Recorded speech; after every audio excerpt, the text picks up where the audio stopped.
hold, she like that. Gunman in she hold, gunman in she hold, gunman in she hold, she like that. How will you get low? How will you get low? And then I empty the clip and I reload. How will you get low? How will you get low? And then I empty the clip and I reload. Gunman in she hold, she like that. Gunman in she hold, she like that. Gunman in she hold, gunman in she hold, gunman in she hold, she like that.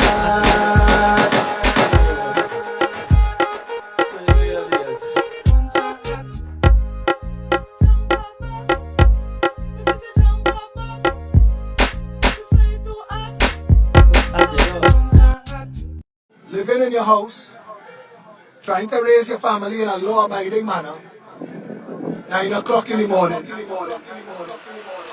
Gunman in your home, gunman in your home, gunman in your home, gunman in your home, gunman in your home, gunman in your home, gunman in your home, gunman in your home, gunman in your home, gunman in your home, gunman in your home.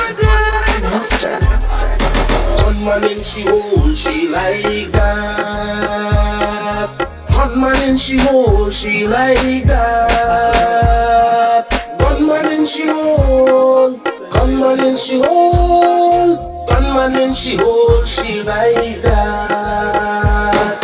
Gunman in she hold, she like that. Gunman in she hold, she like that. Gunman in she hold, gunman in she hold, gunman in she hold, she like that. How will you get low? How will you get low? And then I empty the clip and I reload. How will you get low? How will you get low? And then I empty the clip and I reload. Gunman in she hold, she like that. Gunman in she hold, she like that. Gunman in she hold, gunman in she hold, gunman in she hold, she like that.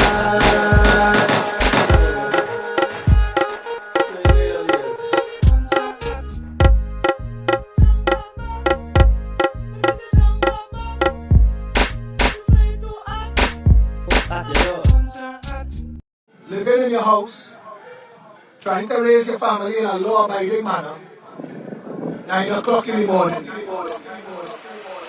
Gunman in your home, gunman in your home, gunman in your home, gunman in your home, gunman in your home, gunman in your home, gunman in your home, gunman in your home, gunman in your home, gunman in your home, gunman in your home. Gunman in she hold, she like that. Gunman in she hold, she like that. Gunman in she hold, gunman in she hold, gunman in she hold, she like that. Gunman in she hold, she like that. Gunman in she hold, she like that. Gunman in she hold, gunman in she hold, gunman in she hold, she like that. How will you get low? How will you get low? And then I empty the clip and I reload. How will you get low? How will you get low? And then I empty the clip and I reload. Gunman in she hold, she like that.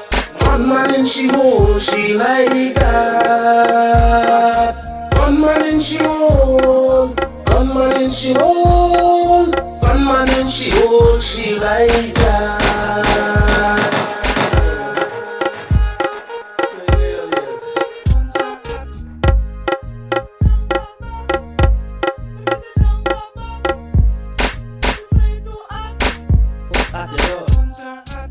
Living in your house, trying to raise your family in a law-abiding manner, 9 o'clock in the morning.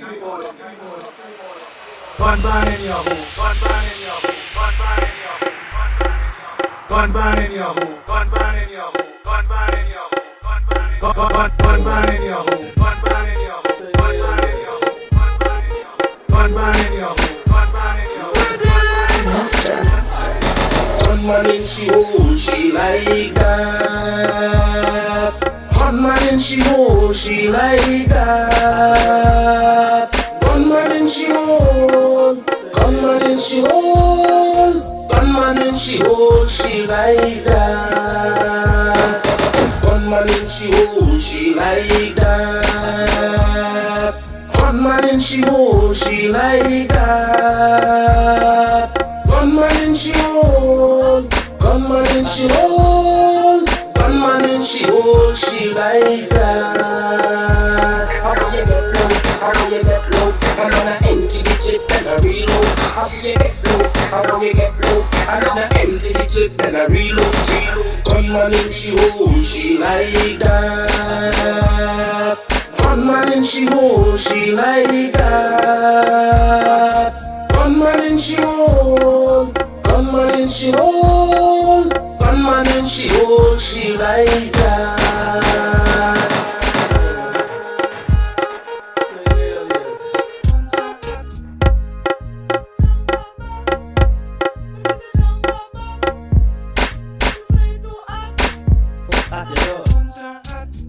Living in your house, trying to raise your family in a law-abiding manner, 9 o'clock in the morning. Gunman in your home, gunman in your home, gunman in your home, gunman in your home, gunman in your home, gunman in your home, gunman in your home, gunman in your home, gunman in your home, gunman in your home, gunman in your home. Gunman in she hole, she like that. Gunman in she hole, she like that. Gunman in she hole, gunman in she hole, gunman in she hole, she like that. Gunman in she hole, she like that. Gunman in she hole, she like that. Gunman in she hole, gunman in she hole, gunman in she hole, she like that. How do you get low? How do you get low? I'm gonna empty the clip and I reload. How do you get low? How do you get low? I'm gonna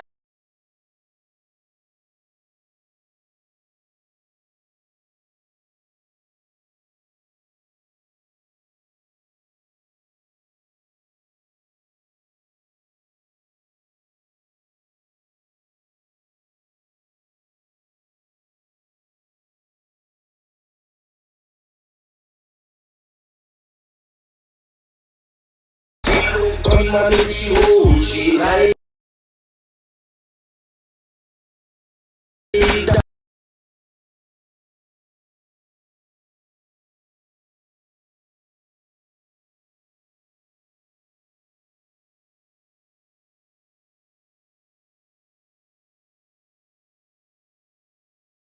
that. Gunman in she hole, she like that. Gunman in she hole, gunman in she hole, gunman in she hole, she like that.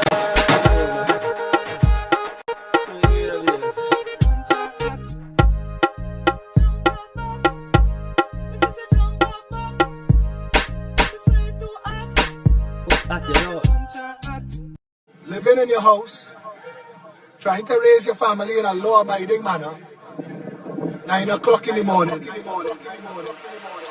Gunman in your home, gunman in your home, gunman in your home, gunman in your home, gunman in your home, gunman in your home, gunman in your home, gunman in your home, gunman in your home, gunman in your home, gunman in your home, gunman in your home. Gunman in she hole, she like that. Gunman in she hole, she like that. Gunman in she hole, gunman in she hole, gunman in she hole, she like that. Gunman in she hole, she like that. Gunman in she hole, she like that. Gunman in she hole, gunman in she hole, gunman in she hole, she like that. clip and I reload. I see you get low, how will you get low? And then I empty the clip and I reload. Gunman in she hole, she like that. Gunman in she hole, she like that. Gunman in she hole, gunman in she hole, gunman in she hole, she like that.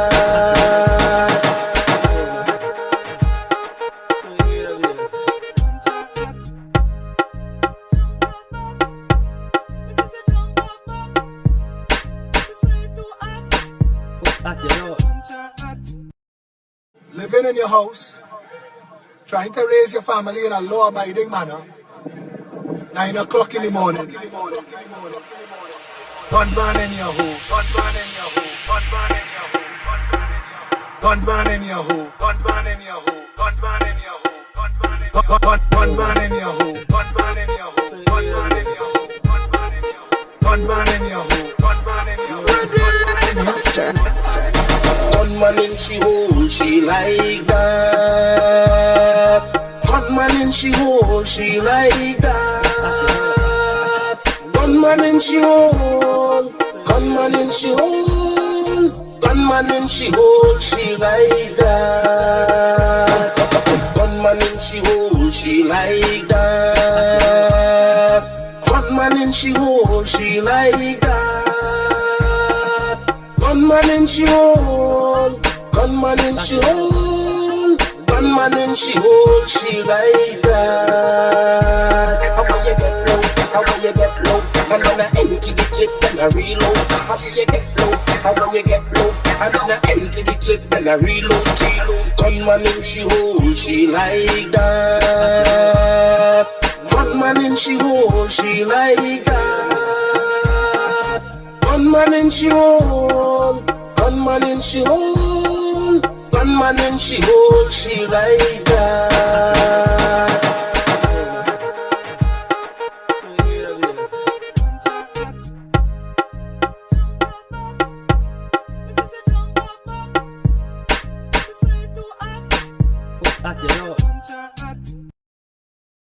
living in your house, trying to raise your family in a law-abiding manner, 9 o'clock in the morning. Gunman in your hole, gunman in your hole, gunman in your hole, gunman in your hole, gunman in your hole, gunman in your hole, gunman in your hole, gunman in your hole, gunman in your hole, gunman in your hole, gunman in your hole. Master. Gunman in she hole, she like that. Gunman in she hole, she like that. Gunman in she hole, gunman in she hole, gunman in she hole, she like that.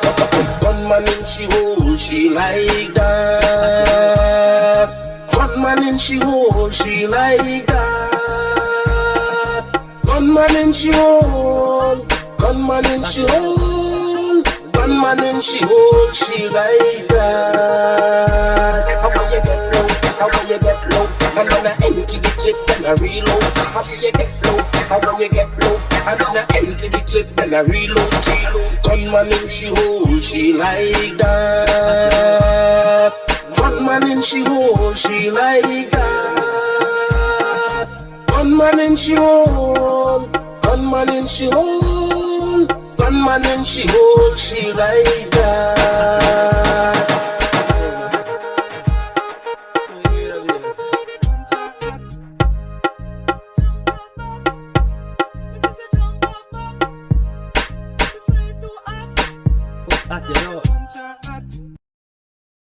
Living in your house, trying to raise your family in a law-abiding manner, 9 o'clock in the morning. Gunman in your hole, gunman in your hole, gunman in your hole, gunman in your hole, gunman in your hole, gunman in your hole, gunman in your hole, gunman in your hole, gunman in your hole, gunman in your hole, gunman in your hole. Master. Gunman in she hole, she like that. Gunman in she hole, she like that. Gunman in she hole, Gunman in she hole, gunman in she hole, she like that. Gunman in she hole, she like that. Gunman in she hole, she like that. Gunman in she hole, gunman in she hole, gunman in she hole, she like that. How will you get low? How will you get low? And then I empty the clip and I reload. How will you get low? How will you get low? And then I empty the clip and I reload. Gunman in she hole, she like that. Gunman in she hole, she like that. Gunman in she hole, gunman in she hole, gunman in she hole, she like that.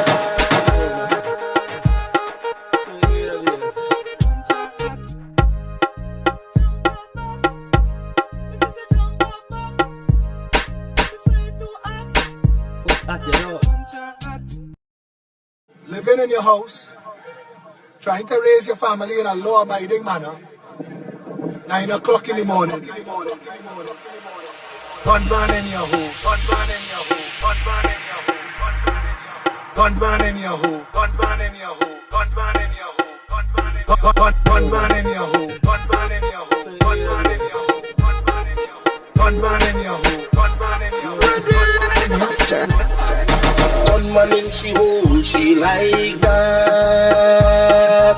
Gunman in she hole, she like that. Gunman in she hole, gunman in she hole, gunman in she hole, she like that. Gunman in she hole, she like that. Gunman in she hole, she like that. Gunman in she hole, gunman in she hole, gunman in she hole, she like that. How will you get low? How will you get low? And then I empty the clip and I reload. How will you get low? How will you get low? And then I empty the clip and I reload. Gunman in she hole, she like that. Gunman in she hole, she like that. Gunman in she hole, gunman in she hole, gunman in she hole, she like that. If you like a gunman in your hole, type 1 in the chat. Good morning, Trinidad and Tobago. Good morning, Trinidad and Tobago. living in your house, Good morning. trying to raise your family in I don't know about all you, law-abiding but manner. this man voice is irritating 9 me. o'clock in the morning. Philip Alexander.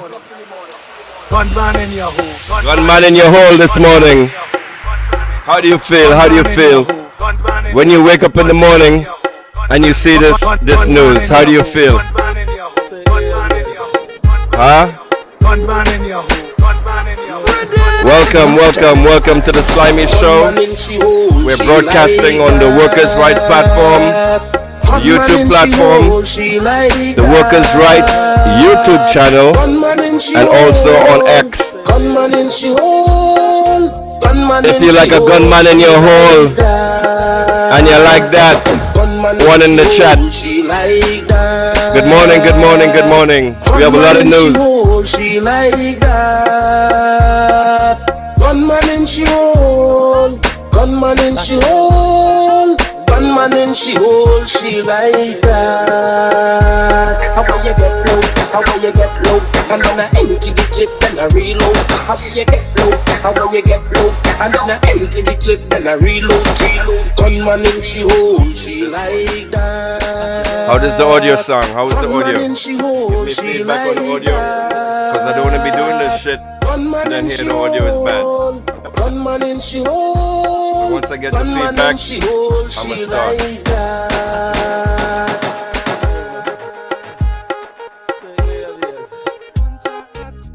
Audio check, mic check, mic check. How is the audio in the stream?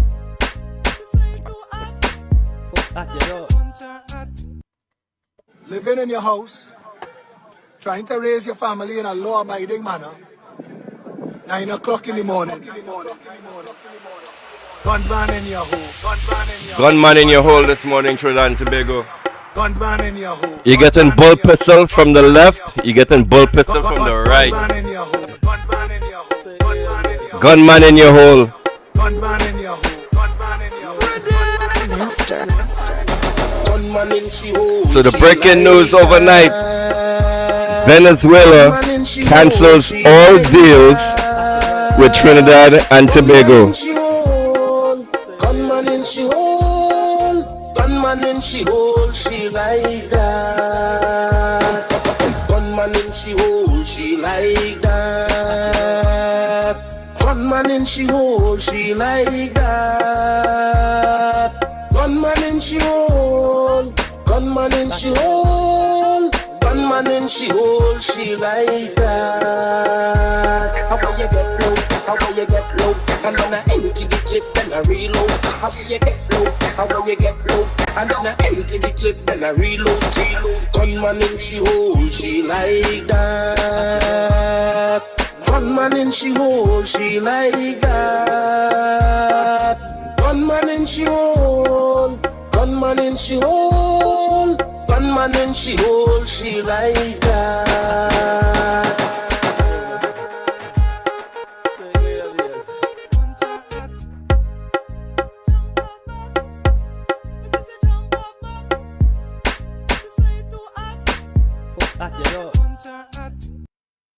Living in your house, trying to raise your family in a law-abiding manner. 9 o'clock in the morning. Gunman in your hole. Gunman in your hole. Gunman in your hole. Gunman in your hole. Gunman in your hole. Gunman in your hole. Gunman in your hole. Gunman in your hole. Gunman in your hole. Gunman in your hole. Gunman in your hole. Master. Gunman in she hole. She like that. Gunman in she hole. She like that. Gunman in she hole. Gunman in she hole. Gunman in she hole. She like that. Gunman in she hole. She like that. Gunman in she hole. She like that. Gunman in she hole. Gunman in she hole. Gunman in she hole. She like that. How will you get low? How will you get low? And then I empty the clip and I reload. How will you get low? How will you get low? And then I empty the clip and I reload. Gunman in she hole. She like that. Gunman in she hole. She like that. Gunman in she hole. Gunman in she hole. Gunman in she hole. She like that.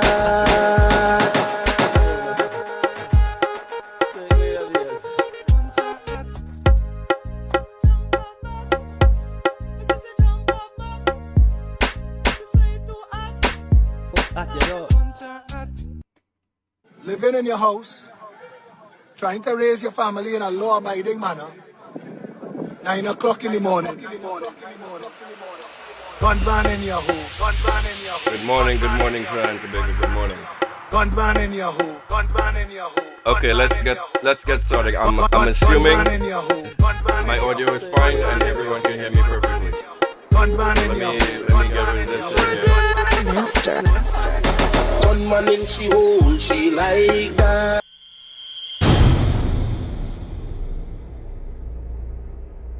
Okay, let's get started. Good morning, Trinidad and Tobago. Good morning.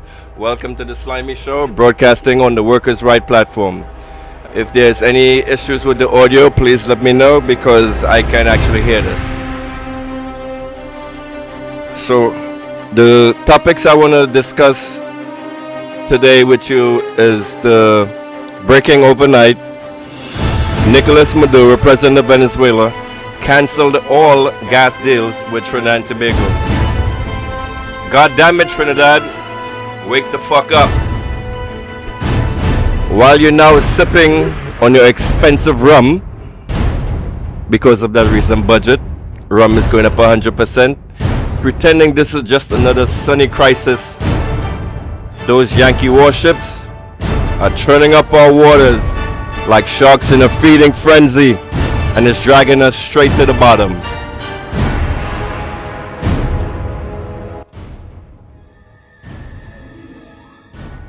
So first, I hope you guys are starting to see it clearly now. But before we start the talk, let's switch to a prayer from our Trini goddess.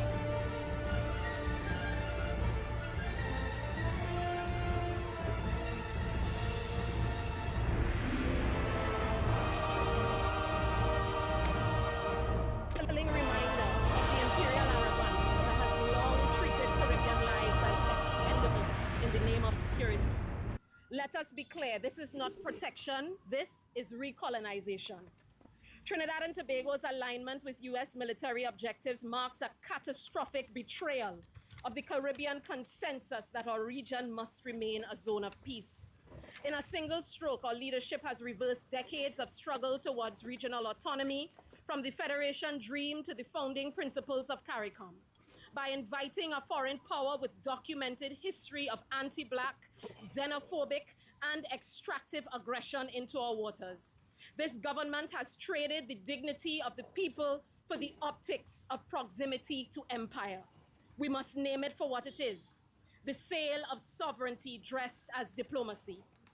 What we are witnessing, the invasion of our Caribbean waters, the killing of 32 men on alleged drug boats without due process or evidence, is not justice. It is murder. It is imperial violence dressed up once again in the rhetoric dog whistle of security and war on drugs.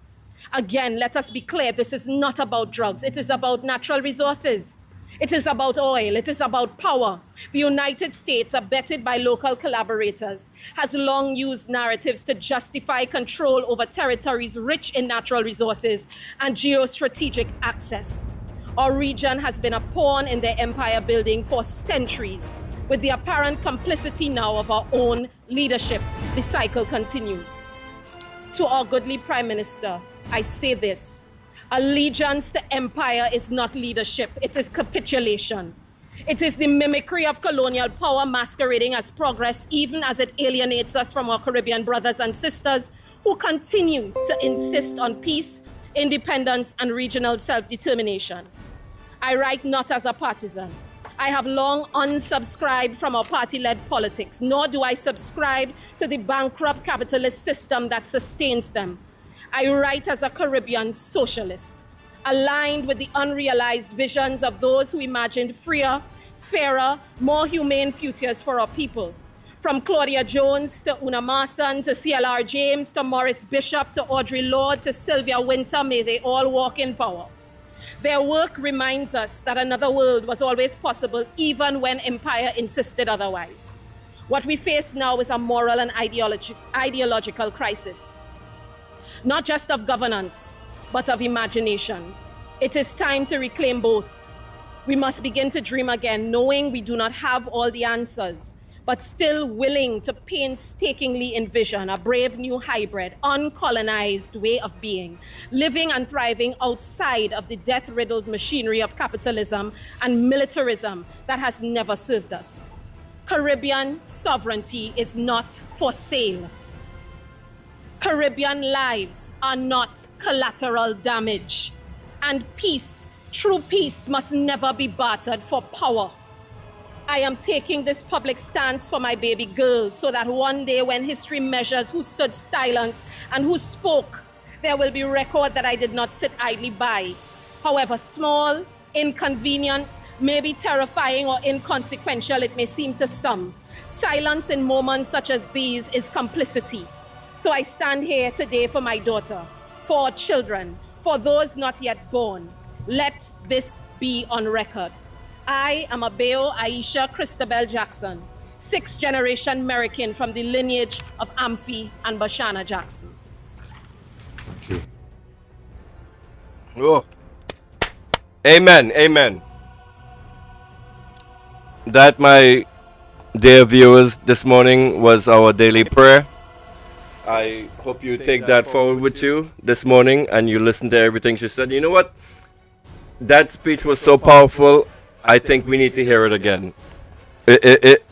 when I heard that speech the first time, it actually broke me to tears.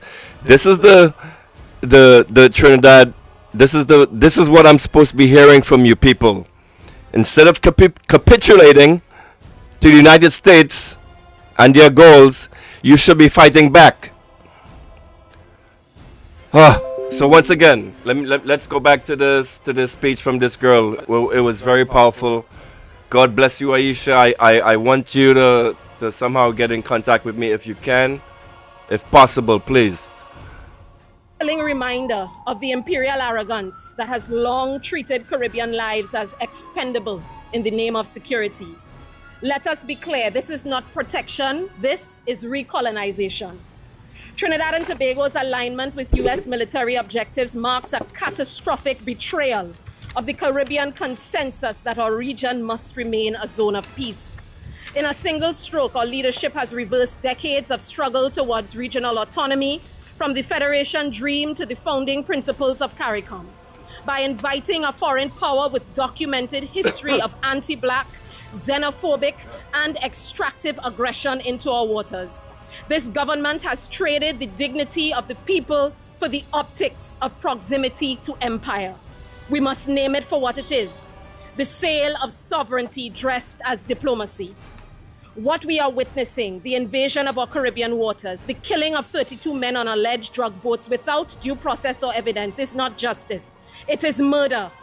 It is imperial violence dressed up once again in the rhetoric dog whistle of security and war on drugs. Again, let us be clear, this is not about drugs. It is about natural resources. It is about oil. It is about power. The United States, abetted by local collaborators, has long used narratives to justify control over territories rich in natural resources and geostrategic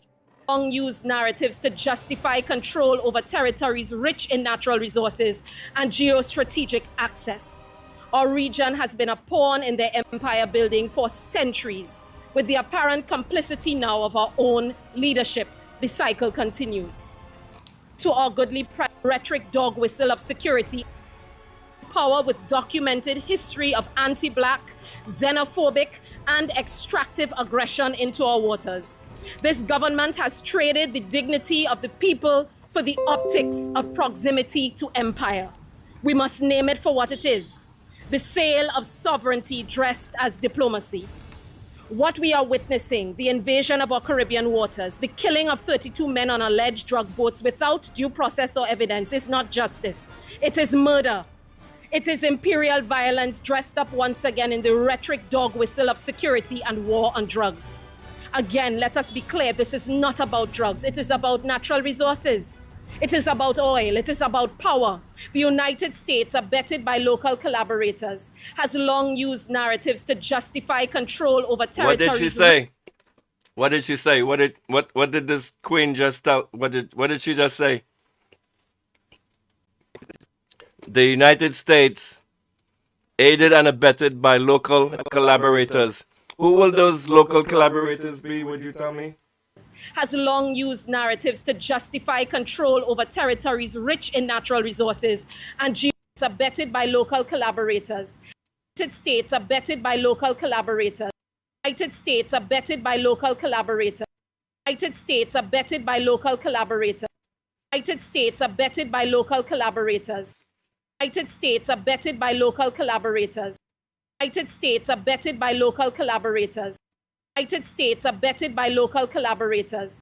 United States, abetted by local collaborators, has long used narratives to justify control over territories rich in natural resources and geostrategic access. Our region has been a pawn in their empire building for centuries. With the apparent complicity now of our own leadership, the cycle continues.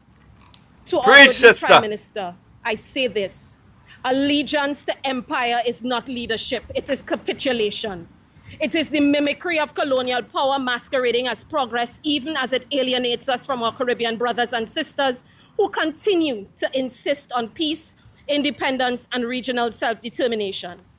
I write not as a partisan. I have long unsubscribed from our party-led politics, nor do I subscribe to the bankrupt capitalist system that sustains them. I write as a Caribbean socialist. aligned with the unrealized visions of those who imagined freer, fairer, more humane futures for our people. From Claudia Jones to Una Marson to CLR James to Morris Bishop to Audre Lorde to Sylvia Winter, may they all walk in power. Their Preach, work sister, reminds preach. us that another world was always possible, even when empire insisted otherwise. What we face now is a moral and ideological crisis, not just of governance, but of imagination. It is time to reclaim both. We must begin to dream again, knowing we do not have all the answers, but still willing to painstakingly envision a brave new hybrid, uncolonized way of being, living and thriving outside of the death-riddled machinery of capitalism and militarism that has never served us. Preach! Caribbean sovereignty is not for sale. Caribbean lives are not collateral damage. And peace, true peace, must never be bartered for power. I am taking this public stance for my baby girl so that one day when history measures who stood silent and who spoke, there will be record that I did not sit idly by. However small, inconvenient, maybe terrifying or inconsequential it may seem to some, silence in moments such as these is complicity. So I stand here today for my daughter, for our children, for those not yet born. Let this be on record. I am Abeo Aisha Christabel Jackson, sixth-generation American from the lineage of Amphi and Bashana Jackson. Oh my God. That was so beautiful. That was so beautiful. It almost brought tears to my eyes. Aisha Christabel Jackson, I love you. Amen. That is our prayer for this morning. So breaking overnight. How do you change this? Reminder.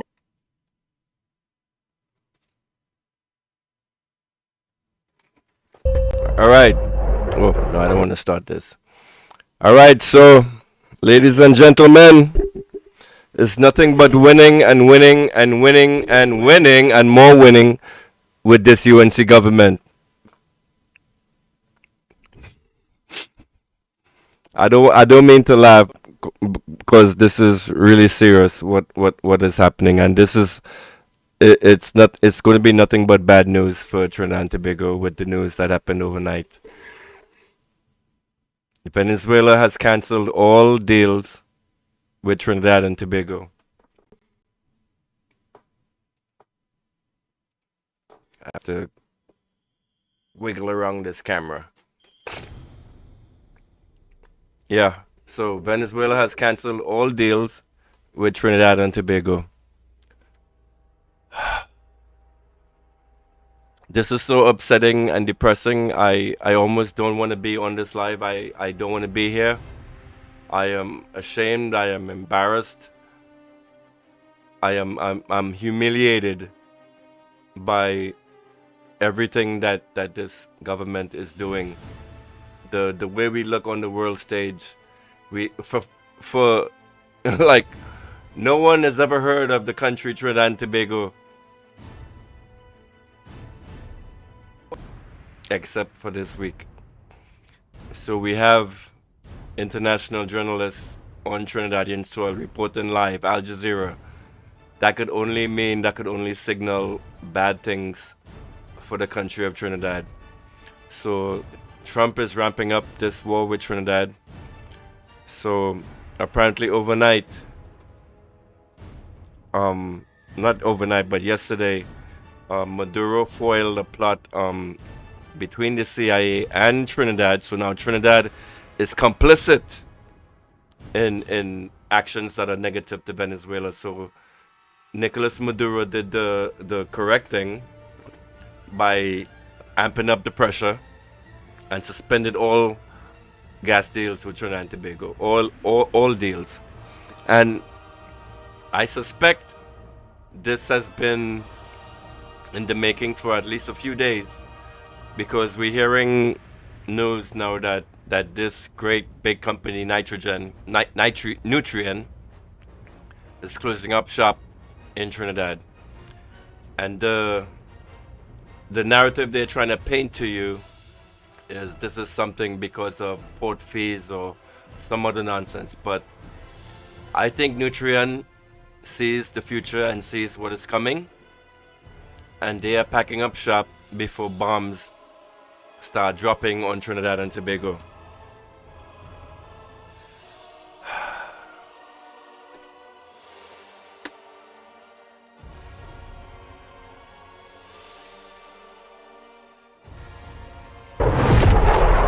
The Earth is 70% water.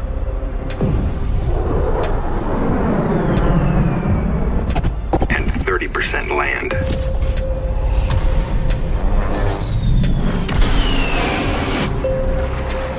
But the entire sky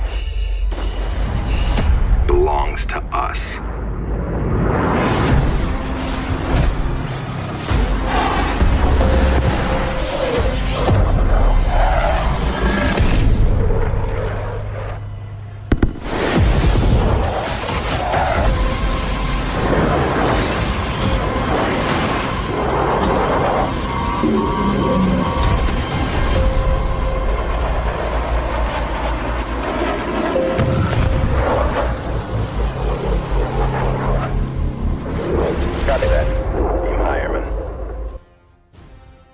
How does it make you feel seeing this in your waters?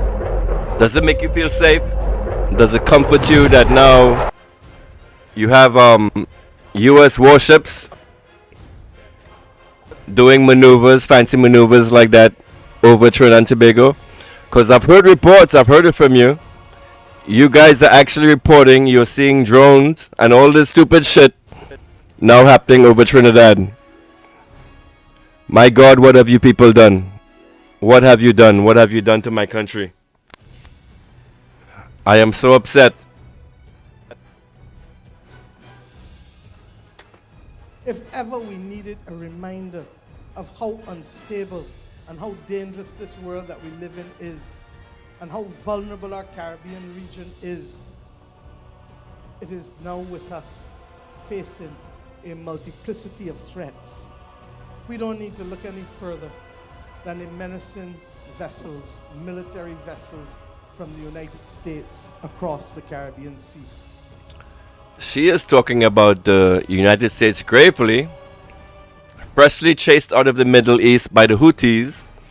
It is now docking in the port of Trinidad and Tobago, like it owns the place. And it's all aimed at Maduro's throat. And they call it a war on drugs. It's an anti-drug operation.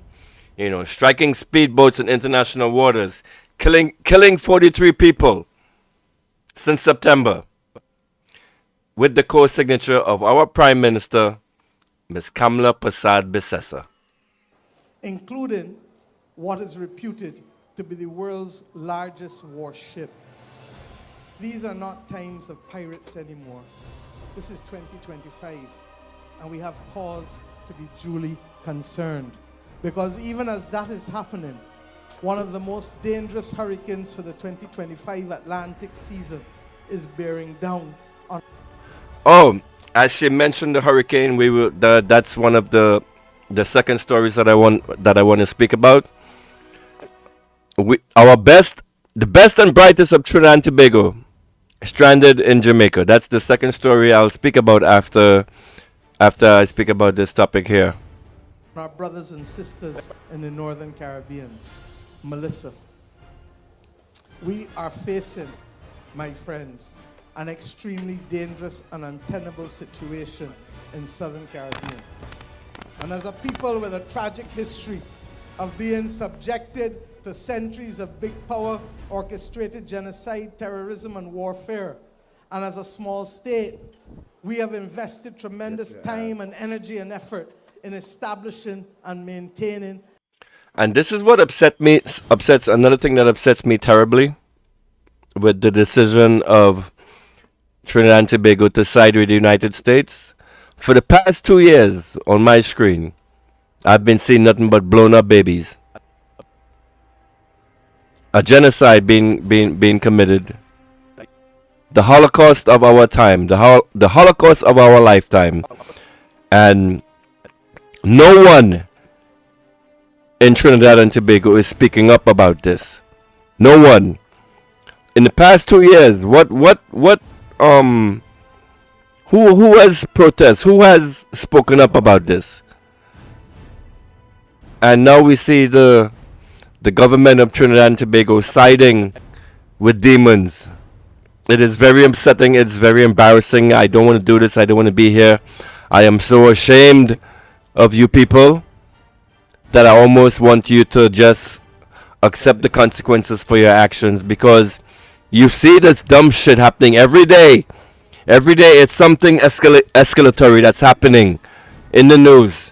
But yet you supporters of the UNC, this United National Congress of Criminals, you say nothing and you still support.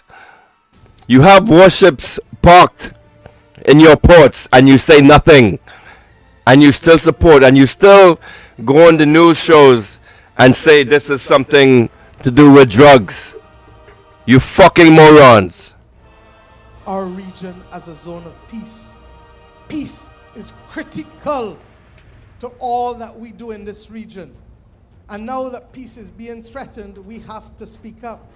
I believe that the time has come for us, therefore, to be able to ensure that we do not accept that any entity has the right to engage in extrajudicial killings of persons that they suspect of being involved in criminal activities. As I said, we stand for the rule of law, and we believe that if there is other intelligence available that would cause you to take action that is an immediate threat to you as a nation, then you have a duty to share it with us. But on the face of it, conflating law enforcement with military action is a dangerous step, as Kerry Simmons advocated a few weeks ago. We equally... I'm so fucking upset and embarrassed. I almost don't want to do this, man. Renaissance should be on this stream fighting for this. It's upsetting. It's upsetting. Do not accept that any nation in our region or the greater Caribbean should be the subject of an imposition upon How is my fucking audio? them of any unilateral expression of force and violence by any third party or nation.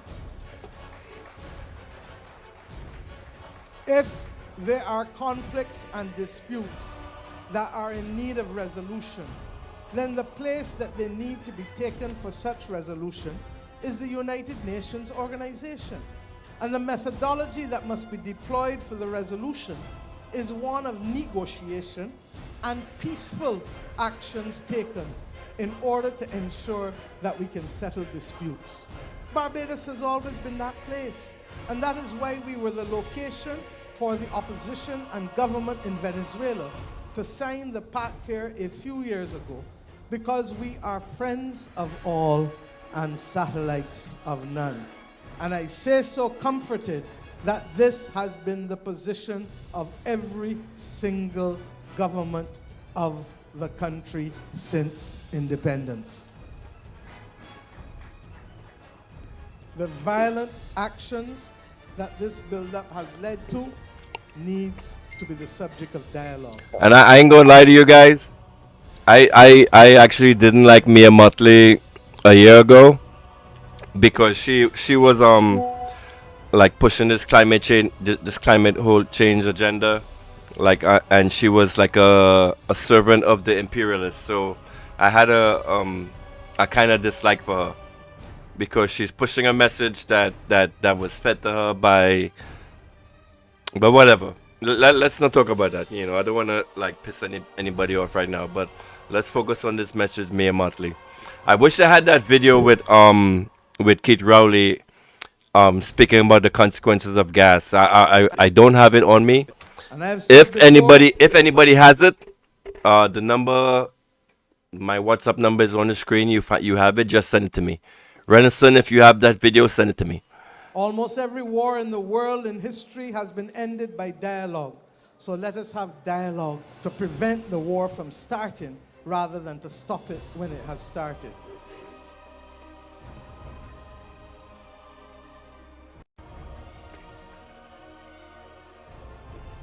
That there, ladies and gentlemen, Needed a ring- is the Prime Minister, Mia Mottley of Barbados, a little small country which is unfortunately going to be affected by the actions that we take here in Trinidad and Tobago. I want to hear your thoughts on what is happening.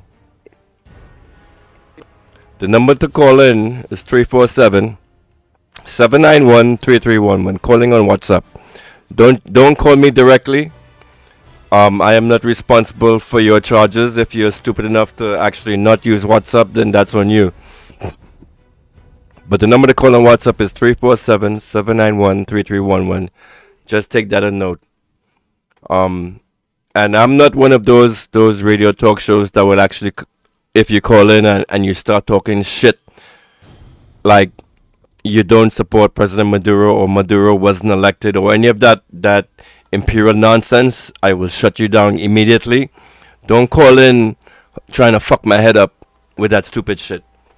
So since Renison wasn't here backing me up, I'm doing this by myself. I have to use Hennessy to give me the confidence. That's why you actually seen some anger coming out in me right now. Anyway, let's continue. So that was Mia Mottley, the Prime Minister of Barbados, giving a wonderful and beautiful speech. So God bless you, Mia Mottley. I love you. Call me. My number is 347-791-3311. I would love to have you on this show. So next up, this woman. Of course, the safety security is priority number one. All right. She was asked by a reporter, what are the consequences of the United States having ships and troops on our soil? But help me out here. I'm fucking stupid. I'm a little drunk right now because I have this enema system. Wasn't the whole deal with having troops on our soil is that Venezuela had to attack Guyana, and then in the event of that happening, only then and only then would we allow the United States to base on our soil to protect our brothers in Guyana. So what the fuck is happening now?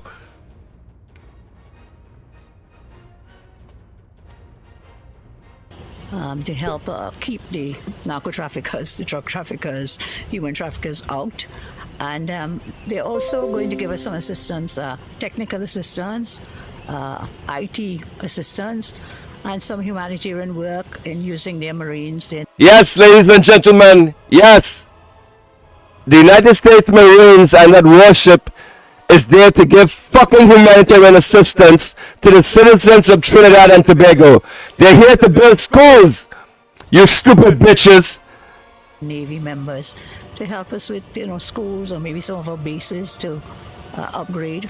Our infrastructure has been so run down, so they have offered that as well. In addition to the safety, security, and the training, they're also going to give us some training here in Trinidad and Tobago. Yes, ladies and gentlemen. So that is your embarrassing excuse for a prime minister.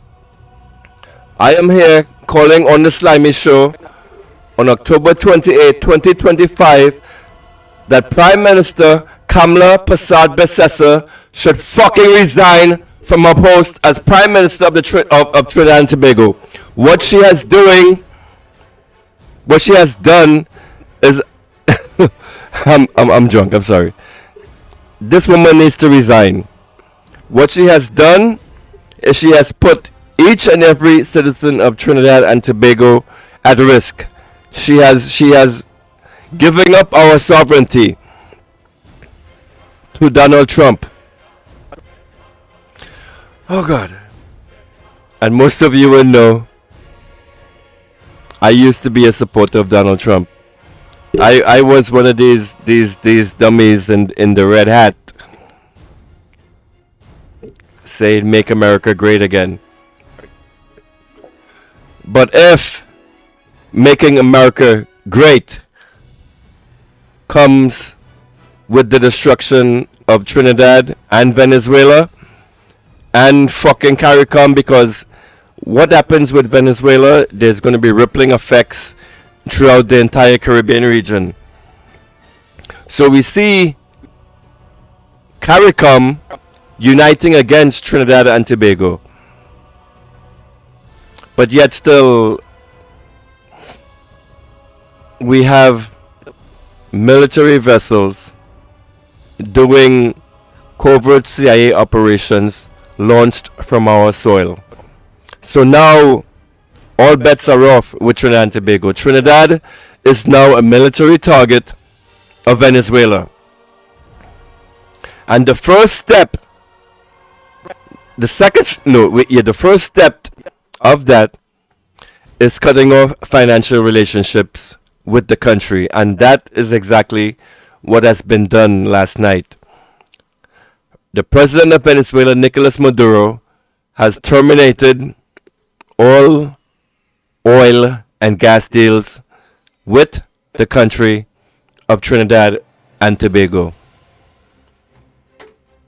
Let's listen to this. Let's listen to this embarrassing excuse of a prime minister again. When she was asked, what is the benefit of having the United States park their vessels on our soil? And it's not just the ships that are in our oceans. We also have fucking what was it? Last week we had the 82nd Airborne land in Trinidad, a unit which I was affiliated with when I was in the United States military. So now you have these motherfuckers in Trinidad, making Trinidad and Tobago a military target. You guys don't know what is in store for you. Priority is priority number one, to help keep the narco traffickers, the drug traffickers. And you guys should know by now that this whole excuse that they're saying that this is a drug war, it's all fake. But yet you have your prime minister. Oh my god, I'm not showing the main shit. Sorry about that. You're hearing her voice, but you're actually not seeing her ugly face. So let's start over.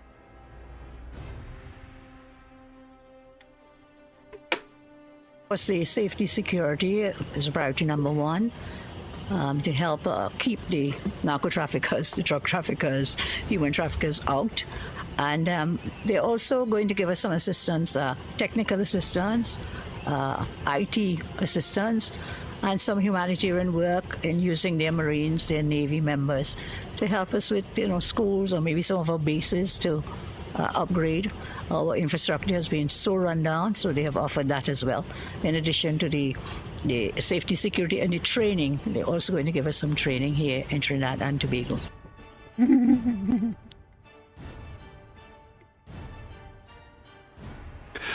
hear that, Trinidad? The United States military is on your soil to give you training. They're there on your soil to give you security and training.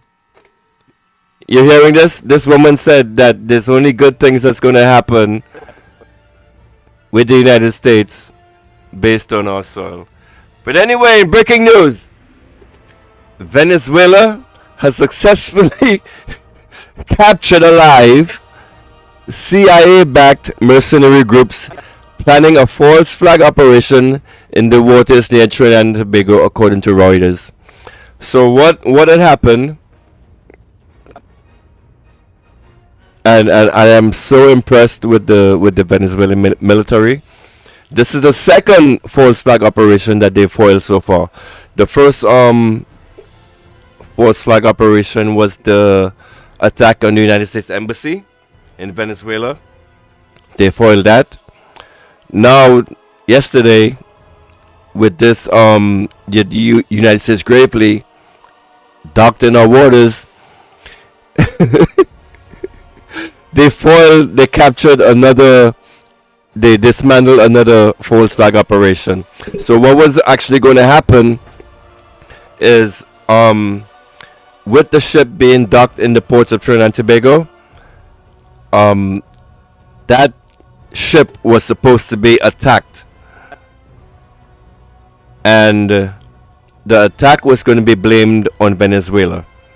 And somehow, I don't know how they did it, Venezuela foiled that attack, which is strange. But congratulations to Venezuela. Big up my peoples, big up my Bolivarian people on foiling this attack from the United States Empire. So I mentioned to you guys earlier that the Trinidad and Tobago has finally hit it upon the United States international media. So there's a journalist called Glenn Greenwald, who did an interview with a CIA mercenary that was responsible for the failed coup that happened in Venezuela in the first Trump administration. So let's go to that interview that Glenn Greenwald had with this guy. No, actually, no, this guy is not Glenn Greenwald. It's Max Blumenthal, excuse me. Why am I losing my voice already? Anyway, here's this interview. I'm going to take a break for now. Are complicit, that they're working with drug cartels, that they're directly involved with the drugs that are being pushed into the United States, that they are doing this on purpose, and that the government, specifically the President Maduro, has to be removed so we can put somebody else in there who will not allow that to happen. So that is basically what our government is telling us. Now, before there's one drop of blood spilled by an American in Venezuela, or another, $10 billion spent from your tax money, it's your job to find out, is this true? Because we obviously didn't ask the right questions in Vietnam. We didn't ask the right questions going back to Korea. We certainly didn't ask the right questions in Iraq. So we cannot once again allow our government, right, to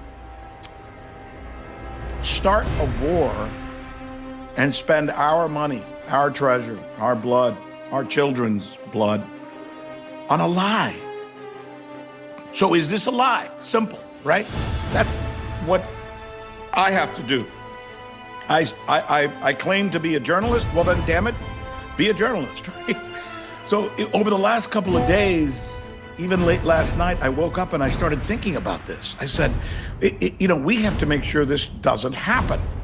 I had a conversation with Max Blumenthal. I think Max Blumenthal is one of the smartest guys in the world.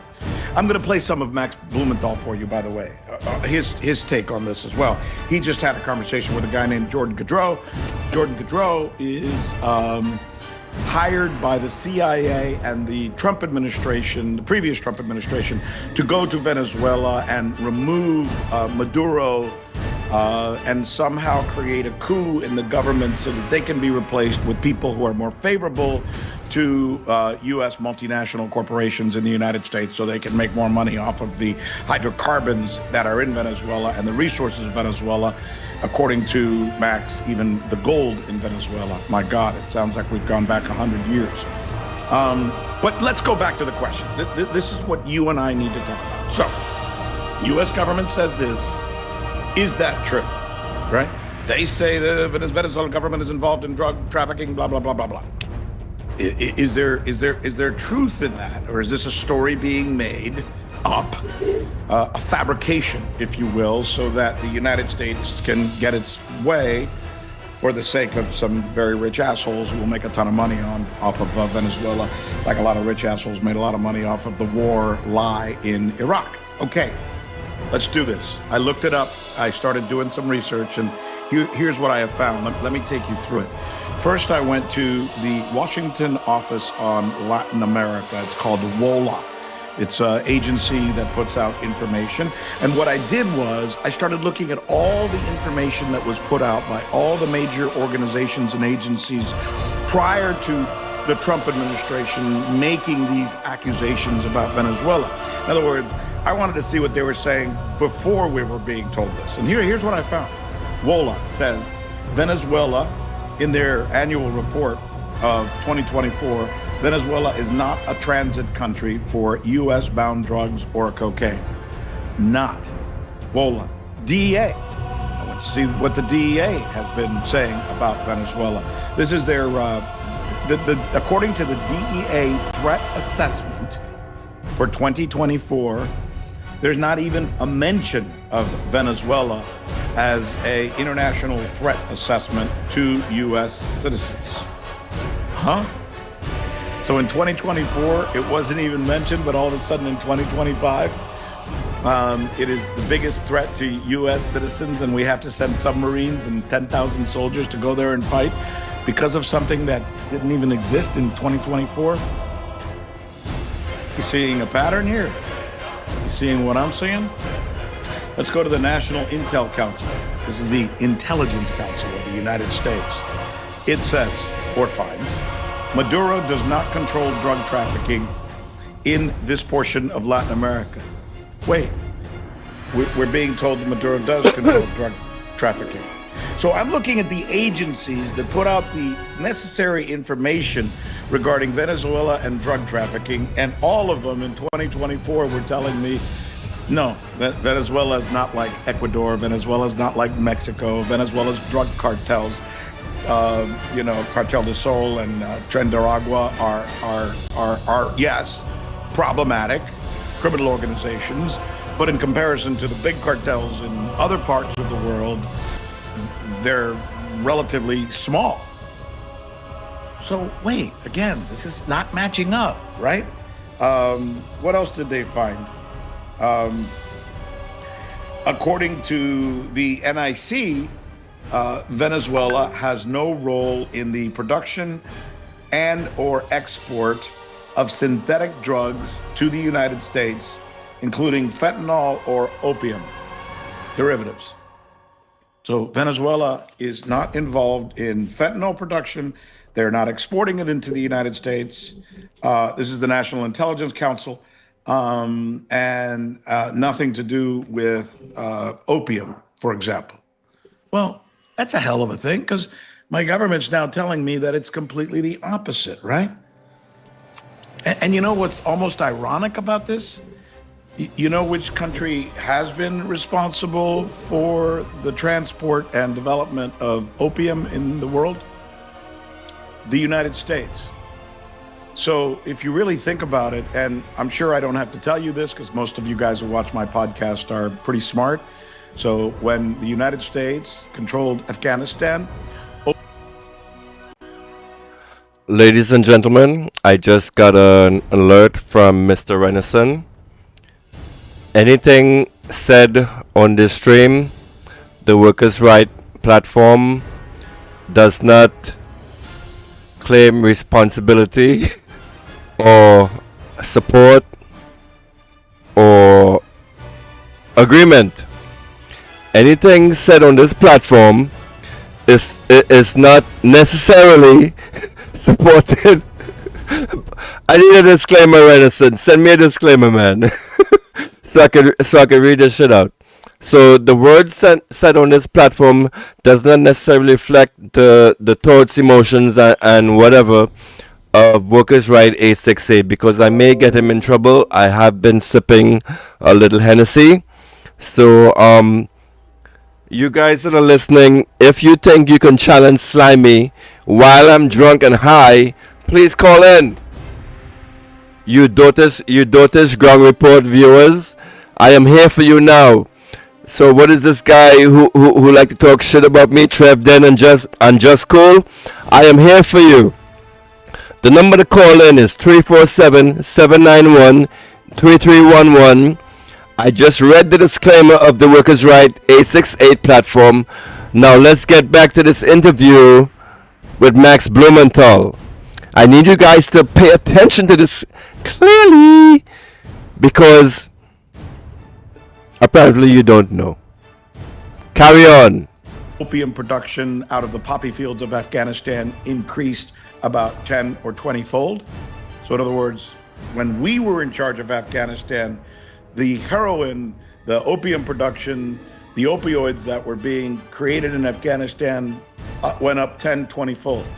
And as soon as we left Afghanistan, the new government of Afghanistan got rid of the poppy fields and stopped the production of opium.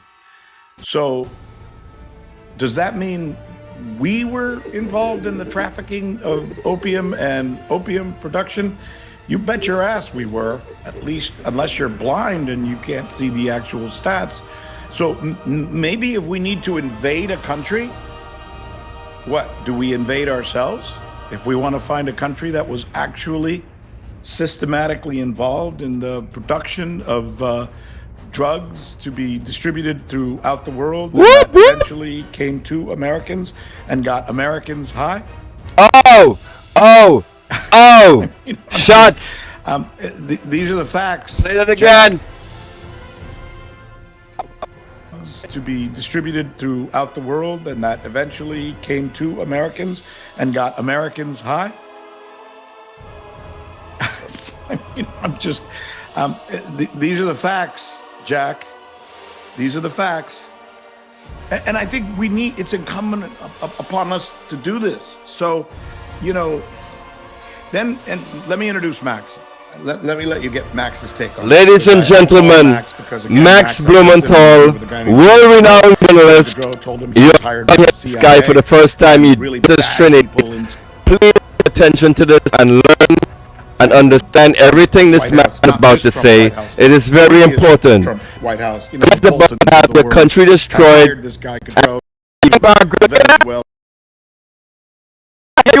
You fucking clowns! And he takes Max through the story. Attention to Max, please. You can look it up. But here's Max talking about what can only be described as pure fucking greed being the reason for what we seem to be seeing taking place right now in Venezuela. Here's Max's take. I was fascinated by Mr. Gaudreau. I really was.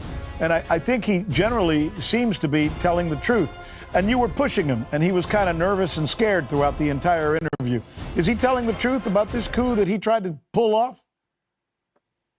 Well, unless the discovery documents that he acquired through being prosecuted by the U.S. government are fabricated, then he... Max Blumenthal is an awesome world-renowned journalist, but when he speaks, he has this tendency to put you to sleep.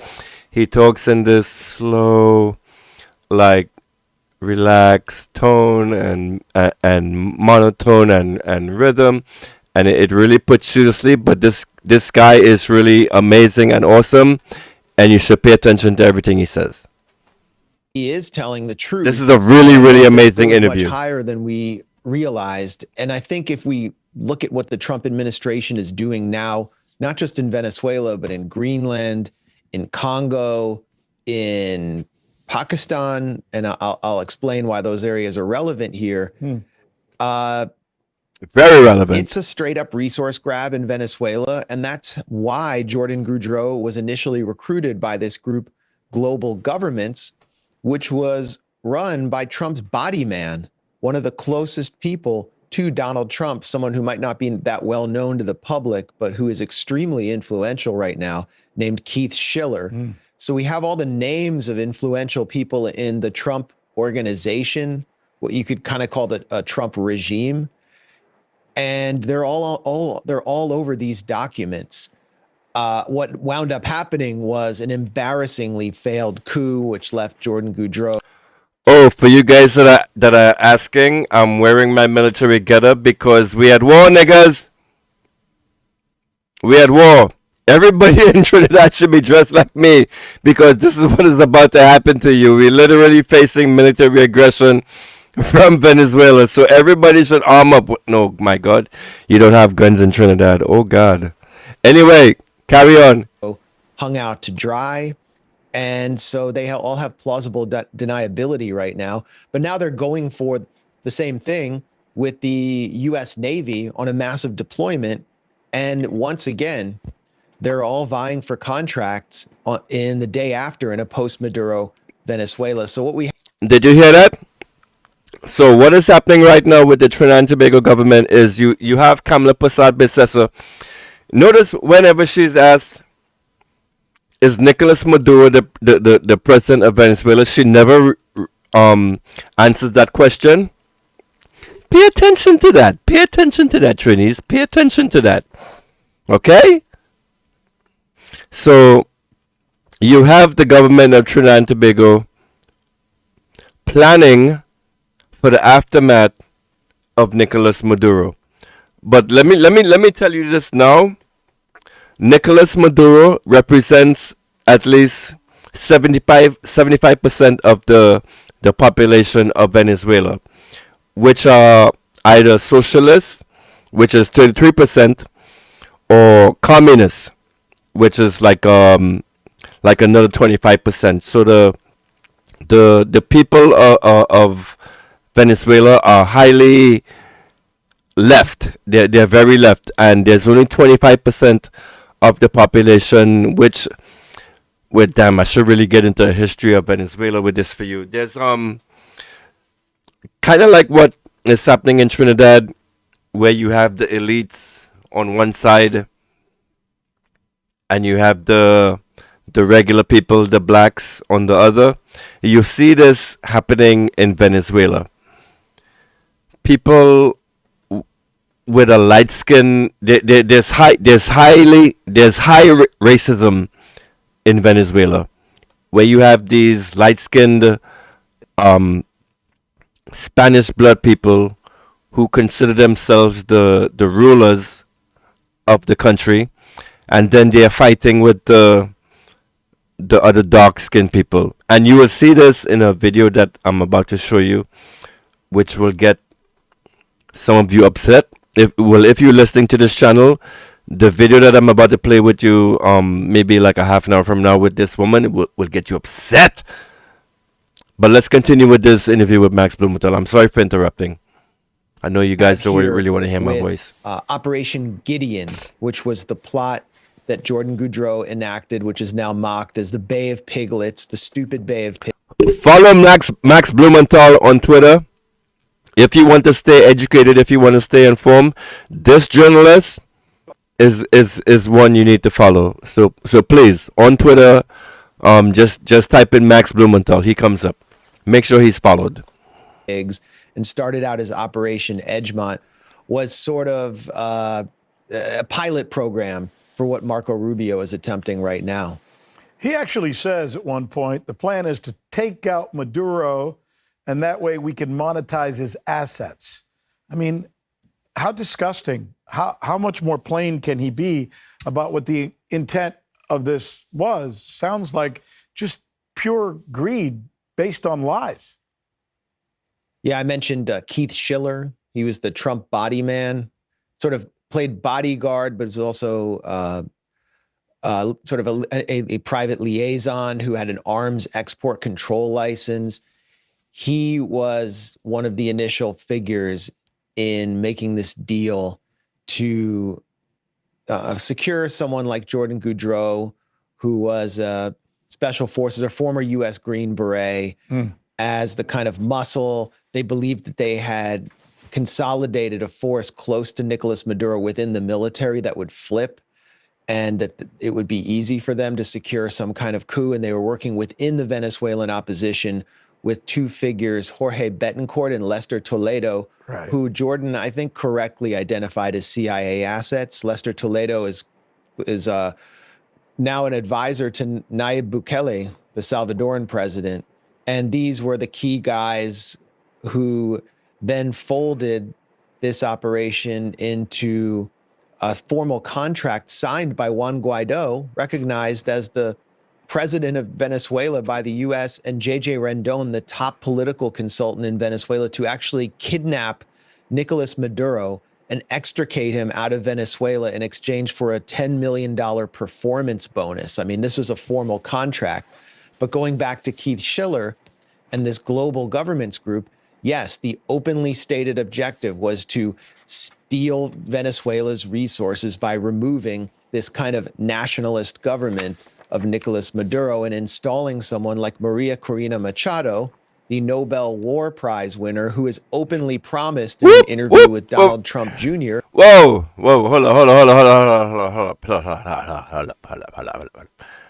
Let me get on here. So Maria Machado, this demon who won the Nobel Peace Prize, we actually see certain media hosts, scumbag media hosts, actually painting Maria Machado as this savior just because she was labeled the Peace Prize. But I would like you guys to listen to what exactly Max Blumenthal has to say about this Peace Prize. Pay attention.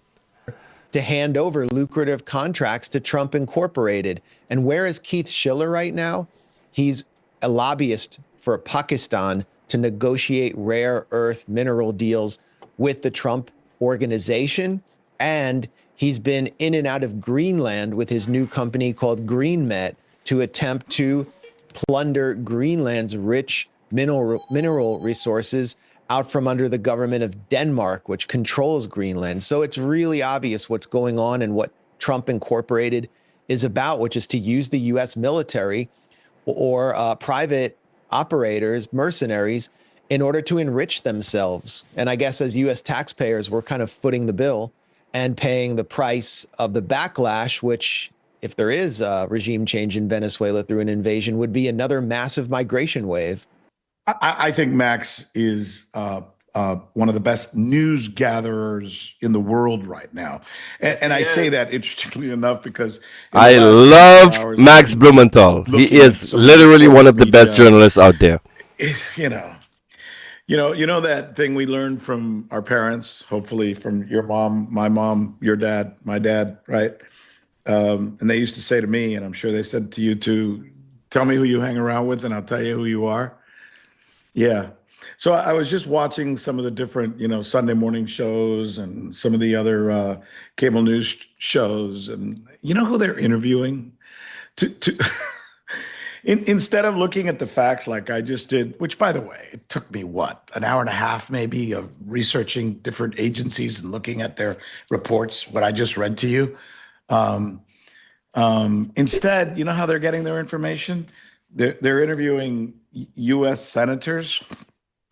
Most of them are in a bag and corrupt as hell, and they're interviewing other. Let's speak about corrupt politicians in Trinidad and Tobago, shall we? The number to call in is 347-791-3311 on WhatsApp. We are being broadcast on 3 platforms right now. 2 YouTube channels, The Slimy Show and The Workers' Right platform. And we're also live on X for the first time, the first Trini channel broadcasting live on X, thepennymafia.com, dealing mostly with Caribbean-based issues. X is actually who are part. I urge all of you what you call right-thinking Trinis to get yourself on X and over Facebook if you want to start learning about global politics and start receiving real news. Of these multinational agencies who are going to make buku bucks off of this invasion of Venezuela. They're interviewing people in the military-industrial complex. Hell, I just saw CBS, you know who CBS's go-to guy is? Lindsey Graham. It's like Lindsey Graham. Oh, yeah. If you want the truth, make sure you call Lindsey Graham to find out what's going on, because Lady Lindsey will tell you exactly what's happening. Gosh, it's shameful. But, you don't have to be a genius to figure this stuff out, man. Because my dad taught me since I was a little boy that things are not always as they seem when it comes to U.S. Interventions and U.S. politics. Correct. Geopolitics in particular in Latin America, because I was born in Cuba and my dad was a poor guy who, God bless him, loved the United States and believed in the United States, but also was willing to call the United States out for its faults. And unlike many Cubans in Miami who are like, oh yeah, comunismo, and they vote for people based on how many wars they can start. My dad was very different in that sense, and he had a more humanistic approach. And because he kind of grew up as a peasant with a fourth grade education, he taught me to always think of the little guy. And if you think of the little guy and you look at the history of Latin America, you pretty much find out right away. And Max and I are going to talk about this in a minute, that this is nothing new. History of the United States and its involvement in Latin America is replete with these kinds of things. And it's happened in country after country after country. Maybe the best example, and if you're bored and you want to look it up and you have nothing to do, go to Google. Well, be careful with Google, by the way, but look at some research. You already said be very, very, very careful with Google. And I told you guys this last week. If you think Google is a legitimate search engine, don't stop thinking that. The Google search engine is highly, highly manipulated, and it is geared is veered towards opinions of the United States Empire. If you don't believe me, do a simple search of this: the first black man in space. Do that right now, or when you get a chance, and you will see some in the top of the Google search results. You would see this American, I forgot his name, listed as the first black man in space.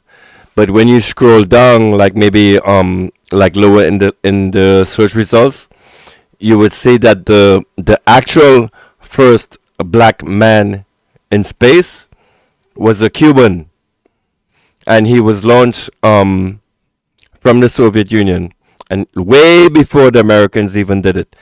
And I forgot his name, but I actually spoke about this, and I gave a whole presentation about it in one of my previous lives as an example on how you shouldn't use Google as the definitive source if you're searching for information that's contrary to the empire. You will always get pro-empire results. So be careful with that, as this guy said. Compromised. God, so is like Wikipedia. Disgusting. But go look up Jacobo Arbenz. He was a decent man who was elected the president of Guatemala in the 1950s by the Guatemalan people. Yes. And as soon as he mentioned that he wanted to do some land reforms and maybe give more power to the people, the CIA and the United States and the United Fruit Company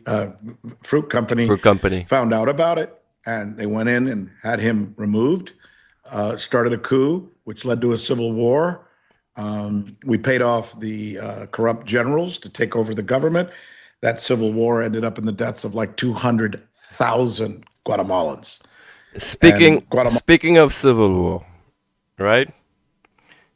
Even if let's just say by chance Nicolas Maduro gets killed, that doesn't mean that the country of Venezuela will become more pro-United States. Actually, what will happen? Well, I think if it goes smoothly, it'll be like it is in Iran, where another leadership, another group just comes in that's against the United States. But it could also result, which is more likely to happen, result in a civil war in Venezuela, where you now have armed civilians, Chavistas, right? And what you're going to see happening is you're going to see these Chavistas going and hunting the elites in Venezuela. This has been happening to on a limited scale, but if Nicolas Maduro was removed as president, you would see a mass killing of the elites in that country, I think. But then again, you're going to see the CIA and the United States coming in to support these guys. But Anyway, continue with the interview. Is kind of a partially owned satellite of the United States to this day because of that, but at the expense of 200,000 people.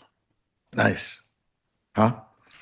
Yeah, it's a good one to look up because how many people in Trinidad would die? The 1954 Guatemala Arbenz case, a guy again who was democratically elected, and we go in and we take him out because his people liked him, but we didn't.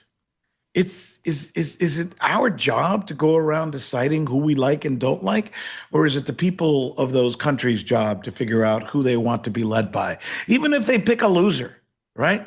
It's their job to figure it out, not our job to go in and impose our will.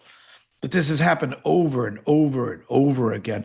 I had this conversation with Max as well. Here's Max's take on the precedent for what we may be seeing right now in Venezuela. Those of us from Latin America know that this is an old story. The United States has been doing this for the past 100 years. It just seems curious to me that they would be so blatant in this example to just go in there and take out the old playbook and try and play it again. And by the way, they've been doing this for a long, long time in Venezuela. This is not the first failed coup. They keep trying and trying to take out people who were democratically elected, whether we like them or not, whether we like Chavez or we like Maduro, their people elected them, and they should stay in office until they're removed democratically. No? Am I crazy? A little bit. Well, I mean, even if it wasn't democratic, there's nothing that's more undemocratic than a foreign government marching into a country, toppling its government, stealing its resources, impoverishing its people, and then just simply leaving them with whatever puppet leadership was installed. And that's what happened throughout the banana wars that you're referring to in Latin America. I mean, read the memoirs of Smedley Butler, the U.S. Marine, who said, I was basically the muscle for a gigantic business cartel. The U.S. Marines marched into Port-au-Prince in Haiti and stole Haiti's gold. They stormed into Nicaragua to steal the country and Guatemala to steal those country's land on behalf of the United Fruit Company. United Fruit Company. And Smedley Butler That's where Banana Republic came from. He was basically being used by something that had nothing to do with the United States people, the American people or American democracy. He was just enriching a bunch of oligarchs with top hats. And Jordan Goudreau is kind of playing the same role. I don't know if he has the same awareness, but he's one of many figures who are vying to kind of be the cowboy hero, storming into Caracas, being welcomed as liberators, and realizing the people didn't actually want them there. His fellow U.S. Green Berets and a few Venezuelan rebels who'd been camped out in the Colombian jungles were actually captured by cooperativos, fishermen on the coast of Venezuela, and easily arrested, and they were sold out. But why did they go in? It was ultimately because the Trump administration organized this $15 million bounty on the head of Nicolas Maduro. And they've now raised it to, I think, $50 million, which is the same bounty that was over the head of Osama bin Laden. What they're doing with that bounty is they're trying to entice people, whether it's Jordan Goudreau or Eric Prince from the former Blackwater Company Academy, who controls an entire training base in North Carolina called Camp Moyac. And there was a prospectus in the discovery documents that Jordan Goudreau got for 500 mercenaries to train at Eric Prince's base to go into Venezuela. So they're trying to get as many private operators to go in as possible to terrorize Venezuela. And this keeps happening. I mean, in 2018, Nicolas Maduro was nearly assassinated in a Colombian drone strike. Intelligence operation through a drone at a military parade. You can watch the video of that. I interviewed Nicolas Maduro months afterwards, and he directly blamed John Bolton. Well, guess what? Jordan Goudreau said that John Bolton was operating behind the scenes here in attempting to influence these kinds of coups. And what Trump is doing is, even as he's arresting or indicting John Bolton, is like Bolton's fantasy on steroids. You know, it's interesting talking to Max. 5, 4, 3, 2, 1. So here's something else Max said that I think is very fascinating that I want you to maybe get an understanding of, because I hadn't heard it quite put this way. And it seems crazy, but Max seems to be convinced, based on the research he does and the people he talks to.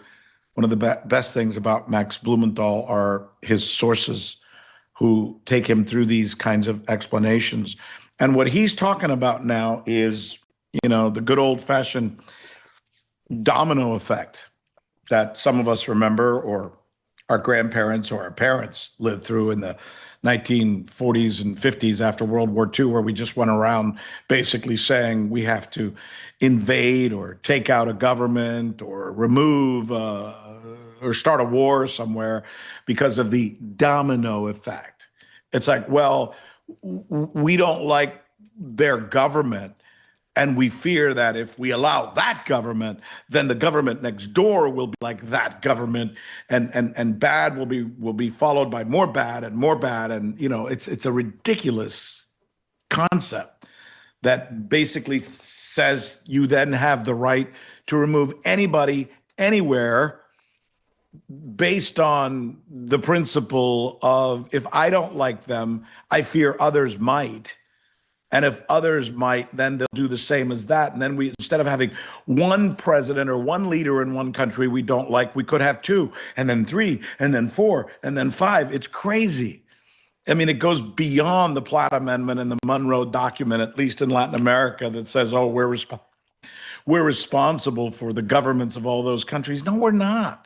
But with the domino theory, it's even worse, because it gives the United States the outright excuse for going in and changing governments, even if they haven't done anything wrong, just because we think they might.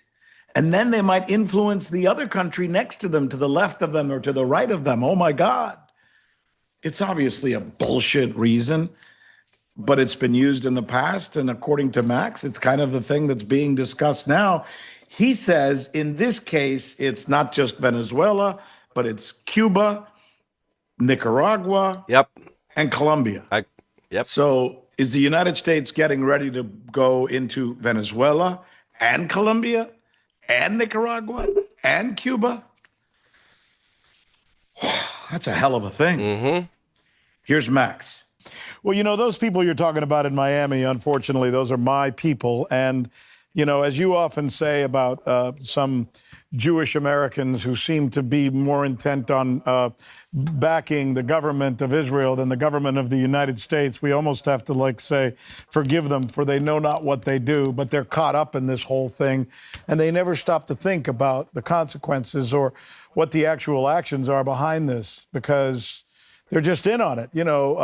Venezuelans have just learned a hard lesson. I mean, they went out and supported Trump, voted for Trump, backed Trump, gave money to his campaign, and now he's pretty much pooping on them. You know what I mean? Yep. It's the definition of a fifth column. I definitely supported Trump. Using these elements are using the United States government as a vehicle for settling scores in other countries, and members of the U.S. military are expected to fight and die for these foreign causes and foreign intrigues. And I think a large part of the American public's waking up to it. Younger Republicans or younger people on the right, I guess you could call them conservatives, are waking up to this issue, and there's no support for this among younger progressives. But I also noticed an interesting trend among younger Cuban Americans, which is that they actually liked normalization with Cuba because it was easier for them to go back and visit their families and go to this country. And, they hadn't lived through the Bay of Pigs and all of these other intrigues. And I think, they would want a more peaceful, harmonious relationship with Cuba. But Venezuela and the regime change operation there is intended, from Marco Rubio's perspective, to have a ricochet effect. From Rubio's point of view, it's purely ideological. It's all about Doral and South Florida. He wants to destroy the engine that has sustained the Cuban Revolution as the U.S. embargo tightens, and that's Venezuela. So once they're done with Venezuela, they're going to move to Cuba. They're going to move to Nicaragua, which has a socialist-oriented nationalist government, which is actually very popular inside Nicaragua. And Trump is now threatening Nicaragua with 100%. But let me just say this. There will be no finishing of Venezuela. After this, Venezuela is going to be more communist, in my opinion, because right now, 60% of the population is left leaning, where you have 33% of the population is socialist. You have another 25% that think those socialists are not left leaning enough, and they're the communists. So you have 25% of those people. So if you see a disruption in the Venezuelan government, you're gonna see that 75% of the people gang up against the capitalists, the elite siding people, and it's gonna be nothing but bloodshed.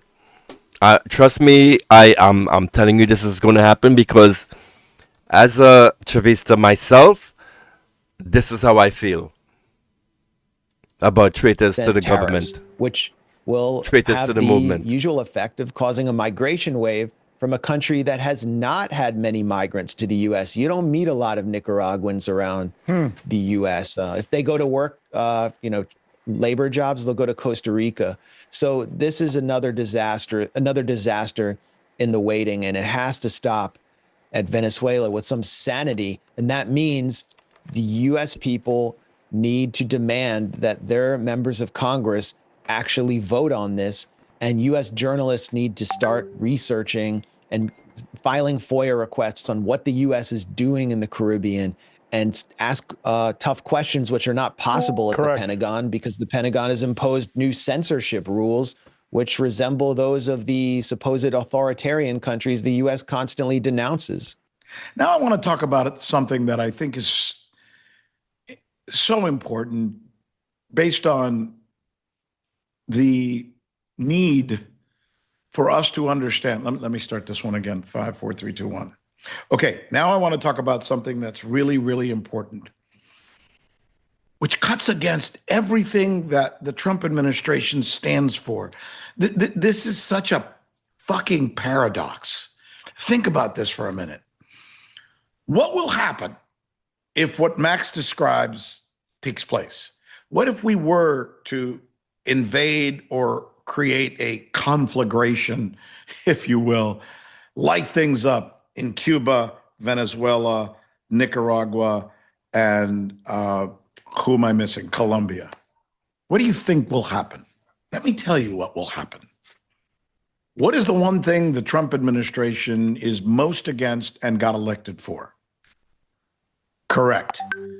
Controlling immigration in the United States.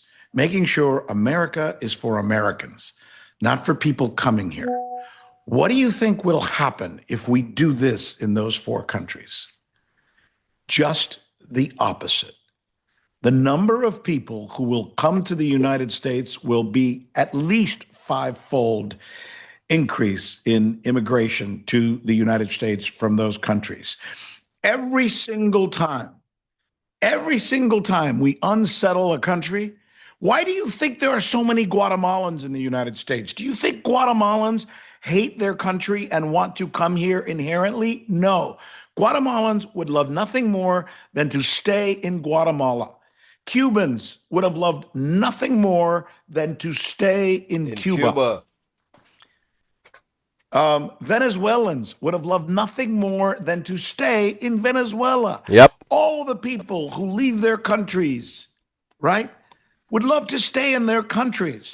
But when conditions become such that they can't stay in those countries, most often because Western countries have gone in there, whether it's Syria or Libya or Cuba, or most recently in Latin America and the history of Latin America, or just in the last 20 years, Venezuela, because the United States has enacted policies to destroy and coups to destroy Venezuela, therefore making it impossible for people to live there because inflation is so high and the conditions are horrible and crime goes up, all externally caused in many ways. And by the way, Maduro's not faultless, and the government of Venezuela is not faultless, but Maduro is, well, the only way I would say Maduro is not faultless is because he did not diversify the economy of Venezuela. But other than that, his leadership, his everything he was doing was perfect. Under he actually followed the lead of he actually followed the lead of the Chavista movement, the whole socialist whatever. Obviously, I lost my brain thought right there. sanctions, the freezing of assets, and all these things have helped to destroy its economy, therefore making it impossible for people to live there. And what happens? All of a sudden, we have Venezuelans all over the United States. We didn't have Venezuelans in the United States before that. The only people who left Venezuela after Chavez were the rich assholes who left because they didn't think they'd be able to get their way under the Chavez government. Not all of them, by the way. Venezuelans are wonderful people. I'm not saying all Venezuelans are all rich people or bad or anything like that. But generally speaking, the only people who left Venezuela back then were not necessarily, people who had nothing to contribute to the United States. In fact, most of those people who left because of Chavez voted for Trump and gave him money to get elected.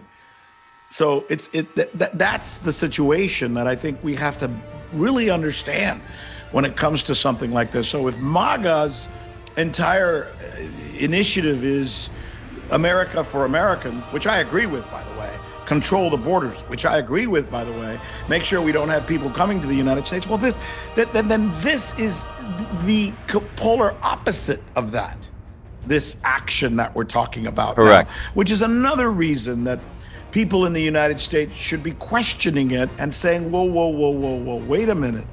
This flies in the face of your promise, Mr. Correct. President.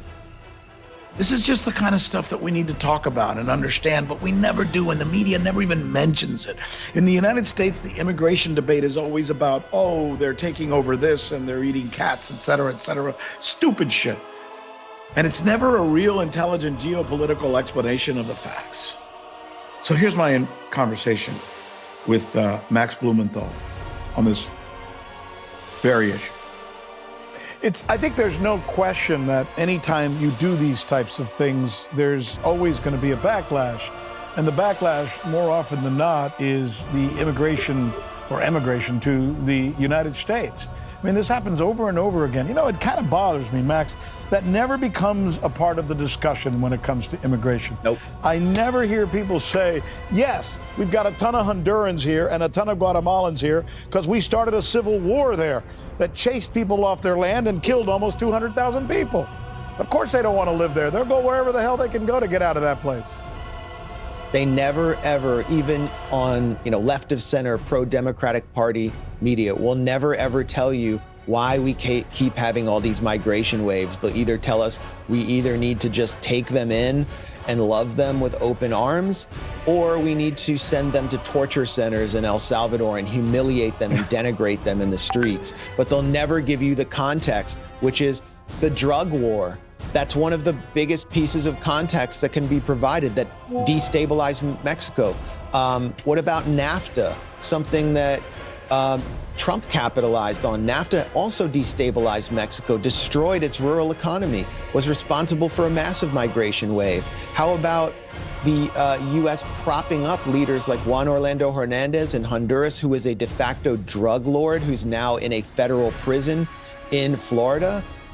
That's why do you think we had so many migrant caravans from Honduras? And now Ecuador has been totally destabilized by cartels. And who's at the top of that cartel? It's the Noboa family, who's shipping cocaine all around the world in their Bonita banana packages, working with the Albanian mafia. That's where the cocaine goes from Europe. And most of the fentanyl and that kind of drug that's poisoning us is coming from the Pacific coast. It's not coming from Venezuela.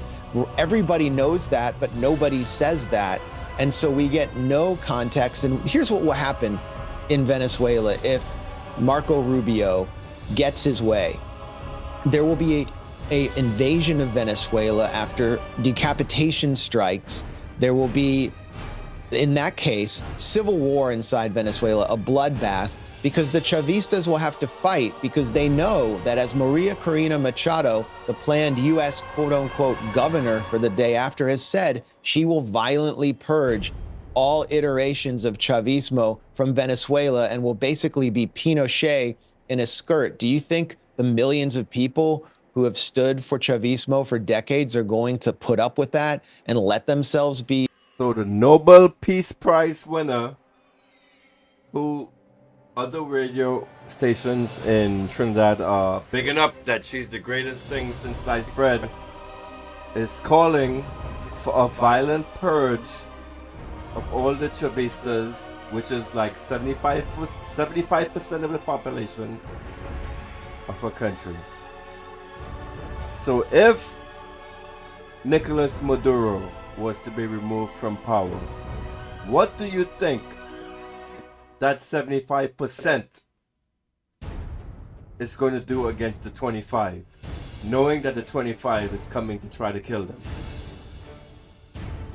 So what I think will happen if this was to progress like naturally without the interference of Russia, China and Iran, which I'm not actually including in this assessment, you will have like a violent purge of citizens in Venezuela, and the country will actually become more socialist, more communist.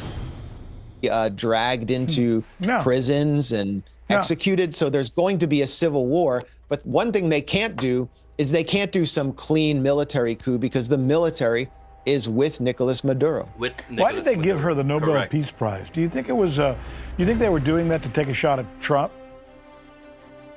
No, I think they were doing that because they wanted regime change in Venezuela and they were trying to give Trump the green light. And if you look at all of the previous Nobel Peace Prizes, or I would call them war prizes, all of them, the Nobel Peace Prize is fake. The past several years went to U.S. government assets vying for regime change in independent or Russian-aligned or socialist-oriented countries, what we call dissidents. So this was another case. They happened to give the Nobel Peace Prize to Machado, someone who actually signed a formal document of cooperation with ICC wanted war criminal Benjamin Netanyahu, and then issued a separate letter calling for Netanyahu to invade her own country of Venezuela. So the Nobel Peace Prize has been completely discredited by this award.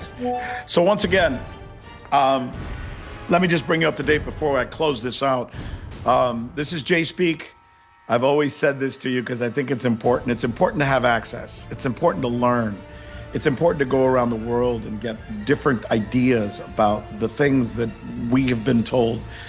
If you live in the West, and especially in the United States, I'm sorry, but you are so loaded with bullshit every day. Our corporate media in the United States, the CBSs, the ABCs, the NBCs, they're so bought and paid for. It's disgusting. Absolutely disgusting. What I do here is I'm in Turkey. I was in China. I was in Crimea. I am in Moscow. I am in Istanbul. I am going to different places, talking to different people, because the people on this side of the world are waking up. BRICS is for real. The multipolar world is for real. The global South is for real. And these countries that are coming together they should, if nothing else, even if we don't like them or don't disagree with them, they should be heard. And when you hear them, you start seeing things a little differently in many ways. And maybe this is something we should have done a long time ago, but unfortunately, for me anyway, access is important. You have to be here to talk to these people. You have to be here to understand a different kind of mindset and ideology. All right. So I hope you guys learned from that interview. The major points behind it is from that interview was you know what I should do? Renaissance sent me this video that he wants me to play for you guys, and I'm not drunk anymore. Hold on, let me see if I could get this video up. One second. Well, it was only a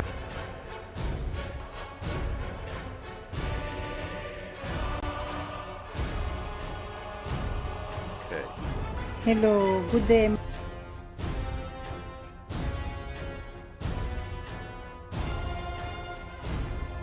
My friend, all my followers.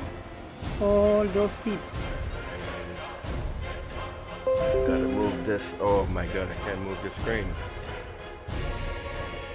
My friend, all my followers, all those people who are sending. Hello, good. Hello. Hold on a second. Good day, my friend, all my followers. All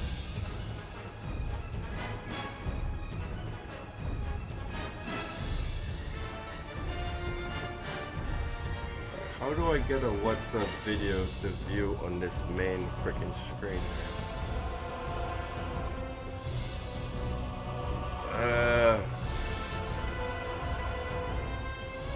What, Renaissance, send me the actual link for that video instead of the actual video file itself, because you know what? Oh, I know. I'll download the video. There we go.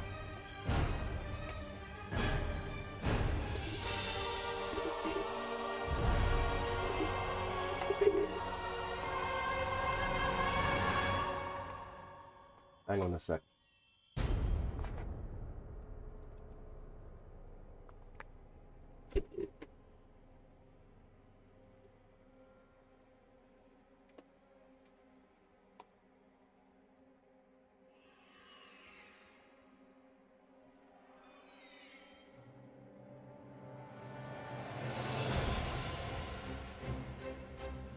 hello, good day, my friend, all my followers, all those people. Perfect. All right, so up next, I forgot the name of this lady. Hold on, let's see if I can pull up her name.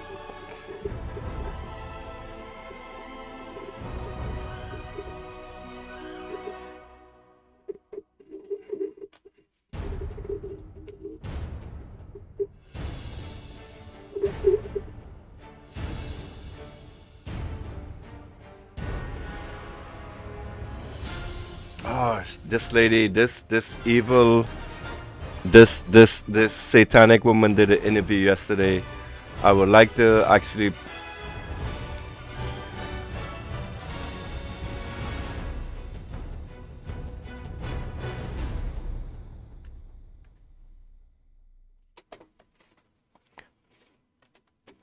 Let's play her.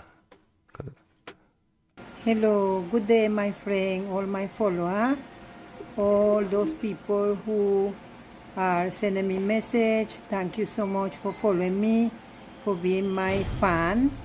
I feel so proud to know that I have so many fans, and that, you know, the love and the positive energy and everything is always there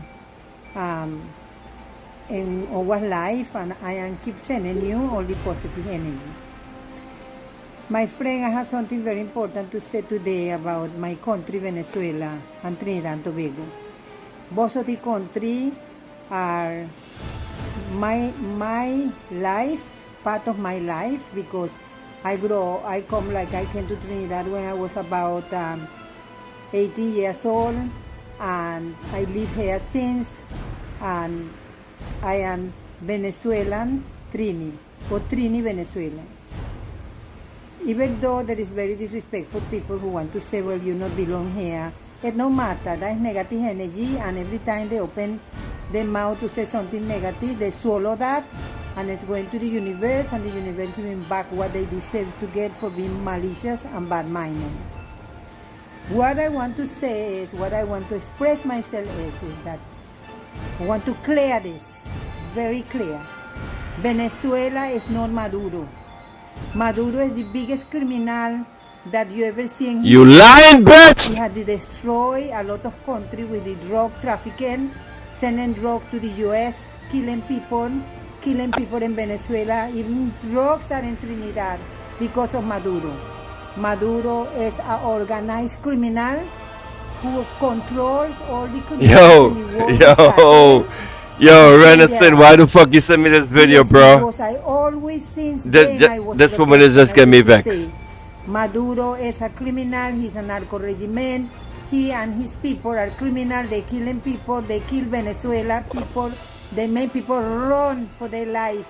Come to Trinidad, persecuting them, putting young people in jail because they say they don't like him, that he make them people suffer.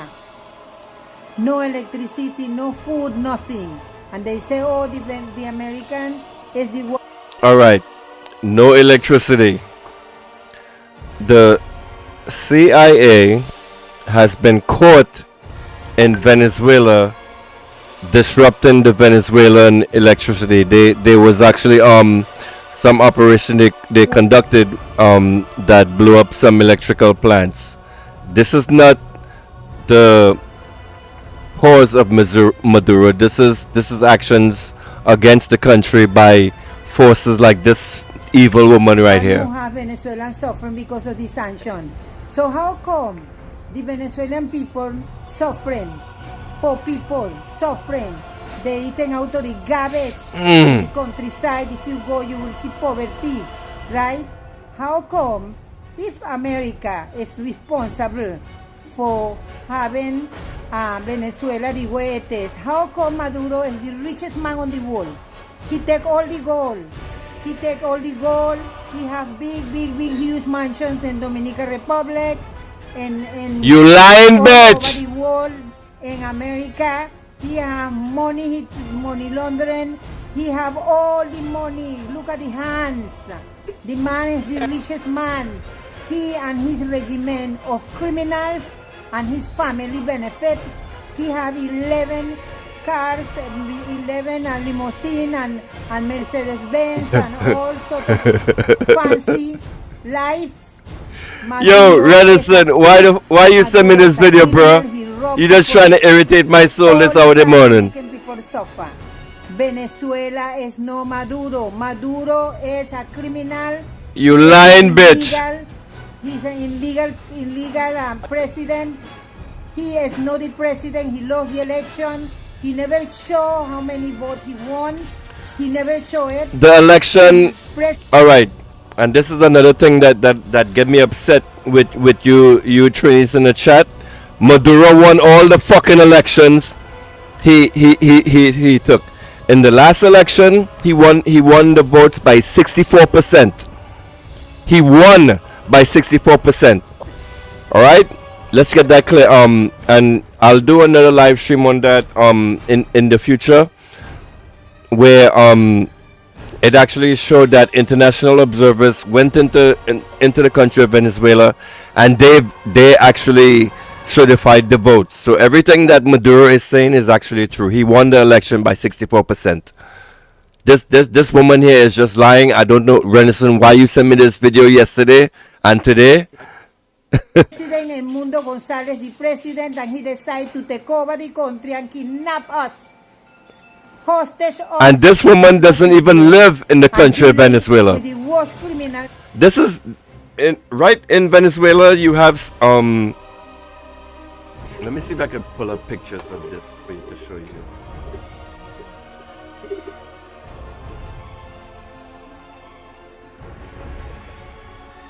Let's bring this over here.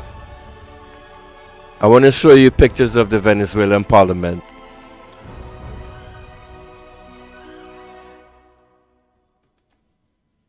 This right here is a picture of the current ruling class in Venezuela, the current government. Notice, I don't want to sound racist, but notice their skin colors here. Okay, you see a lot of brown.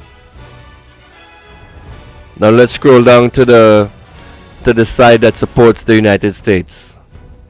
Is there a way I can make this image bigger? Let's see it. Hold on.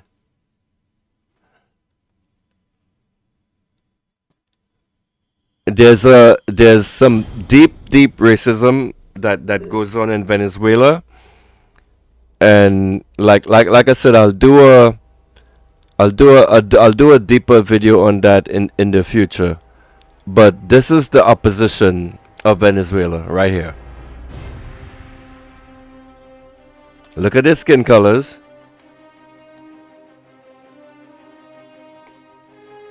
then compare that to the socialist revolutionary government that's currently in charge of Venezuela.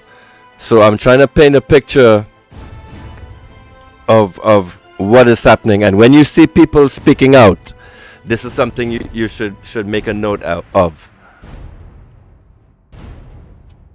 In the world with cartel, right?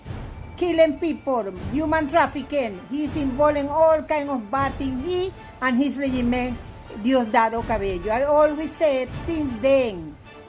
When This lying bitch. I protest against him. I protest against Chavez because Chavez is the one who is starting all this criminal. He support the FARC, he support the terrorists in Colombia. He is not, Chavez is a good man for his money in the pocket. That is a good man. But Maduro is a criminal. Venezuela is not Maduro. Venezuela is a free country that believes that this man should be in jail, should be persecuted, and should be sentenced for 100 years of his life in jail.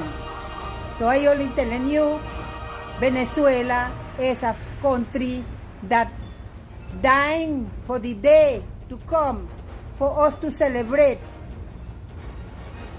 our freedom, and we will be free. And we thank Donald Trump, President Donald Trump, for all the work that he's doing against the cartel in the world, because it's not only in Venezuela and not in Trinidad. I am thankful to Prime Minister Camila Vicesa for supporting Trinidad and Tobago. Always support America. Always, they have always great relationships. So this thing about how come Camila supporting Maduro, supporting Donald Trump. There's always support. There's always had that support. She has to support that because he is a criminal. She is not against Venezuela. She's against Maduro. Make it clear, right? So please let understand that Venezuela is no Maduro, that horrible, terrible criminal. Okay? Thank you very much. God bless.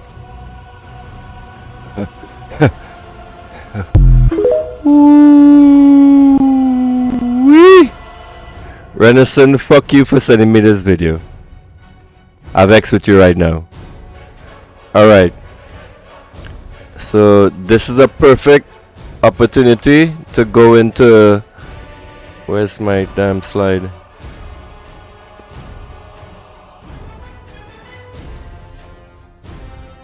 Where is it?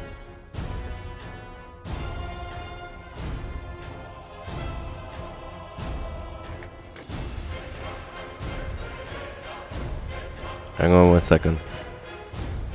You know, actually I should actually show you guys this shit.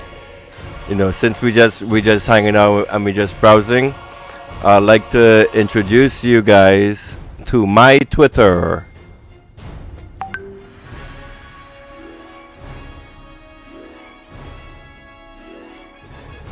Alright, so here it is. Reporting in Newsday. Prime Minister Kamala Persad-Bissessar said CARICOM was not a reliable partner but had chosen Venezuela over CARICOM member state Trinidad and Tobago in a statement made on the Crime Watch television show host Ian Allen on October 27. Oh, that's coming in the stream. I'll actually show this evil, dirty woman and the speech she gave. Let's see the video that I'm trying to show you people.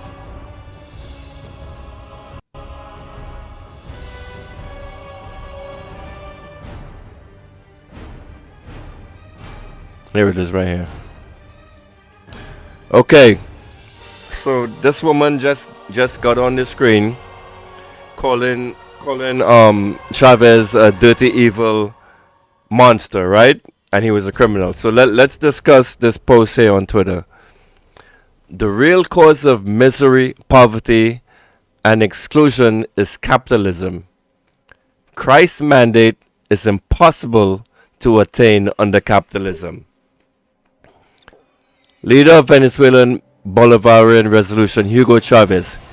Here are some of the achievements of the Hugo Chavez presidency. Poverty reduced from 70.8% in 1996 to 21% in 2020. Extreme poverty reduced from 40% in 1996 to 7.3% in 2010. 20 million people benefited from Misiones anti-poverty programs. They eliminated illiteracy, with 6% of GDP being spent on education.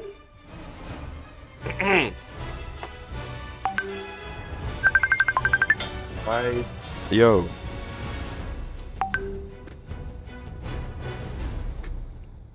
One in 3 Venezuelans were enrolled in some form of education program. They reduced infant mortality from 25 to 13 per 1,000 live births. GDP per capita rose from $4,000 to $11,000. He launched Mission Milagro, which restored the eyesight of 300,000 Venezuelans. I heard about this this program. This was actually an eyesight restoration program that was actually active in the United States. I heard about that. Interesting. Venezuela became the Latin America country with the least inequality. Every Venezuelan was entitled to free healthcare and education. Oil exports rose from $14.4 billion in 1999 to $60 billion in 2020. The Venezuelan model of development was a rebellion against Washington-imposed neoliberal domination and a refusal to allow United States corporations to dominate the country and extract resources while Venezuelans see no benefits. Therefore, starting from the Obama presidency, there has been a concerted effort to destroy the Bolivarian revolution in order to ensure the populations of other Latin American countries do not get inspired to rebel as Chavez and the Venezuelans did. You hear that? So if you were paying attention to the interview with Max Blumenthal, he said that disrupting Venezuela is supposed to disrupt the country of Colombia, which has a currently leftist government, Nicaragua, and Cuba. So by the United States disrupting and causing all these problems in Venezuela, he hopes to achieve that goal of disrupting all of these countries. But it is my assessment, Slimy, that this is not going to happen, and the United States has bitten off a little more than it can chew. Let's see if I can play this video right here. De la miseria, de la desigualdad. Convenzámonos todos, si es que alguien tiene alguna duda, ciudadanos y soldados, soldados y ciudadanos, el capitalismo es la causa, la verdadera causa de la miseria, de la desigualdad y de la exclusión. El mandato de Cristo es imposible en el capitalismo. En el capitalismo lo que impera es el odio, el egoísmo, la ambición y los antivalores. Amaos los unos a los otros. Supremo mandato de Cristo el Redentor solo será posible cuando reine el socialismo en esta tierra y en estos mundos. Luchemos pues por un socialismo nuevo. All right, let's if anyone has any doubts left, citizens and soldiers and citizens, capitalism is the cause, the real cause of misery, inequality, and exclusion. Christ's mandate is impossible in capitalism. In capitalism, what prevails is hatred, selfishness, ambition, and anti-values. Love one another. Supreme mandate of Christ the Redeemer will only be possible when socialism reigns in these lands and in this world. Let us fight then for a new socialism. Woo, woo, woo, woo, woo. This guy's getting me fired up. So this is the criminal that this woman who Renaissance just sent me this video to. This woman who is a freaking criminal. Fuck you, Renaissance, for sending me this video. But also, I want to play a video for you that she did yesterday. Let's see if I can pull this up. Hold on 1 second.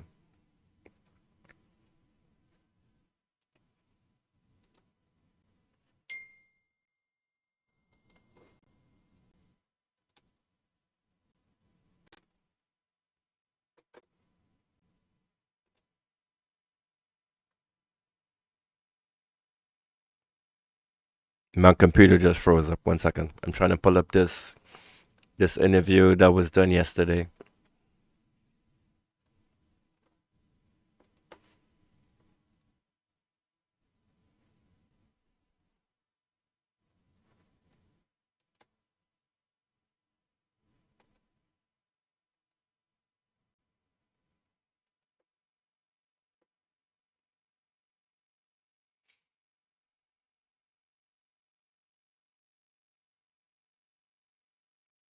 Like this is something that I hate with freaking Chrome.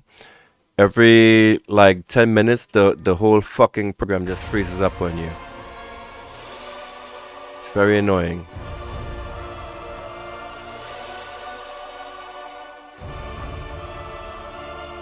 All right, so let's pull up this video here.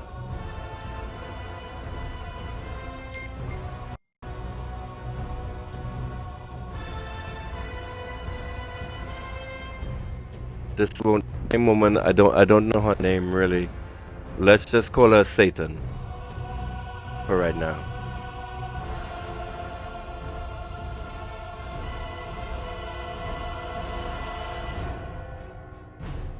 I forgot. I don't know the name of this woman. Like I said, let's just call her Satan for right now. This is the interview she did yesterday. To have a better life. You said something earlier on that you all don't mind if the Americans take all the oil. You know, I suppose. I don't listen.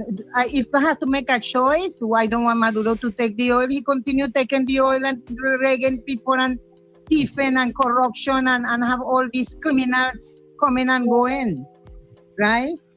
The magnitude of the drug trafficking alleged was made possible only because Maduro and others corrupted the institution of Venezuela and provide political and military protection for the rampant narco-terrorism crime. You understand? Describing in our charges has alleged Maduro and the other defendants expressly intending to flood the United States with cocaine in order to undermine the well-being of our nation.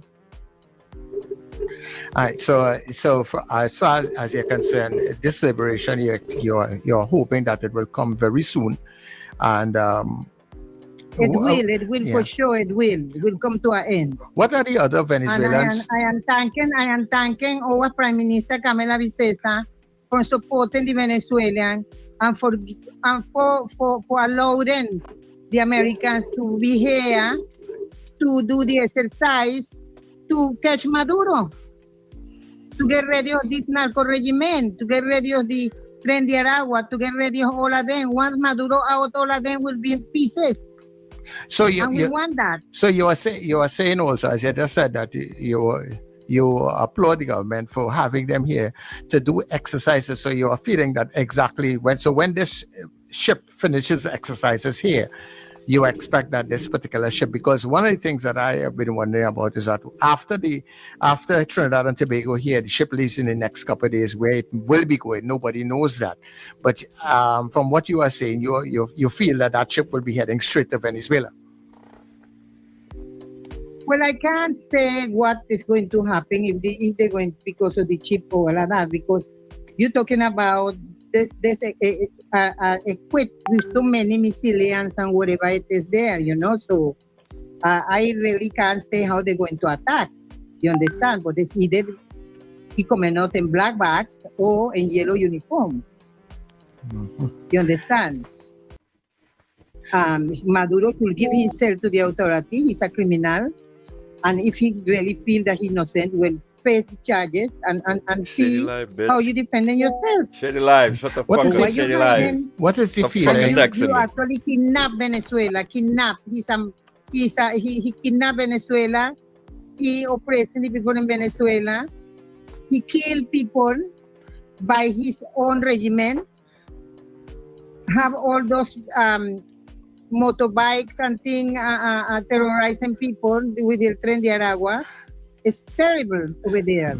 What is the feeling of? Terrible. What is the feeling? Because I know you would probably be speaking on behalf of a lot of the Venezuelans who are here. What is the feeling like for most Venezuelans who are in Trinidad right now? What are they saying? They very optimistic about the outcome of this, and that Venezuela will be free very soon. They concerned about that this man calling war, because Maduro calling war. Trump never called war.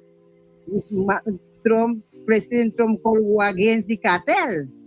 Get ready of the cartel.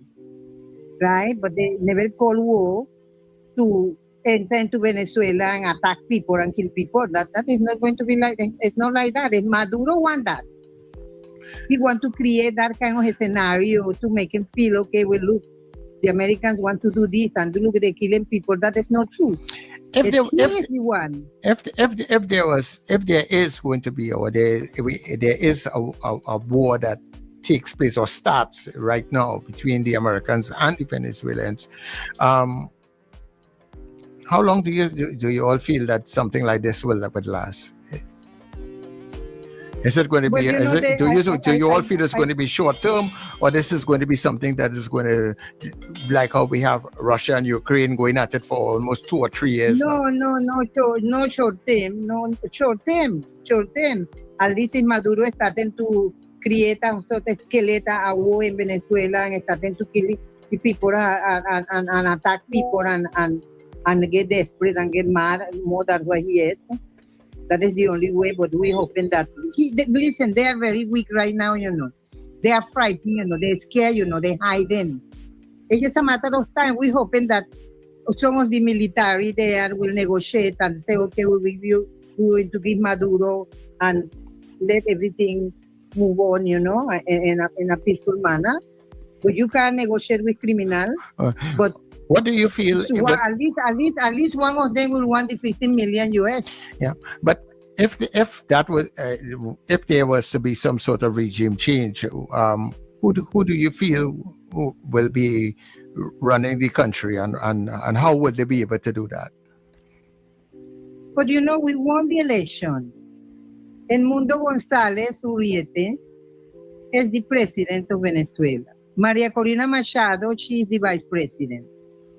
We already have them to move in as soon as we get rid of Maduro. But Corina Machado is in Venezuela. She has to hide because they want to kill her. They want to assassinate her. President Edmundo González has to fly out to Spain to seek protection because they want to kill him. So basically, once they get ready, hopefully, that we get rid of this cartel, this Maduro, and this cartel de Soles, the transition will take place. And a democratic, we're going to have democracy in Venezuela. And we will be able to move on. And the relationship with Trinidad and Tobago, Trinidad will benefit with the Dragon deal, all of that will materialize. All right. Okay, no problem. Whether you have any more questions, Jacinda? Absolutely none. Okay. I can't speak to someone. I can't interview someone like this. All right. Okay. Because if we were interviewing anyone else, we would have stopped it long time ago where they're making these unfounded allegations against someone. I can't do that. Sorry. All right. You're going to see everything I'm telling you. You will see it coming. What are the lotto numbers for next weekend? For an interview. Somebody asked what are the lotto numbers. I will still give you the interview. Don't worry. I don't hold nobody in mind. But no problem. When everything I said come to pass, he himself will beg me for an interview, and I'm willing to do it with him. No problem. Okay. No problem. And thank you so much. All right. Well, thank you very much for talking with us. Yeah. I'm sorry. If we were, thanks, Ms. Gonzalez. Yeah. Had that been anyone else we interviewing, making those accusations, I should say, we would have stopped it. So I can't do it. Sorry. I can't just listen to Ms. Gonzalez say the things she says, even though she may very well be right. We can't do it because I can't be part of that. Sorry. All right. Well, given that, all that you heard, let's see if you can probably open the lines because you have a little space in between here now. 281-1315. Please be respectful with your comments. Even if you don't agree with Ms. Gonzalez, please be respectful with comments, right? Because I certainly don't agree with her, but I will never disrespect her. All right. Virginia, she is the dumb bitch. Let's disrespect her. Morning. Wendell, I see you. I can respect. Your point there. Okay. But I want to ask this question though. Would you consider the Grenada situation when the United States went in there after Maurice Bishop was murdered?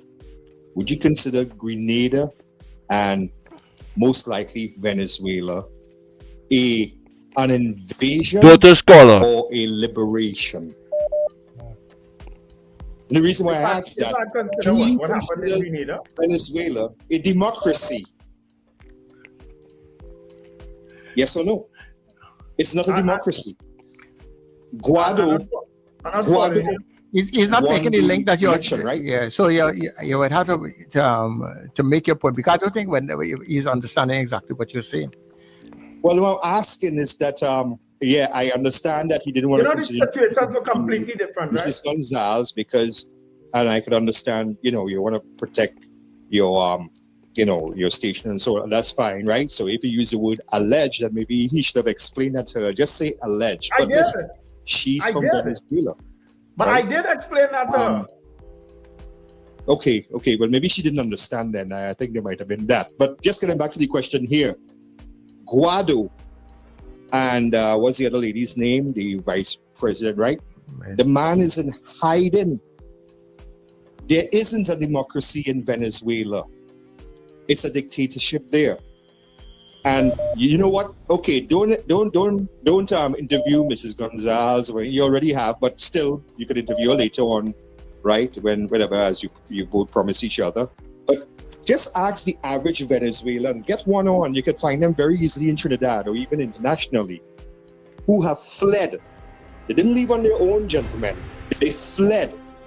I have relatives still in Venezuela. To hell, but that's a different story. I don't know what they're doing there still, right? But the fact is that it is not a democracy in Venezuela. Guado is in hiding. That other lady is in hiding. Okay? The man is a dictator. Now, yes, we can split. Whoever this caller is a goddamn moron. And all of that. Right? Please don't call into this show. Both sides of the situation, gentlemen. And I respect you all. Sometimes we may not agree most of the time, but at least we respect each other. Still love you. Yeah, okay. This caller is a fucking moron. I really think that this is, and stop, please, don't do like the mainstream media. God damn. Who has been, last November, who has been exposed, right? Whenever you're talking about places like Grenada and Venezuela, let's call it a liberation. It was not an invasion. And you know who killed Maurice Bishop? It wasn't the Americans. It was his own people. Okay, no problem. Virginia, I got your chance. Thank you very much. I don't understand your point. So America must just do what they want. I totally agree with you that the situation. I had enough of that. All right. Back to my original presentation. So back to Venezuela again. So breaking news. Nicolas Maduro has canceled all gas deals with Trinidad and Tobago. Matter of time before President Trump launched a military strike on Venezuela. Well, it appears to have happened. This morning, Venezuelan leader Nicolas Maduro says they've captured CIA soldiers/mercenaries trying to carry out a false flag attack designed to spark a coup in that country, confirmed by a number of different news sources. But also, you might remember that just a few weeks ago, the New York Times even broadcast this to everybody. The Trump administration authorizes covert CIA action in Venezuela because, they love regime change operations. This is exactly what we expected to happen, and it's here. Meanwhile, the American media is fully on board with this and with regime change operations. Last night, CBS News 60 Minutes, which is an extension of the CIA, of course, did a full report on Venezuela. And they even had this guy. This, of course, is James Story. He's an ex-U.S. ambassador, total regime change lover.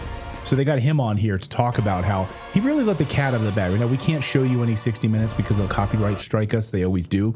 But what basically he said, he admitted the real reason that we're going to war with Venezuela.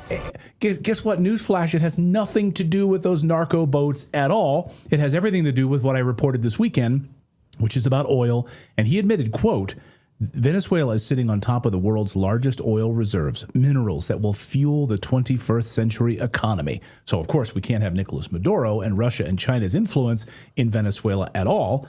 It needs to be the United States. CIA whistleblower John Kiriakou joins us now. This will open your eyes. Change operations and has been telling the world about the CIA's nefarious operations. John, great to see you. Does this surprise you at all? I mean, when you're hearing from Nicolas Maduro that they've captured CIA mercenaries off of Trinidad and Tobago trying to carry Trinidad and Tobago's on the world stage, y'all. Redacted is reporting about frickin' Trinidad and Tobago. Get caught all the time. You made it, guys. Didn't surprise me. Congratulations. The Trump administration, the Biden administration, and the first Stupid Trump bitches administration before that have used mercenaries repeatedly in Venezuela. It's never well thought out. It's never well executed. And then we can't understand why the Venezuelans don't want to let go of all these regime What's up, Gary? mercenaries that they catch coming up on shore. I will say, though, that you raised a moment ago a very important issue, and that's the issue of oil. Venezuela is sitting on an ocean of oil. It's very dirty oil. It has an extremely high sulfur content. And until about 10 years ago, the only refineries that could process that oil were in Texas. And so we didn't like the Venezuelans. They didn't like us, but we were the only ones that could refine that oil. So we maintained a relationship. Well, about 10 years ago, the Chinese began building a refinery in the Caribbean, and it can refine oil now. So I think that this regime change operation is not even really about Nicolas Maduro. We've worked with Maduro for a decade. It's really about trying to keep the Chinese out of Central and South America and the Caribbean. Yeah, not to pat myself on the back, but I did a deep dive video on it this weekend, specifically talking about China's 25% interest in the oil that sits right off of Guyana. And of course, their lifeline right now is the amount of oil that they're getting from Venezuela. We don't like the Chinese and the Russians in our own backyard under the Monroe Doctrine, 1,600 miles away from Miami. So we get to say that this is all about narco-terrorist boats when it's really not. It's about, we want to control Venezuela. Let's stop lying to people. Yeah, I couldn't agree more. Just come out and say it. Just say, look, we don't want the Chinese, so this is what we're going to do. What do you mean not well thought out? Are we talking like Louvre heist type fly by the seat of our pants or what? Because John Bolton admitted in his book. Okay, so give me an example. Let's go in and try this. Sure, if you're going to overthrow a government, you don't just send mercenaries in inflatable rafts to wash up on shore with their guns and say, okay, we're here to overthrow the government. There's a way to go about doing it. First of all, you have to attack the presidential palace, right? Bomb the presidential palace. At the same time, you have to take control of the methods of communication, the TV stations, the radio stations. You have to attack the power grid if you don't want the other side to communicate. You have to pacify the military. And then you have to physically take control of the major intersections in the capital city, while your troops move on the presidential palace and the Ministry of Defense. Well, 16 bozos who used to be, in the Marines or Delta Force or whatever, and are working for Eric Prince now, they're not going to affect your coup. It's just not going to work out. This notion, and I sat in meetings with White House officials who would say, as soon as we cross that border, they're going to throw flowers at us. They're never going to throw flowers at us. They're going to shoot you for invading their country. It's just something that we don't understand. We fool ourselves. We trick ourselves into thinking that we are liberators who will be welcomed as heroes, and instead we're greeted as invaders and occupiers. Right. Can you talk about that's just some of the mechanics of a CIA operation here? The New York Times blew the whistle on this a few weeks ago, saying that Trump has authorized these CIA takeover and regime change operations. We reported here on this show through a whistleblower, Jordan Godreau, who was tasked by the Trump administration to go in and lead a coup attempt back under his first term in 2016. The CIA got in the way, and his special forces teams, he was a Green Beret, they were killed. Like, the CIA got in the way of his regime change operation back during Trump's first term. So what exactly are they going to try to install? I know there's rumors out there they're going to try to install, the CIA wants basically a cartel light, like not as strong as Maduro, but they still get to funnel all of their phony and dark money through basically an alternative to Maduro, but he's not a saint at all. Like a Zelensky government, right? Yeah, like in Venezuela. Government. That's right. Yeah, that's great right. point. First, let me say that when this article appeared in the New York Times several weeks ago, quoting the president as saying that he had approved of a covert action program, it sent chills up my spine. There is literally nothing at the CIA that is more highly classified than a covert action program. Covert action is so highly classified that the covert action staff at the CIA doesn't even have a sign on their office door to identify who they are. So for the President of the United States to announce that he is ordering a covert action program to overthrow a government, unprecedented since the CIA was created. I don't know if he did it just to try to throw the Venezuelans off balance, or because he was so proud of himself he just couldn't keep it quiet. I don't understand the reason, but it was stunning to me, incredible that he would do such a thing, number one.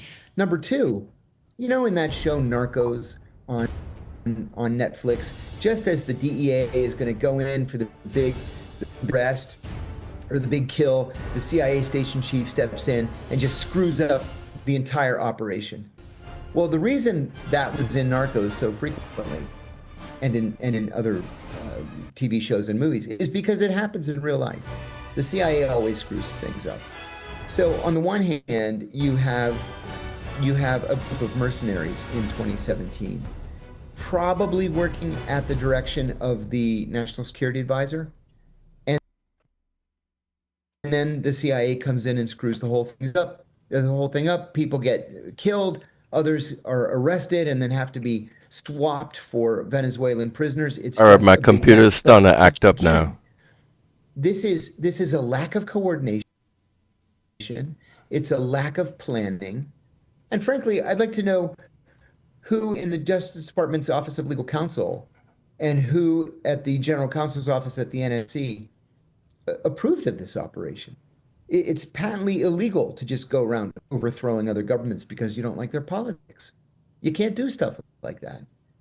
So I'm not surprised that what we've seen so far has just been one disaster after another. I mean, at least they're doing it in full sight. It's not covert, because when Trump left office, the first. All right, my computer's starting to freeze up now. I don't know what the hell is going on. Like, the internet and everything is starting to get slowed down. What the hell is going on? Yeah, if you're fucking messaging me, stop fucking messaging me, please. I'm live.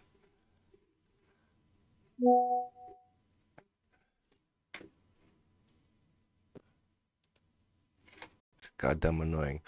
All right, the next I want to talk about this hurricane that's coming in. Why is the music like everything is all freezing up on me now?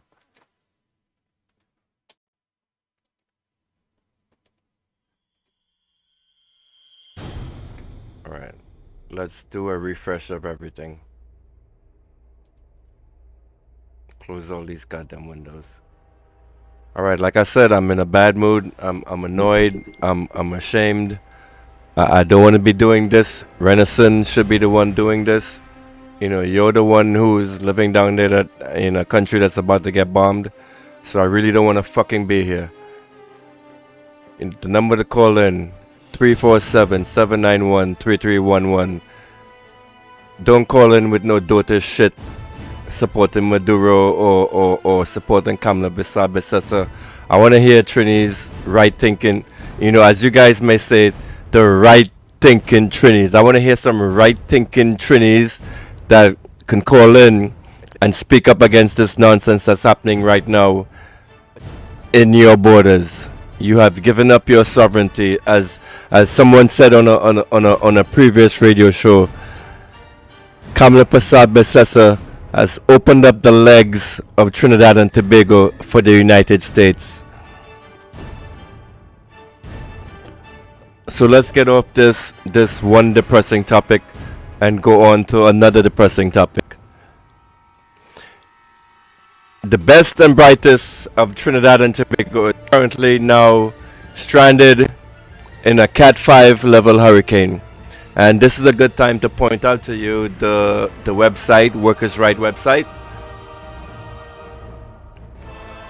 The Workers' Right platform now has a website. The link is posted in the chat, and it's a direct link to this address, to this article that right here that was written by Mr. Renison this morning. So the article is entitled "Abandonment in the Eye of the Storm: UNC's Cruel Betrayal of Trinidad and Tobago's Future."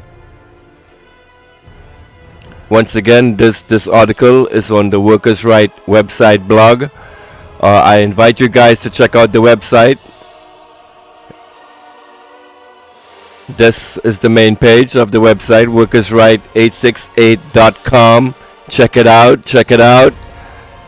We have the live stream.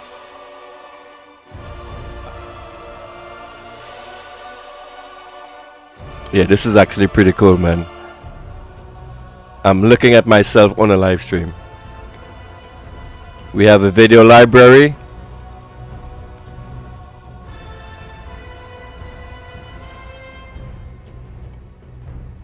And we have a contact page. And I see a lot of you guys, this is the first time we're actually advertising this website, but I noticed that a lot, like 50 people actually came onto this page without me even saying that the page existed and tried to use this contact function. I'm not exactly sure if it works. I never tested it out. But it's very it pleases me that you guys have so much interest in this. So later on today I will test this function out. So any message you have to send to the Workers' Right platform and Renison, you'll be able to do here. Also note, we will be accepting secret tips, and like if you feel like snitching on somebody, this is the contact page that you use. We're currently testing the donation page on the Workers' Right platform. And like I said, we are not connected with any government agency. We're not with the PNM. We're not with the UNC. We are totally revolutionary, people-focused organization. So if you feel like supporting what Renison is doing, this is the donation page. This should be up and running by, I think, tonight. So once again, let's go back to the article.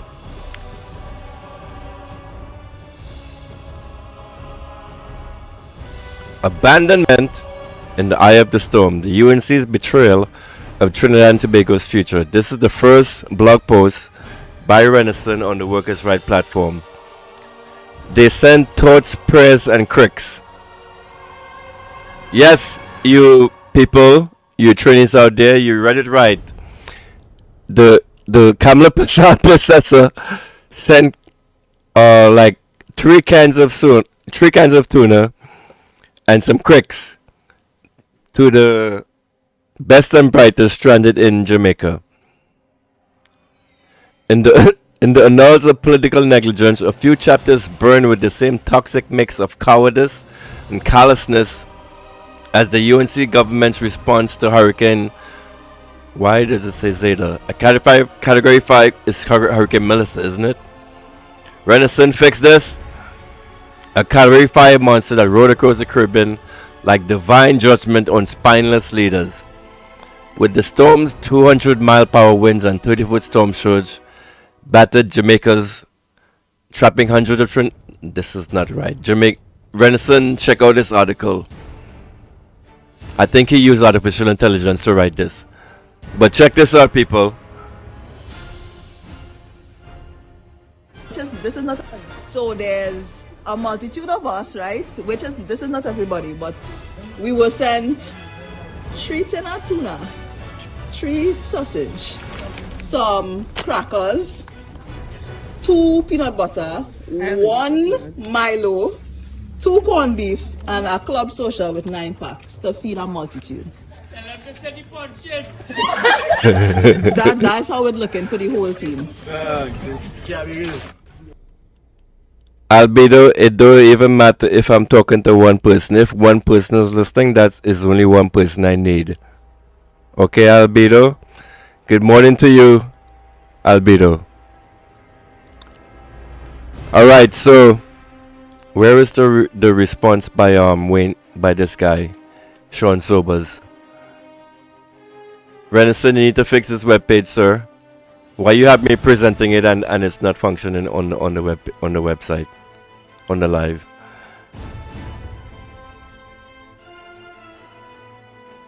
Let's wait for it to load.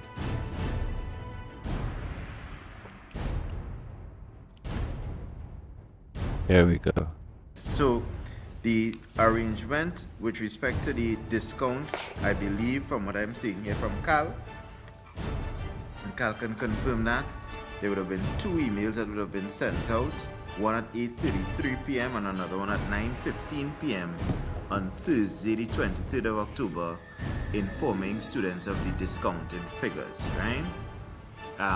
You could always pick that up with Cal to confirm that information. And on the second point with respect to the discount for or paying or comping for the flights for the students, yes, it was in fact something that was considered. Unfortunately, at this juncture, when we looked at in terms of the response, the blast email that would have been sent out to these 268 students, when we only received essentially 72 plus 13. So it is 268 students. 13, which is 85 students, leaving a balance of 183 who did not respond. At that juncture, we were of the opinion, listen, let's just get the planes out there.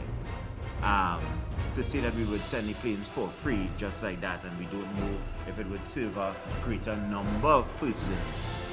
At that stage, we thought that it might not have been in the best interest to do it at that stage. There is a discussion now. I am not a policy maker by myself. I do so in a cabinet based upon the instruction of the Prime Minister and in amalgamation with other colleagues.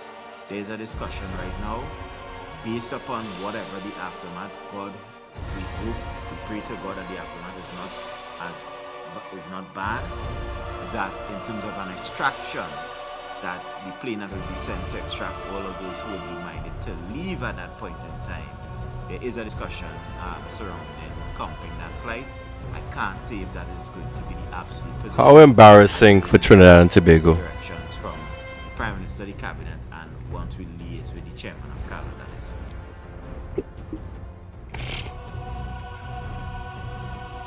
How embarrassing for the government of Trinidad and Tobago. Excuse me 1 second. Thank you. Thank you. Thank you.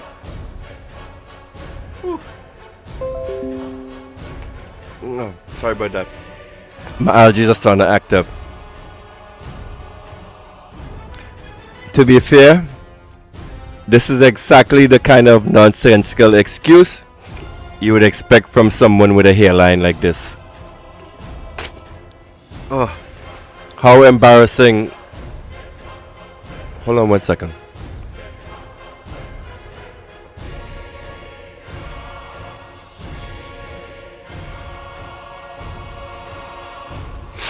Oh, my sinus is starting to act up.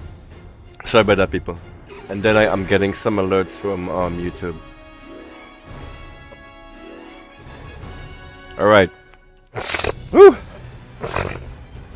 Sorry, people. Welcome to the Slimy Show, broadcasting live on the Workers' Right platform, the Workers' Right website, the Workers' Rights website, YouTube, and for the first time ever, on Twitter, X. Welcome, welcome, welcome. The number to call in for voice notes and live calls is 347-791-3311. If you guys don't want to call in, that's totally fine, Albedo. I'm okay with that. I know this platform used to be a UNC focused platform before, so most of you viewing are UNC shitongs. I accept that. That's totally fine. But thank you for viewing anyway. I love you guys. So anyway, where was I on the main story?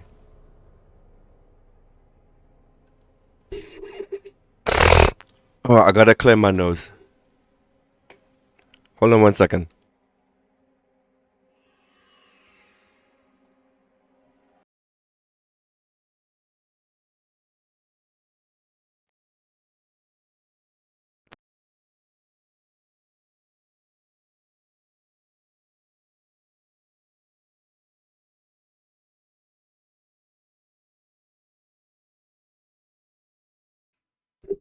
Okay, I am back after a good clearing of the nose. So let's get back to Kamla Besessa. So, breaking news, Trinidad and Tobago. The SOE is to be extended. So, your great leader, your great and esteemed. Oh my God, this is another interview I wanted to show you guys too.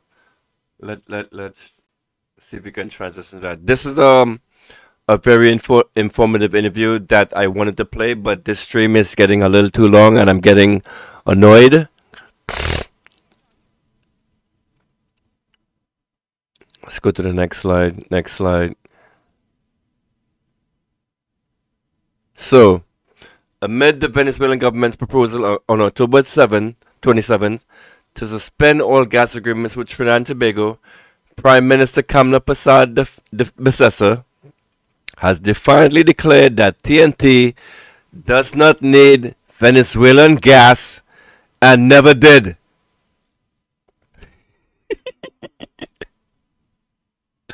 Oh God, Trinidad, you guys have no idea what you are in for. So explain this to me, right? Why did Kamla, if she didn't need Venezuelan gas, why did she spend all that money just a few months ago for this fake ass OFAC license that she got? The OFAC license that she got, which was a rebuke to her government. If you had remember, the prior government of Trinidad was granted a 2-year operational OFAC license by the United States government. After that was suspended and it was allegedly renewed, we were given a 6-month OFAC license, which was non-operational, meaning we can't go explore, we can't go drill, we can't do none of that shit. The only thing we were authorized to do in this OFAC license was to go to Venezuela and renegotiate with them. So you guys are on the other radio shows are celebrating and rejoicing on the renewal of this OFAC license, when in fact the OFAC license was actually like a slap in your face. It was a slap in the face of the UNC government saying you're fucking stupid, go back and negotiate with Venezuela and get back the same terms and deals that you had before. So what we currently have is nothing compared to what we had with the prior government before. Where is this interview with frickin' Kamla Persad So hold on one second. I don't want to. I already spoke about the Trini's lost in. So let's go back to this woman right here. Ladies and gentlemen, this is your leader.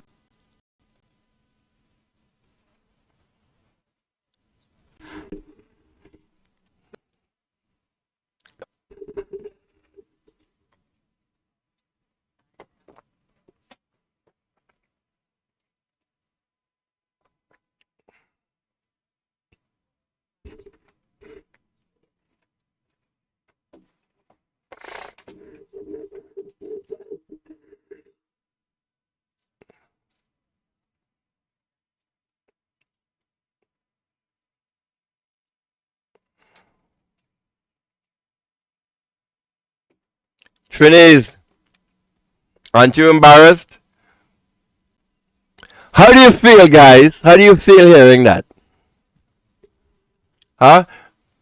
Renison wants to hear your voice. This is going to be a like a first time calling. The number to call in on WhatsApp is 347-791-3311.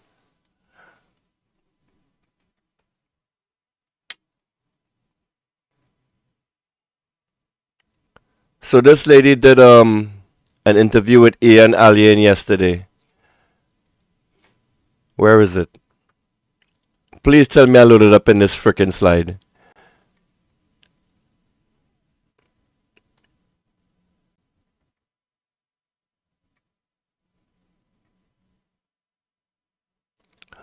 Ooh, I didn't load it up. Alright. So we gotta go to the raw video. Hang on one second. I wanna play you guys the full interview that Kamla Persad Bissasa did with Mr. Ian Allen yesterday over the phone.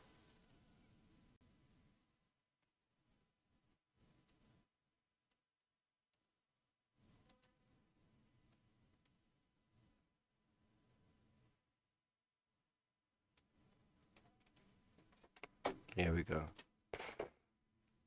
Ladies and gentlemen, the Prime Minister of Trinidad and Tobago.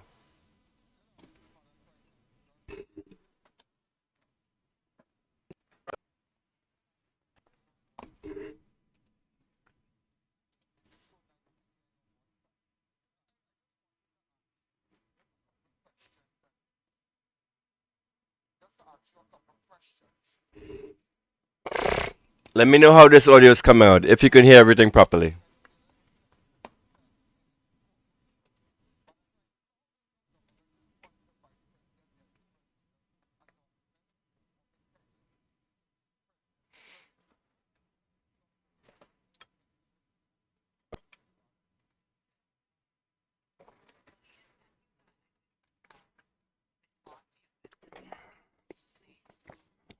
Hold up.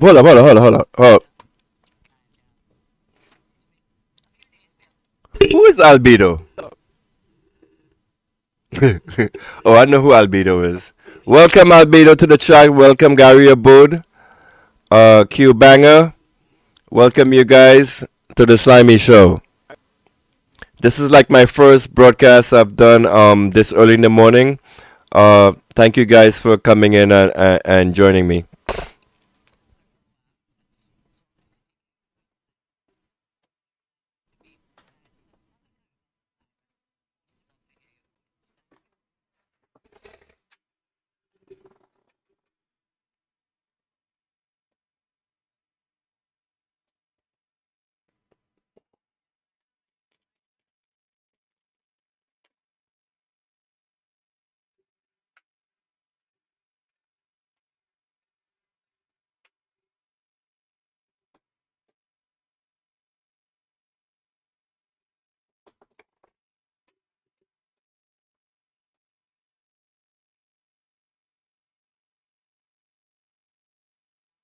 My God. Listen, you know what? I want you guys to listen to the responses this weak and feckless, ineffective piece of shit woman gives on this interview.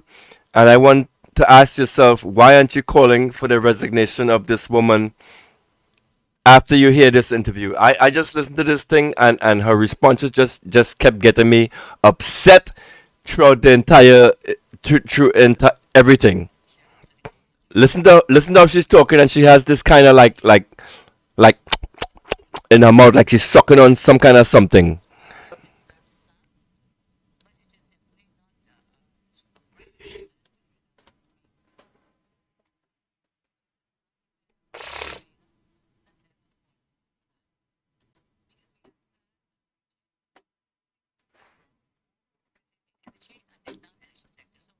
So tell me, Trinidad and Tobago, all of you guys were paying attention to the budget that was just broadcast live for the entire nation and the world the past 2 days. What diversification has she actually brought out in this freaking budget? All right, we have a caller.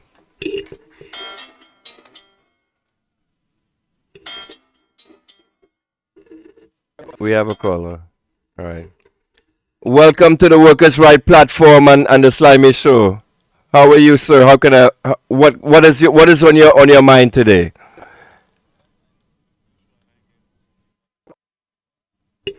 Wait. What video?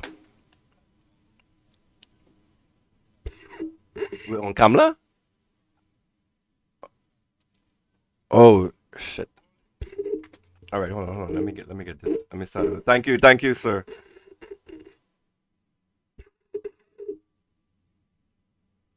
How are you not hearing the volume on this?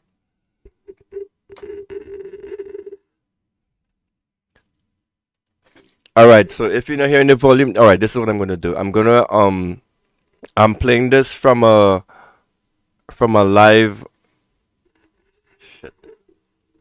Thank you, caller. I'm playing this from like a live. So what I'll do is I'll actually pull up the Ian Alien um live stream from yesterday.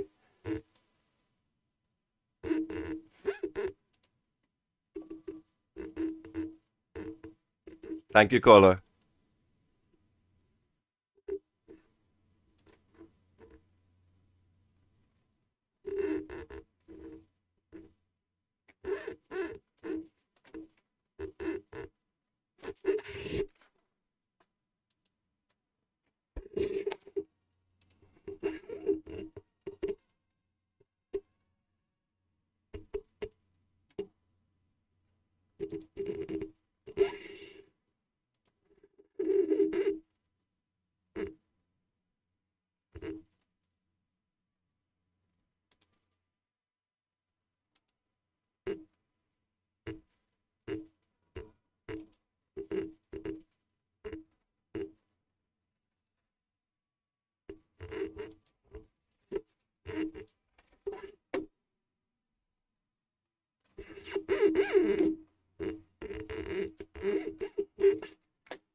Sorry about the audio, guys.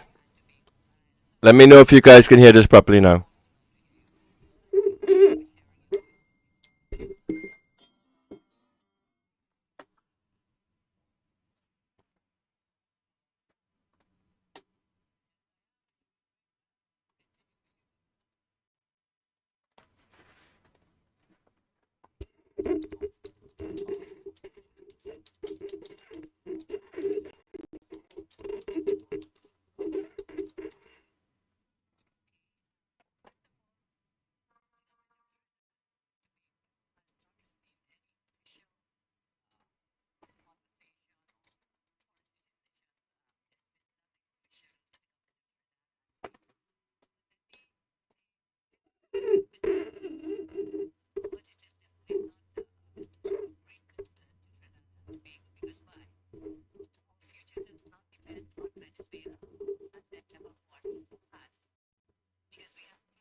This idiot woman.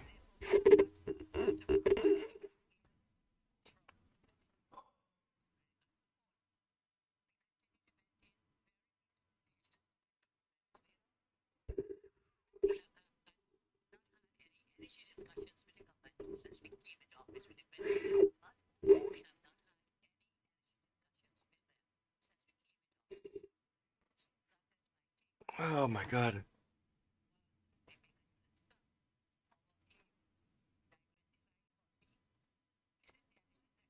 In the non-energy sector as well. Ma'am, could you elaborate a little more on diversifying the economy with respect to non-energy sector and energy sector? Definitely. We have plans and projects in the tourism sector. We also have some plans and projects in the agricultural sector and several other projects in various ministries that are non-energy matters for diversification. How's the audio? We're also looking at, one second. Right. I'm just seeing this shit. All right, let's start over this interview with this woman. Yes, we've also with this dotish woman. Will be launching next week. I'm doing it. Yes, I am, and you're doing great work. Continue with your good work. Thank you. So tell me, with respect to Delcy Rodriguez's announcement of intention to speak with President Nicolas Maduro with the view of suspending all energy agreements with Trinidad and Tobago. Is the volume still too low? Okay.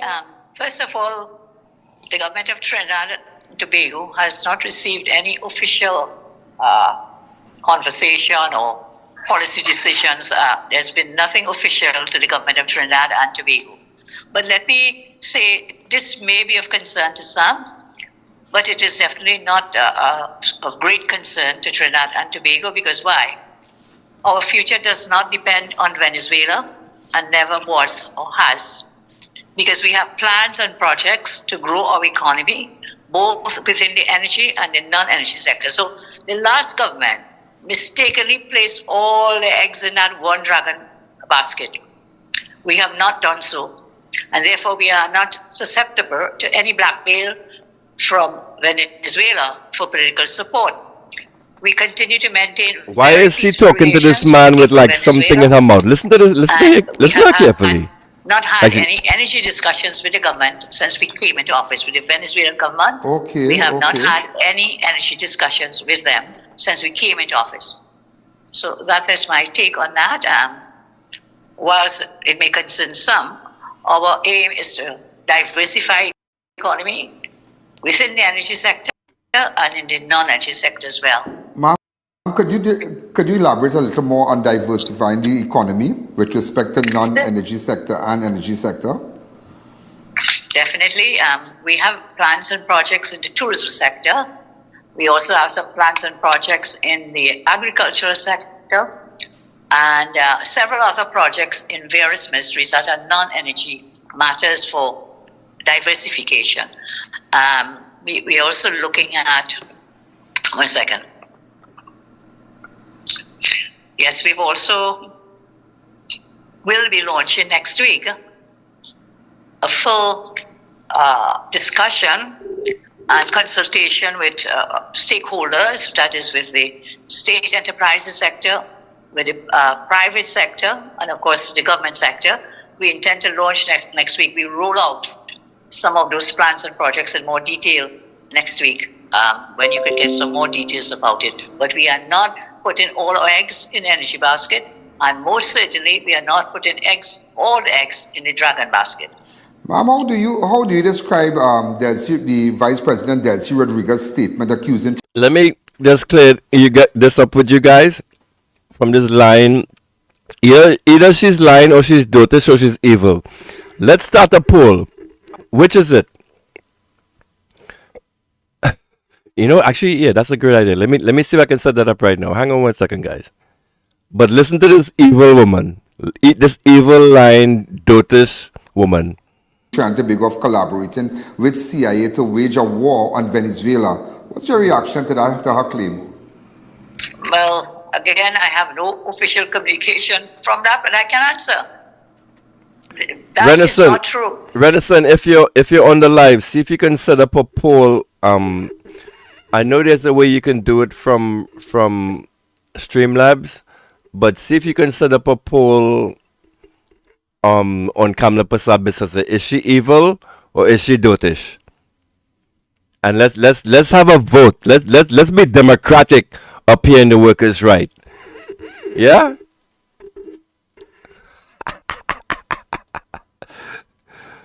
So visit the Workers' Right website at workersright868.com. Once again, the website is workersright868.com. We're still in the middle of actually building the website. Thank you guys that have visited it so far.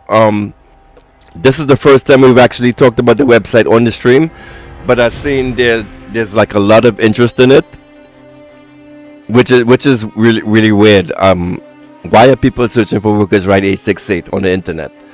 But thank you guys. I expect the website to grow into like what we plan to do, me and Renison, is we want to make the website into a communications hub where all of the citizens of Trinidad and Tobago, I don't care if you're UNC or PNM or outside or don't give a shit, the website is going to be like a communication platform, and I want to try to start this is going to be so beautiful. We got so much big plans for the site.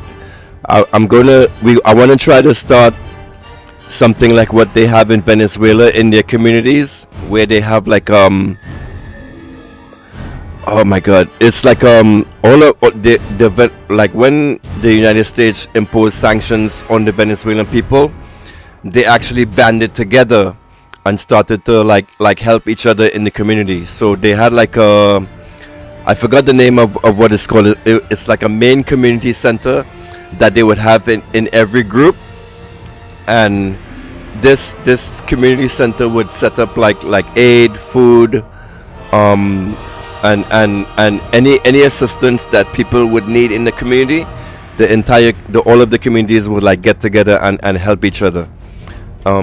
So on the Workers Right 868 platform, I would like to start like a virtual version of this, where all of the Trinis we can get together, and I'm gonna separate this into like all of the 42 districts in Trinidad, and where all of you guys can get together and plan and help each other out, because it's going to be bad times in Trinidad. So let's think about it. Let's fast forward to the future, right? Let's just say war was to start out between the United States and Venezuela, and this is not going to be no easy war. This is not going to be no 2-day war where like what they did in Iran, where they started bombing for 12 days, and then after 12 days they say that the mission is over. What is going to happen in Venezuela is going to last years and years and years, right? So that entire area between Venezuela, Trinidad, Grenada is going to become a war zone. So what is going to happen to all of you Trinis that depend on food shipments?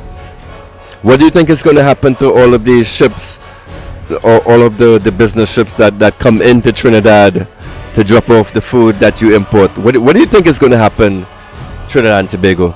I want to hear what your thoughts on this. The number to call in is 347-791-3311. But I know most of you listening on here are kind of dotish and really can't compete with me intellectually. Just judging by from the chat that I've experienced with you people over the past 2 years. So you know what? It's best you don't call in. Just listen and freaking learn from me. Alright? Unless your intellectual level is higher than mine, don't call into this program. If you don't have anything to teach me or teach the citizens of Trinidad and Tobago, don't call in this program. If you don't have anything smart to say, don't call in this program. Don't call in not the Workers' Right platform, but don't call in the Slimy Show. I don't want to hear from you, Dr. Trinis. I want to hear from the. No, I don't want to try to take Pastor Google's views. But anyway, let's get back on to the show.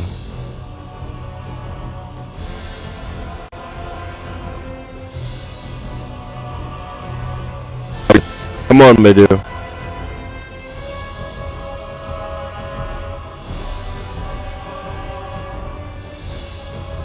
To the government of Trinidad and Tobago. But let me say, this may be of concern to some, but it is definitely not of great concern to Trinidad and Tobago, because why? Our future does not depend on Venezuela and never was or has. Your future does depend on Venezuela, Trinidad and Tobago. Both within the energy and the non-energy sector. So the last government mistakenly placed all the eggs in that one dragon basket. We have not done so, and therefore we are not susceptible to any blackmail from Venezuela for political support. We continue to maintain very peaceful relations with the people of Venezuela. Let me make something clear that this woman is not telling you, right? With the government since we came into office with the Venezuela. We're not just talking right now about the Dragon Gas deal. The Dragon Gas deal is dead, right? But what we're talking about here, what this DOTUS leader is discussing is all energy deals with Venezuela is now off. All. Not just the Dragon. We have not had any energy discussions with them since we came into office. So that is my take on that.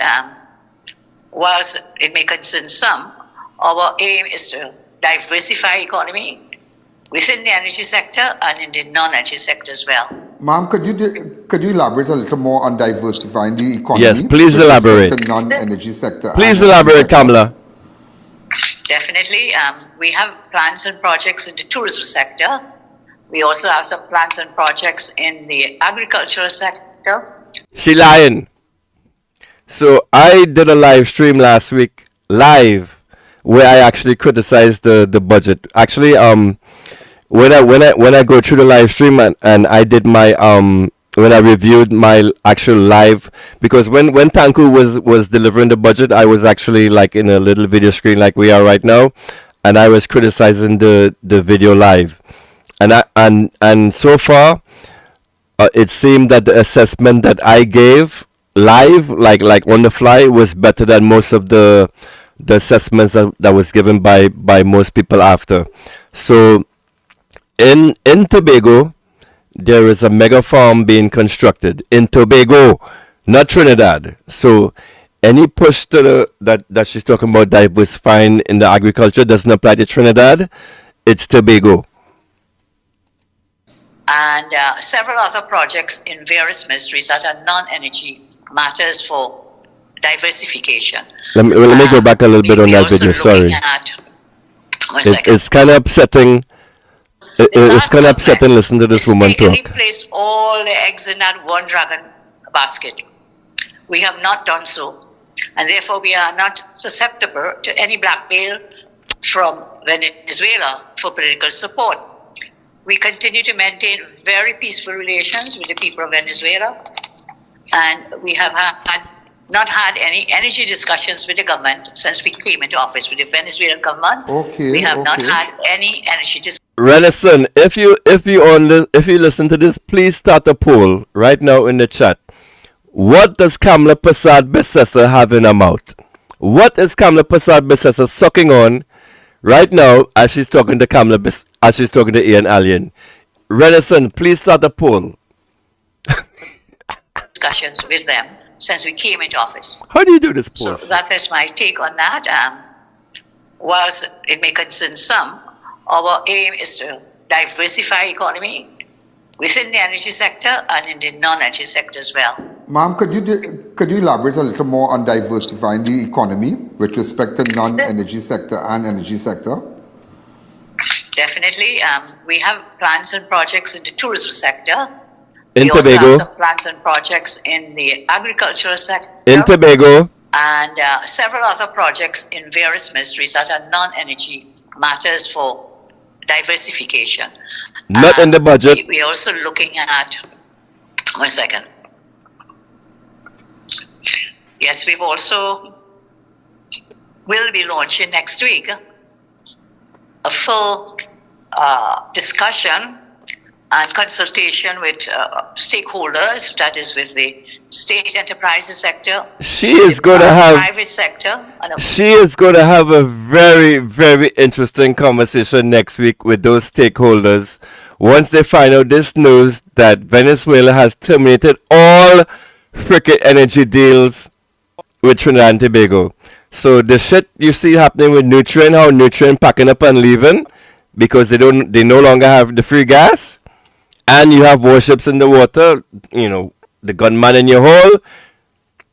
You're gonna see more and more of this happening. So tell me, I wanna hear from you, daughters Trinis. What do you think is gonna happen when all of these industries are gonna start pulling out of Trinidad and Tobago like a dirty vagina? Huh? What do you think is going to happen to the people of Trinidad and Tobago once these industries leave? Of course, the government sector. We intend to launch next week. We roll out some of those plans and projects in more detail next week, when you can get some more details about it. But we are not putting all our eggs in the energy basket, and most certainly we are not putting all the eggs in the dragon basket.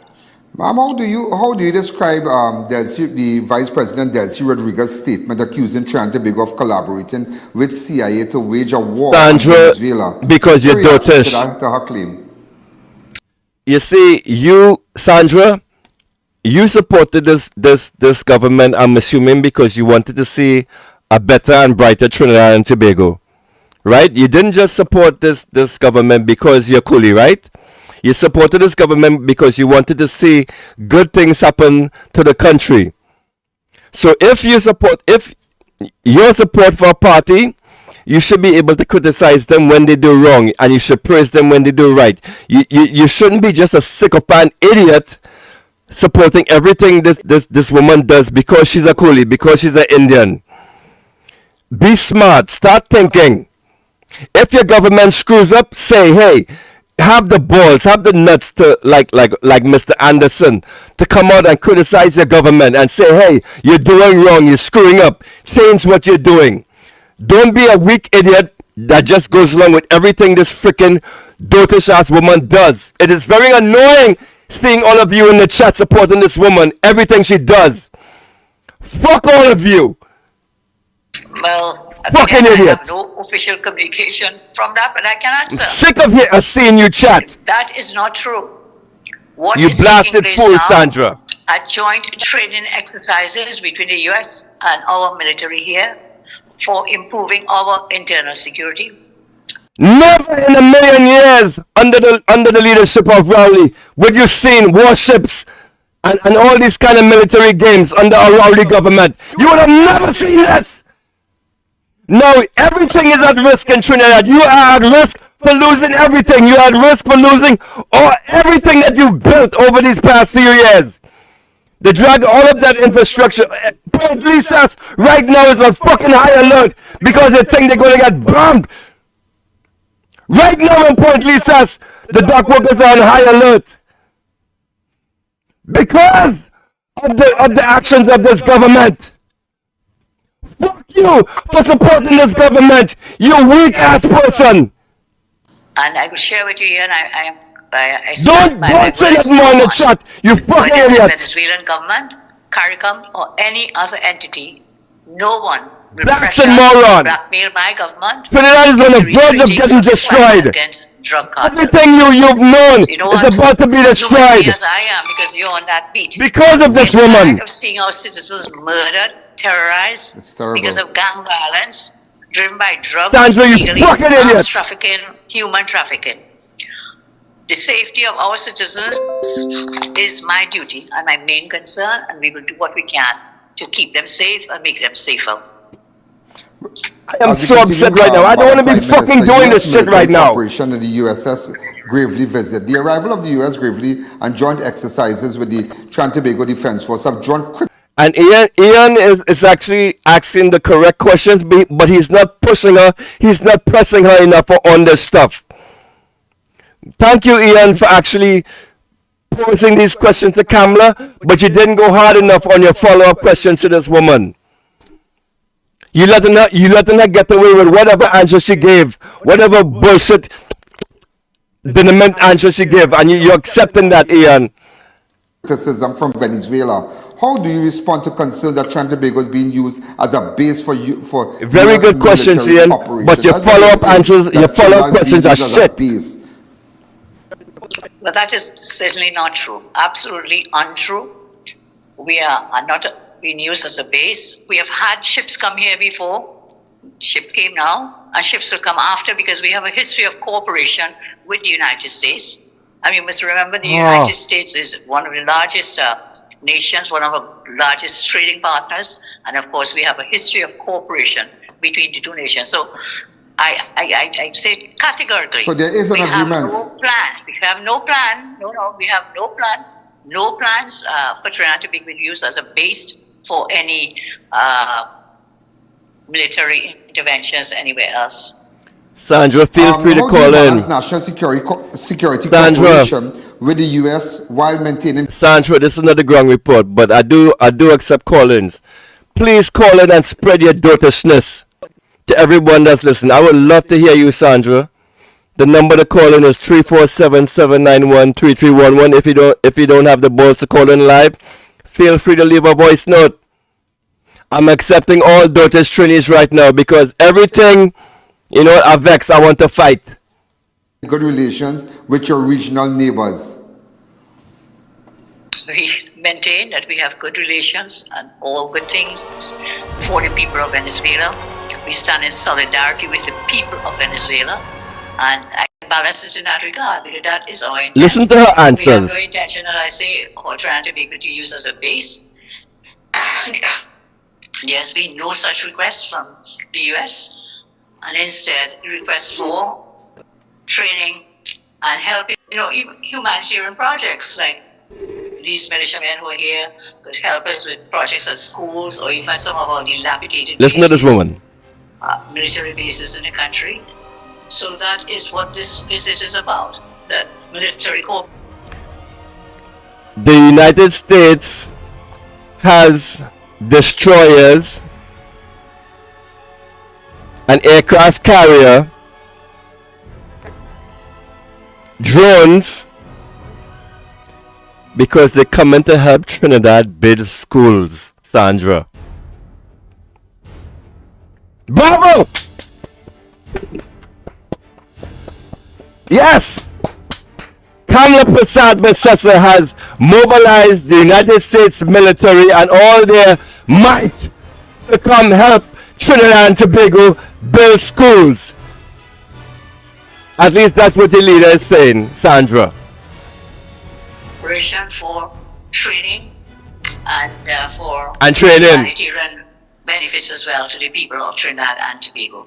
Do you think that you have full support from your regional heads in what's happening? Go ahead. It is clear. I'll be burying my head in the sand if I were to say yes. It is very clear that some of All right. Speaking about burying in the sun, Trinidad and Tobago, the number to call in. Listen to me right now. Let me put it up for you. The number to call in is 347-791-3311. It's on the screen. You know what? I forget what the hell I was going to say just now. Shit. What was this woman talking about? Things for the people of Venezuela. We stand in solidarity with the people of Venezuela. And I can balance it in that regard because that is our intent. We have no intention, as I say, of trying to be. I forget what I was going to say. There's been no such request from the US. Kamala, go see a doctor. Request for that cough sound horrible. Yo, how long has Kamala Prasad been since I had this cough, people? The people of Trinidad and Tobago. How long has Kamala had this nasty, dirty cough? The number to call in is 347-791-3311. Renison, please set up a poll. I want to see how you can set up a poll. Please do that for me. This is going to be fun. Humanitarian projects like these militiamen who are here could help us with projects at schools. Or even some of our dilapidated bases. Yes. Military bases in the country. So that is what this visit is about. That military cooperation for training and for humanitarian benefits as well to the people of Trinidad and Tobago. Do you think that you have full support? Renison, don't control my mouth. Heads in what's happening? And this is the slimy show. Wait. Let me read the disclaimer. Renison, please send me a disclaimer, an official disclaimer. Anything said on the slimy show does not reflect the thoughts, words, or actions of the Workers' Right platform. The slimy show is independent of the Workers' Right. So if you come in to sue someone, you will sue the slimy show, not the Workers' Rights. I am independent of Renison Jeffrey, and my mouth is not going to be controlled by Sandra. Thank you. I'll be burying my head in the sand if I were to say yes. It is very clear that some of our CARICOM partners have taken a different view by talking about the zone of peace. But there is no zone of peace in Trinidad and Tobago. Maybe there's a zone of peace in some of those other CARICOM neighbors because they're further north. We are the closest here to the mainland. And of course, we are being hit, I think, really seriously hit with the drug trafficking, the gangs, the cartels, the human trafficking, the gun running. That is not happening in their country because they are not having 600 murders in a year. The level of their crime is not what is happening in Trinidad and Tobago.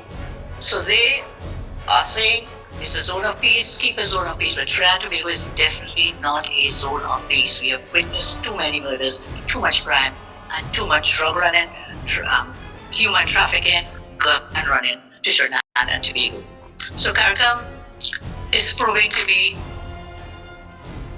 an unreliable partner. I have respect for women, but not in leadership roles. They chose Venezuela over Trinidad. They chose Venezuela over Trinidad. And that is something we need to remember. Madam Prime Minister, seeing that you're speaking about CARICOM. Did you hear that, people? Let's play that over again. From this Dotish woman. Sorry, I stepped away. There's been no such request from the US. And instead, requests for training and help, humanitarian projects like these militiamen who are here could help us with projects at schools or even some of our dilapidated bases, military bases in the country. So that is what this visit is about, that military cooperation for training and for humanitarian you guys hearing benefits this? as well to the people of Trinidad and Tobago. Do you think that you have full support from your regional heads in what's happening? Go ahead. It is clear. I'll be burying my head in the sand if I were to say yes. It is very clear that some of our CARICOM partners have taken a different view by talking about the zone of peace. But there is no zone of peace in Trinidad and Tobago. Maybe there's a zone of peace in some of those other CARICOM neighbors because they are further north. We are the closest here to the mainland. And of course, we are being hit, I think, really seriously hit with the drug trafficking, the gangs, the cartels, the human trafficking, the gun running. That is not happening in their country because They are not having 600 murders in a year. The level of their crime is not what is happening in Trinidad and Tobago. So they are saying it's a zone of peace, keep a zone of peace. But Trinidad and Tobago is definitely not a zone of peace. We have witnessed too many murders, too much crime, and too much drug running, human trafficking, gun running to Trinidad and Tobago. So CARICOM is proving to be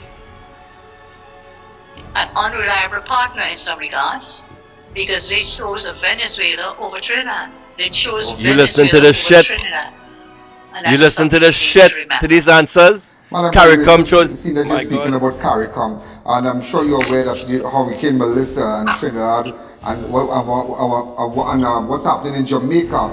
As the Prime Minister, what is the government doing to assist our national and students affected by Hurricane Melissa in Jamaica? Well, first of all, if you talk of the students, and then if you allow me, I'll talk about what we can do to help Jamaica, the sort of this hurricane. So, Minister Sobers gave a very comprehensive statement of what Trinidad and Tobago did. We offered airlift out of our... Hold up. First of all, let me say something regarding these children in Jamaica. CAL offered a discounted price to the students. They didn't offer free flights home like prior governments did when they came to protecting their students abroad. They offered the students like a $900 plane ticket home, and if they couldn't afford it, they suck salt. That is what the Kamna Prasad Bissessa did. And also, CAL had 2 airlines in Jamaica that they evacuated from Jamaican property empty. So instead of CAL saying, hey, let me instead of just flying a raw plane back to Trinidad with no bodies on board, let me load up some Trini students. What is it, like 200 students trapped in Jamaica? That could have been one flight. So when CAL moved their jet from Jamaica, they could have loaded that flight up with bodies, but they didn't. And I want you. Oh my God! This is going to get me so freaking upset. I'm going to get so vexed. Some responded, some did not. Those who remained, our High Commission in Jamaica have been liaising with them, providing them with supplies, and of course, no planes could leave after a certain point of time. The airports were closed there in Jamaica, and I think we've done our share of trying to help them in the best way we can. Accommodation. But those who did not accept, they didn't even offer temporary accommodation for the students. Airlift some of them, some did, and we brought them home. And remember, these students are adults. They're not the children. Of course, they're somebody's children, but they're adults. This woman needs to resign. She needs to resign right now. Some took it. Some I was told, and I cannot verify, but I was advised that some students were waiting, watching the Met reports, and hoping she's lying. She'll pass. Yeah. And by the time they probably decided they wanted to come, the airports were closed. We could not bring them. Other countries have done the same. Other CARICOM nations did not even send in airlift for their students. I think we were one of the few that sent in airlift and offered airlift with Caribbean Airlines. Some made a decision to stay. Yes. But you know, Madam Prime Minister. For some of them, maybe some made the decision to stay, or some made the decision not to take up the fuck? offer, and some only caught onto it when it became too late, when the airports were closed. I want to tell you thanks again. I think we also did some airlift for Bajan students as well. I've been advised about 25 Bajan students. We assisted with that they evacuated for free. You know, Madam Prime Minister, and I will tell you this.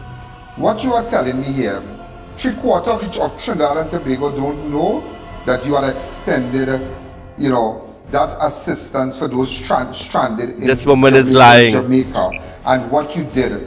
And I am asking you, and I'm asking you publicly and live where millions of people are watching, is it possible that some of your ministers, when they do these things, that they can send that information to our media house? Well, I was under the view that it was being sent to your media house, so I will check upon that again. Yeah. Make sure that you get it because you have such a large coverage. Yeah. So we will look into that. Thank you again. Before we end, and what exactly is Trinidad and doing for Jamaica on a whole? With respect to assistance. Listen to this answer, go. Listen to this answer only. I had Listen to this. I communicated with Prime Minister Holness earlier today, of course, pledging our support and extending our prayers and best wishes for the government. Thoughts and prayers. But in addition, I've already begun mobilizing support for Jamaica, our solidarity with that government and with the people there. And we've already begun to mobilize supplies to be sent to Jamaica. Prime Minister Holness indicated to me that I said we would be sending food supplies and essential services, but I asked if he could, when he can, in the aftermath, if he could let us know there may be specific things that they need. So we may consider human resource, technical expertise, and of course essential food items, and any other matters that would be reasonable for us to assist them. But that process has already begun. After speaking with Prime Minister, after communicating with Prime Minister Holness, I put a team in place. They've been meeting several hours today. Tomorrow I'll be meeting that team as we plan to move. We are mobilizing, and we are calling upon our citizens here who would like to help, who are in a position to help, that they will also donate relief supplies for the people of Jamaica. Madam Prime Minister, before we go, I just wanted to find out, tomorrow the SOE ends, tomorrow October the 20th. The state of emergency is set to expire tomorrow. Does your government intend to extend it? One moment, please. The answer to that is yes. Yes! The Commissioner of Police has given to our General and other members of the National Security Take Council that ball out a here. recommendation that the SOE be extended. That has now been, the motion to do so has now been placed on the order paper by the Parliament for the Take date ball. of Friday of this week at 1:30 p.m. So it will be extended? Yes. We will go to the Parliament So all of you who was stand and protest, suck battery salt. That you have gotten so far? I think so. I mean, I've seen your number up there on your screen. Murder Toll 2025. There should be some during their time, some our time. They also have SOE. We have the SOE. I've seen 307 murders. And if you remember, at the same time, last year, under the PNM, it would have been far more than that. 537 last year. Last year, this same day, it was 537. Yes, 557. So that is a tremendous reduction in the murder rate. And there's something else here before we go off on this. The PNM seems to be forever all day fighting. How is the audio, guys? Down everything. For example, when they are commenting about what we are doing in the fight against crime, supporting the U.S. intervention in the Southcom, it appears like they want to support the traffickers, the drug traffickers and human traffickers. Then they seem to want to support the home invaders because they're fighting on the Stanley Bill. Incarcerated gang leaders, the deputy leader of the PNM is fighting to get an incarcerated gang leader out of jail. And then they call upon Minister Alexander to disclose undercover leakers, suppliers, and so on, which will then expose You can't do that, sir. You can't do that. Also, the drones, they're talking about, they want to know about the drones and the surveillance. We can't do that. Those are national security issues. Again, they seem to be on the side of the criminals. That's what the PNM's running narrative is about. We cannot stand for that. We stand firm. We stand our ground. We do the best we can to ensure greater safety and security for the people of TNT. Well, Madam Prime Minister, I must say it was so nice speaking with you. And I'm sure everything that I asked you here, the nation, I'm sure the viewers are happy all over, or the Caribbean, everybody's happy, and those who are watching in Trinidad and Tobago, outside of Trinidad and Tobago, they are happy, and and now they are aware of what exactly is going on, and your plans and so. So I want to tell you thanks. I really want to tell you thanks, and I wish you all the best. And I want to tell you this: you're doing well. You're doing well. You're doing well. Thank you. But before you go, Ian, you and all right-thinking citizens of Trinidad and Tobago know we put TNT first. TNT first. That is our aim and that is our goal. And thank you very much for this opportunity. Thank you, Madam Prime Minister. Have a wonderful evening. Thank you again. You too. Blessings. Bye. Thank you. Well, ladies and gentlemen, you just heard from the Honorable Prime Minister where she spoke about what's happening in Jamaica. She spoke about what's happening in Venezuela. She spoke about the presence of the ships, the U.S. ships, naval ships in Trinidad. And she spoke about the SOE. So those are the four major topics. And I really, trying to put it together in my head here, but I think that everybody's happy. Right? So we have an idea what's happening now. We have an idea what's happening. So we're going to take a fast break. When we come back, we'll continue. Remember, it's only one network you can get it on, yeah? And that's Ian Allen and even the Prime. Oh my God, this whole stuff is depressing and angering. I almost want to cry because I'm so angry. But I don't even know what to do anymore with all you.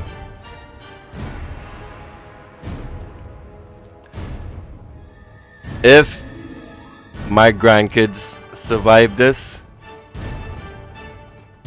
they will know that I didn't stay silent. I didn't keep my mouth shut.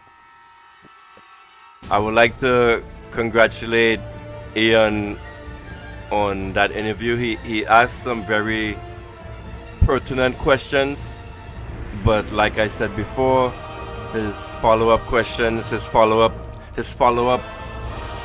to his original questions were horrible. He just let whatever answer this woman give slide. And you could see that he was exasperated by the answers, and he was like kind of flustered. So big up to Ian on that interview. I give you props, my brother. But damn, you could have done a better job. It's depressing seeing someone who leads you come up and lie to you in your face like this, like you're fucking stupid. It's almost insulting to me. And you know what? Let me hold on one sec. Alright, I lost my slides.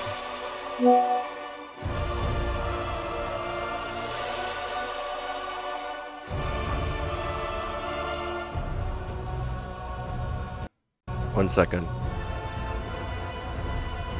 Okay, let me rearrange a second. I lost my main slide.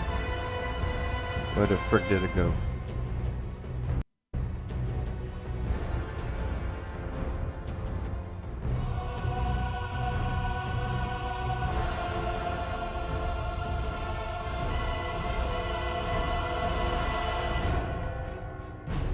Here we are. We're back up.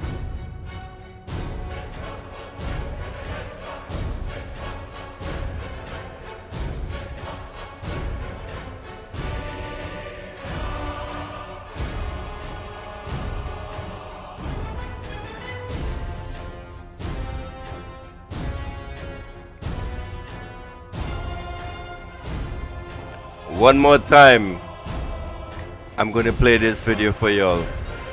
And you guys shouldn't be impressed. Well, actually, you should be impressed, but you should be terrorized. And actually, some fear should actually enter your blood, enter your system, enter your balls after you see this video, what I'm about to show you, because this is not necessarily pointed at the United States. It's pointed at you, Trinidad and Tobago.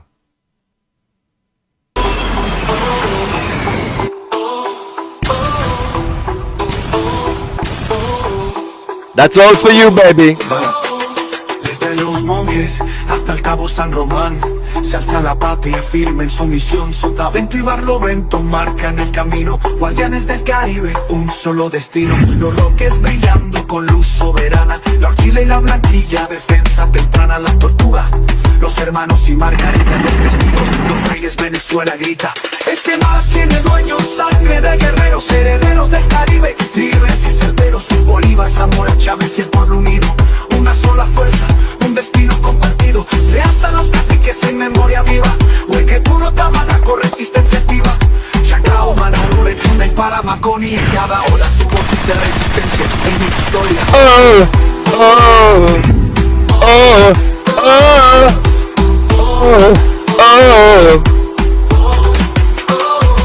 Fuerzas armadas, corazón de la nación, defienden soberanía, protección del mar a la montaña. En Venezuela libre de bota extranjera y de matiz. Este mar tiene dueños, sangre de guerreros, herederos del Caribe, libres y certeros. El pueblo unido, una sola fuerza, un destino compartido. Caribe soberano, memoria infinita. El viento sopla fuerte, la patria palpita. No hay guerra cognitiva que quiera. This is all for you, Trinidad and Tobago. From Venezuela with love. Mwah.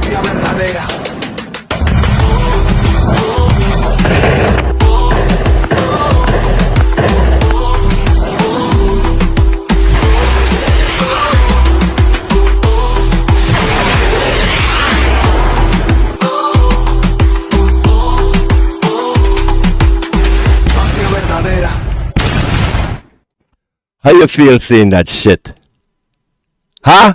Huh, Trinidad and Tobago? How you feel? Not, I know most of you guys think in Trinidad because you don't listen to global news, right?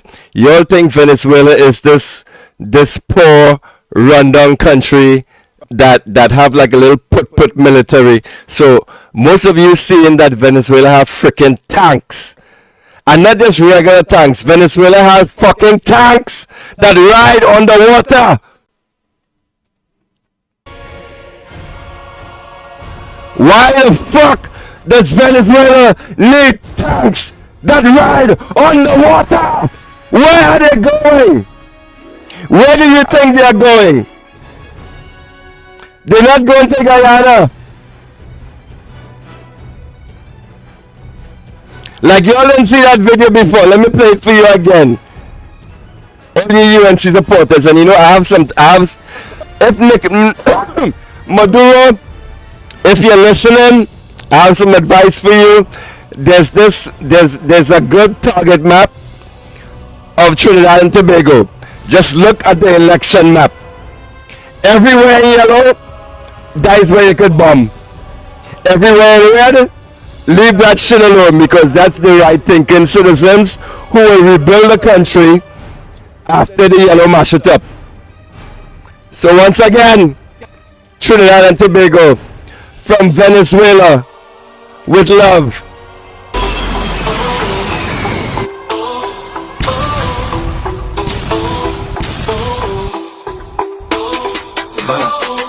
Desde los monjes hasta el Cabo San Román, se alza la patria firme en su misión. Sotavento y Barlovento marcan el camino. Guardianes del Caribe, un solo destino. Los roques brillando con luz soberana. La horquilla y la blanquilla, defensa temprana. La tortuga, los hermanos y Margarita. Los testigos, los reyes, Venezuela grita. Este mar tiene dueños, sangre de guerreros, herederos del Caribe, libres y certeros. Bolívar, Zamora, Chávez y el pueblo unido. Una sola fuerza, un destino compartido. Se alzan los caciques en memoria viva. Hueque puro Tamanaco, resistencia activa.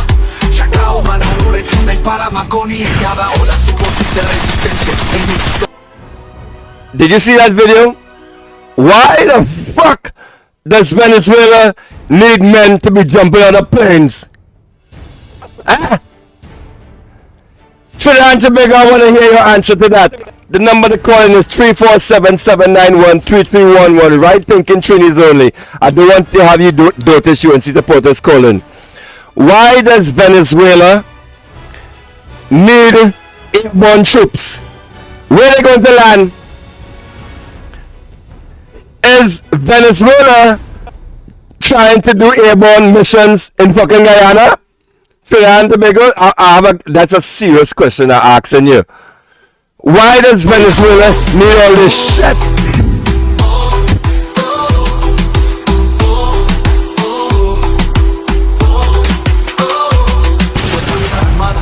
Corazón de la nación, defienden soberanía, convicción del mar a la montaña, en Venezuela libre de bota extranjera y de matiz. Este mar tiene dueños, sangre de guerreros, herederos del Caribe, libres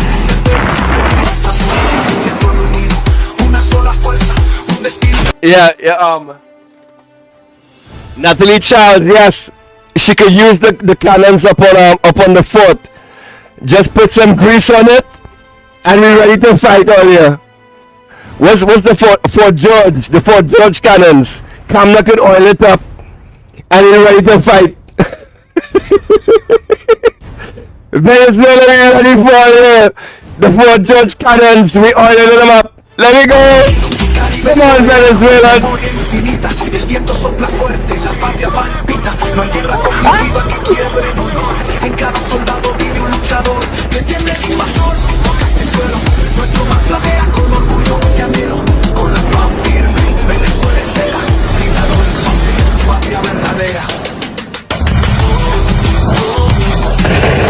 Natalie, what do them cannons fire?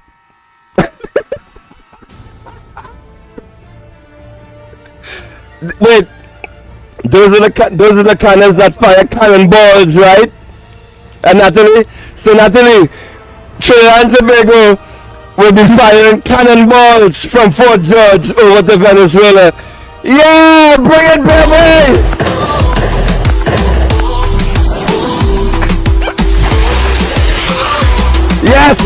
Yes, we ready?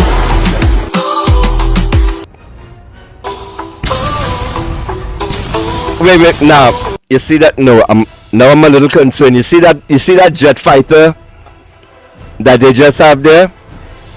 I don't think the cannonballs can reach the jet fighter, Natalie. We in some problems. I just see African jet fighter. Wait, Venezuela have fucking jet fighters. Trinidad and Tobago, I want you to call in the number to call and send a voice note 347-791-3311. How many jet fighters does Trinidad and Tobago possess?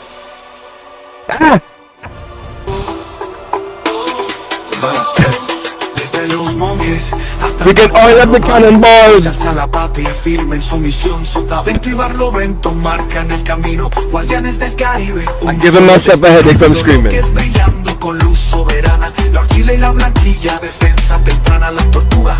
Los hermanos y Margarita, los testigos, los reyes, Venezuela grita. Este mar tiene dueños, sangre de guerreros, herederos del Caribe, libres y certeros. Bolívar, Zamora, Chávez y el pueblo unido. Una sola fuerza, un destino compartido. Se alzan los caciques en memoria viva. Hueque puro, Tamanaco, resistencia activa. Chacao, Manarure, Tuna y Paramaconi. En cada ola su voz de resistencia en victoria.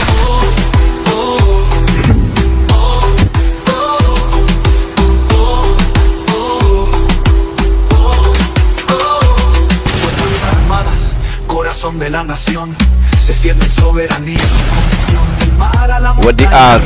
All of this is for you, Trinidad.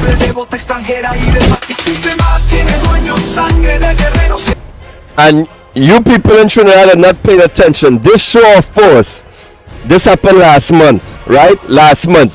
You could have actually seen, you see this gunfire right now on the screen? Right there? No, where is it? Right there? You could have actually seen this gunfire from Trinidad and Tobago. This is not a show of force to the United States, people. This is a show of force to the government of Trinidad and Tobago. That if you fuck around, this is what is coming for you. All of this weaponry that you see, this amphibious weapons, tanks that floating on water, jet fighters, aircraft with freaking Venezuelans jumping out of the planes. What the hell is that? That is not for the United States. Venezuela is not flying no plane to the United States to have people jump out to land in the United States. That is for you, Trinidad and Tobago. All of you that in your corner saying that America is there to protect you. How is America going to protect you from this? What the fuck?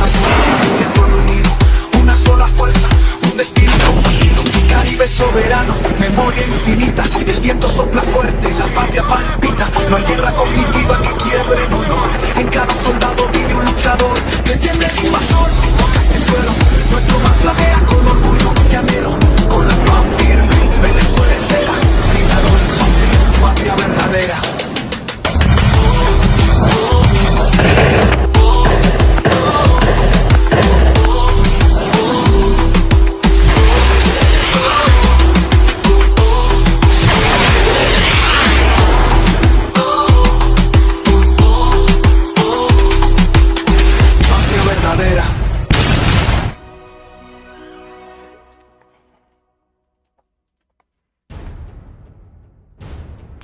From Venezuela to Trinidad and Tobago with love. Mwah. That was a message to the Trinidad and Tobago government that if you don't behave yourself, we have something for you. And all of those warships and Osprey planes that you have landing in Chagaramas, all of those will be destroyed. Understand me, people. All of those military assets that you have jumping up and down in Trinidad and Tobago waters. First of all, why? Wait. I'm confused. Wasn't the whole talk that if Venezuela threatens Guyana, then and only then will we have troops on Trinidad soil? So why do we have the United States military on Trinidad right now? Because Venezuela has not made any moves whatsoever towards Guyana. So what is the justification that this government is giving to the people of Trinidad and Tobago for this military presence on our soil? Oh, and the SOE. Why is it being extended now? You guys know why, right? You guys know why. You know why the SOE is being extended. You dirty Trinis. This is what you did to yourselves. All of you PNM people that stayed home. You 100,000 that stayed home. And are now staying quiet. And watching this shit happen. And still supporting this shit that is happening. All of you UNC supporters that have that cognitive dissonance that's knocking your brain right now, where you feel conflicted, like wait, this is my government, this is the government that I support, but they're doing shit. What am I supposed to do? What you're supposed to do is speak out. You're not supposed to blindly go behind a government. The government is there to serve you. And when you see that these people are doing stuff that is against you, that is against anti-humanity, anti-Trini, why are you not speaking out? So this big protest was planned right after the SOE, but now the SOE is going to be extended.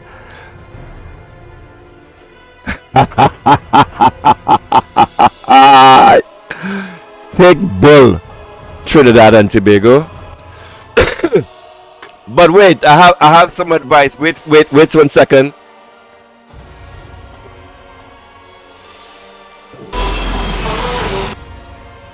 Hang on a second. This is important, right? And I want you, Trini, to share the live. I want you to share this message. Share the live. Share the live. Mr. Maduro, please. Mr. Maduro, Senor. Mr. Maduro, please. When you're ready to bomb Trinidad, everywhere you see. Wait. I gotta get the. How you point? Maduro, Nicolas Maduro, senor. When you're ready to bomb Trinidad, everywhere you see in the red, those are the good people. Those are the Chavistas. The right thinking Trinis. Everything else, go right ahead, man. Do you. Have a blast. But you know what? Wait, Mr. Maduro, senor. I want you to leave Point Lisas alone. Please. Alright, Maduro? That was a message to my buddy Maduro.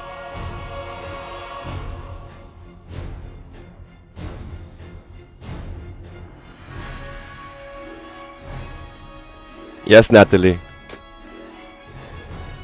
Unfortunately.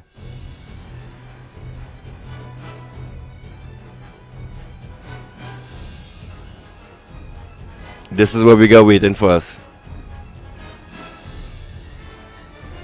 And one thing I will tell you, you don't understand. Trinidad, the people of Trinidad and Tobago wouldn't understand this because Trinidad didn't have their revolution. Oh, you just reminded me of something I need to speak up. Regarding the kids in Jamaica right now. When Trinidad had its revolution in 1972, the revolution was sparked off by students in UE for some similar shit like what is happening today. It's so funny how history repeats itself. In the 1970s, these UE students in Canada was accused of blowing up a chemistry lab, and they locked them up, and there was a whole big bacchanal behind that. And the students in the UE in Trinidad, they solidified with their brothers abroad, and that actually led to the riots and the protests and everything that happened in Trinidad in 1972. I would call everyone want to say it was the 1972 revolution in Trinidad. Let me put it to you right now. What happened in Trinidad was simply a riot. It wasn't a revolution. If it was a revolution, it was a revolution that was crushed relatively quickly by the government of the Prime Minister then, Eric Williams. And in the future, I would actually I wanted to do a video on that revolution, how Eric Williams was actually scared that the communists was going to take over, because back then Trinidad and Tobago, the communist movement was very powerful, and in the 1970s he was actually scared that the communists would actually take over Trinidad and Tobago. So when it came to actually doing the negotiations, a lot of the socialist policies that we see in Trinidad, like the free this, the free that, the free other, the free school, it was all agreed to in that 1972 riot. I wouldn't call it a revolution. It was a failed and crushed revolution. Trinis never put out blood, sweat, and tears to fight for their country. Everything was given to us on a platter. We were giving our independence on a platter. We didn't fight for that. We didn't earn it. We didn't put out our blood like the Venezuelans and the Cubans and the Nicaraguans did. That is why you have America right now threatening those three countries. Trinidad and Tobago is just a vassal cooked state to America. Trinidad and Tobago under female leadership is failing miserably. Right now, Trinidad and Tobago is wishing they had some testosterone in that parliament, in that government, guiding us properly. How I miss Keith Rowley right now. Like I had a, let me see if I can bring up this speech.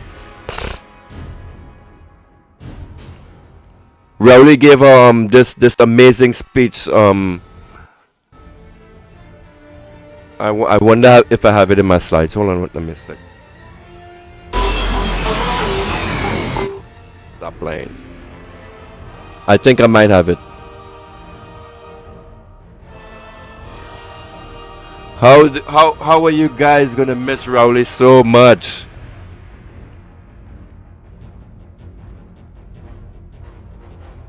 I think I have this video in my slides.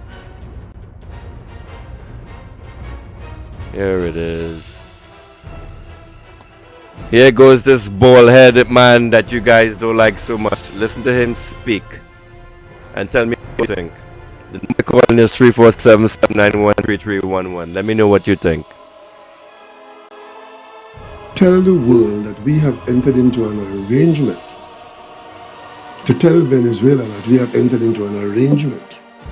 To tell Guyana and to tell CARICOM that this state picture is representative of an action that we've taken with the head of Southcom, Admiral Halsey, and it's about us creating an environment where the United States can place troops in Trinidad and Tobago to respond to instability in Venezuela.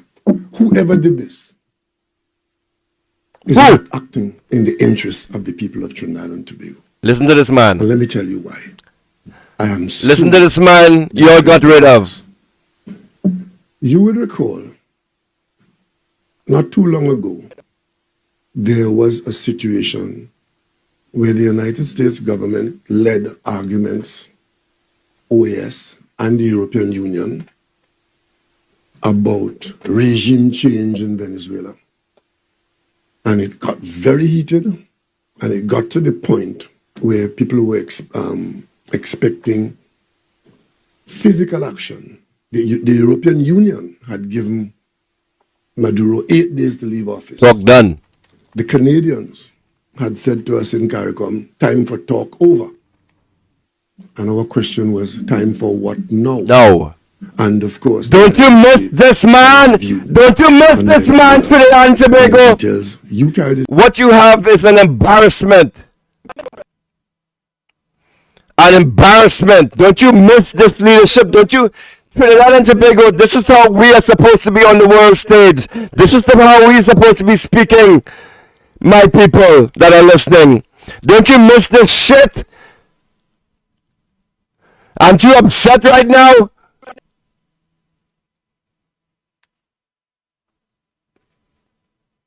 What happened? Madam Prime Minister, good afternoon.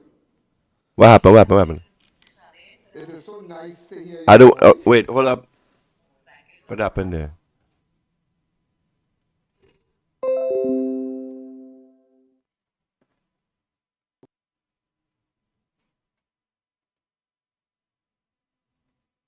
All right, back to this beautiful, beautiful speech. Don't you miss this man? Tell the world that we have entered into an arrangement. To tell Venezuela that we have entered into an arrangement. To tell Guyana and to tell CARICOM that this state picture is representative of an action that we've taken with the head of Southcom, Admiral Halsey, and it's about us creating an environment where the United States can place troops in Trinidad and Tobago to respond to instability in Venezuela. Whoever did this is not acting in the interests of the people of Trinidad and Tobago. And let me tell you why. I am so disturbed about this. You will recall, not too long ago, there was a situation where the United States government led arguments, OAS and the European Union, about regime change in Venezuela. And it got very heated, and it got to the point where people were expecting physical action. The European Union had given Maduro 8 days to leave office. The Canadians had said to us in CARICOM, time for talk over. And our question was, time for what now? And don't you miss that shit, Trinidad? And his view on Venezuela and the details. You carried it in your media, you know all about it. How did Trinidad and Tobago react to that situation? I can't see the Trinidad chat. and Tobago, as a leader in CARICOM, on that matter, took a leadership role to preserve the Caribbean as a zone of peace. And we headed to New York. The Prime Minister of Barbados and myself, we went to the office of the Secretary General of the United Nations to take a different position on the Venezuelan issue. We didn't stop there. We, again, Trinidad and Tobago, and this time the larger CARICOM, we went to Uruguay and took part in generating the Montevideo Accord, which was meant to prevent any instance of the breach of the peace in the Caribbean, supported by Mexico and Norway. All along, Trinidad and Tobago had a leadership role in that matter. And every stage of the game, you all in the media knew what your country's position was, you knew what the dangers were, you knew what we were fighting off, you know what the successes were and what the failures were.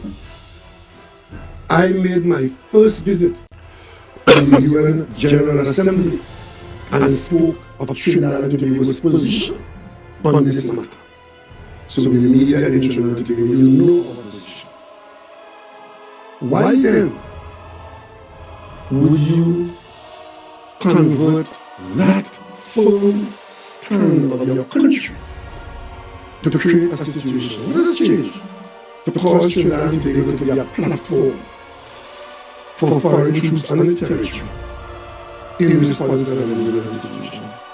When in fact, only days ago, the Trinidad and Tobago minister in the office of the Prime Minister was in Caracas, talking to the Venezuelan leadership, as we talk to them all the time, and the Americans and others. Because I was in Barbados talking to the American leadership.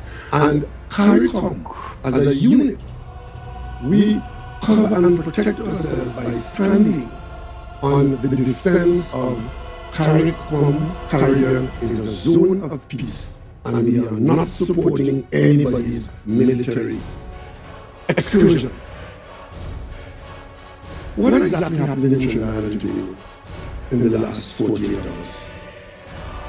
This picture has nothing to do with any Venezuelan issue. This has everything to do with the relationship between Trinidad and Tobago and the United States, which is a very good one.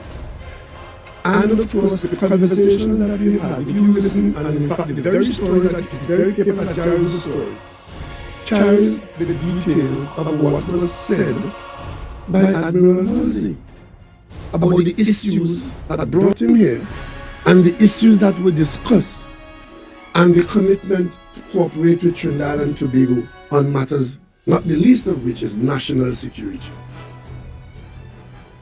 That's what it's about.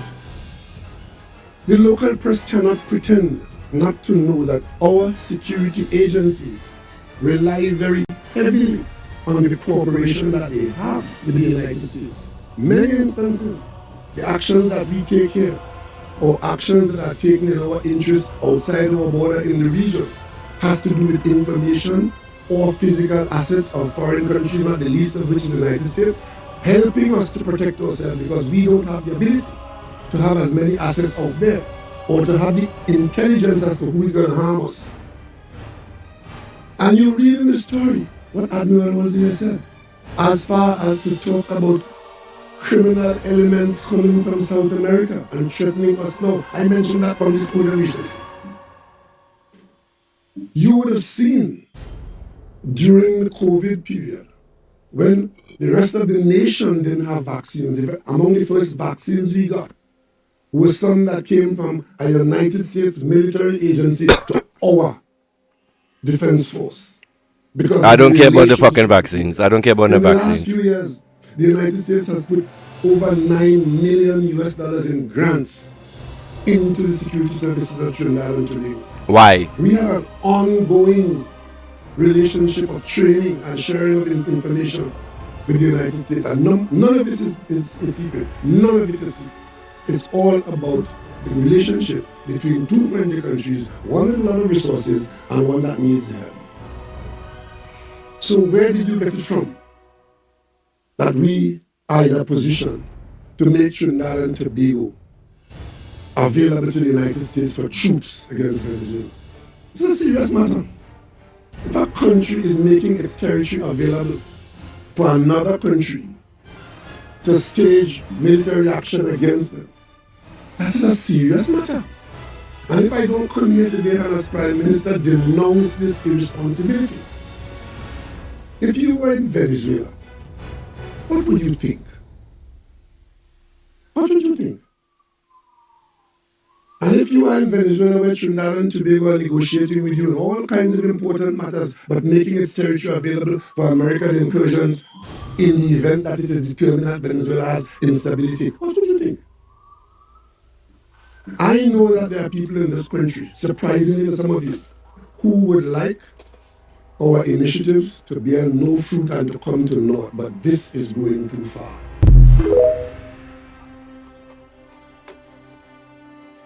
How y'all feel about that, hearing that? The number to call in is 347-791-3311. I want to hear the right thinking Trinis, not the Sandras of this platform, because if Sandra call in, she might get cussed. I'm sorry, Sandra, I love you as a Trini, but you have to get over that brainwashing that this UNC government has put into you. You are watching this government destroy your country in real time while you sit back and show tacit support. It is disgusting to me. It makes me embarrassed to be a Trini. Sometimes when I go into the other chats and I see you people talk and I see you people in the chats, it is embarrassing how stupid you people are.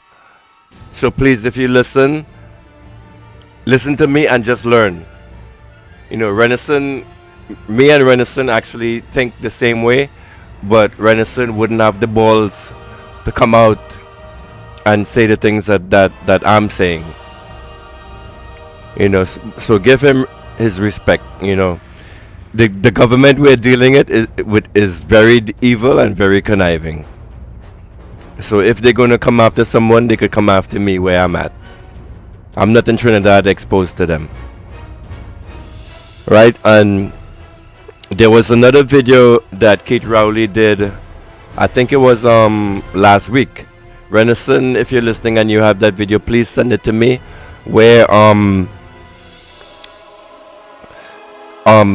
Rowley was talking about the problems that was happening at the gas plant and how they were suffering like a rundown with the gas, and because of that they had to like get into negotiation. And remember that video where Rowley was actually describing how Trinidad and Tobago is actually dependent on Venezuela, please, you know, and why they needed the Dragon so much. So we're not just talking about the Dragon gas deal here, right? With the news that broke last night, all energy partnerships with Venezuela is suspended. No Dragon, no Manatee, no cross-border sharing, no nothing. It is all done. It is over with. So I want you to think Trinidad with an economy that is dependent on the gas from Venezuela. What do you think is going to happen to the economy? And let me give you a hint. The plant that just closed, what's the name of this plant? Nutrien. Woo! I had a speech about Nutrien. Hold up.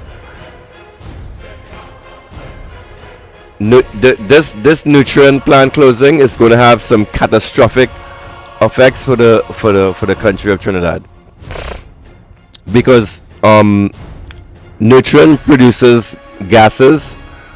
One of the main gases it produces is CO2, and guess what is dependent on CO2 in Trinidad and Tobago? Guess.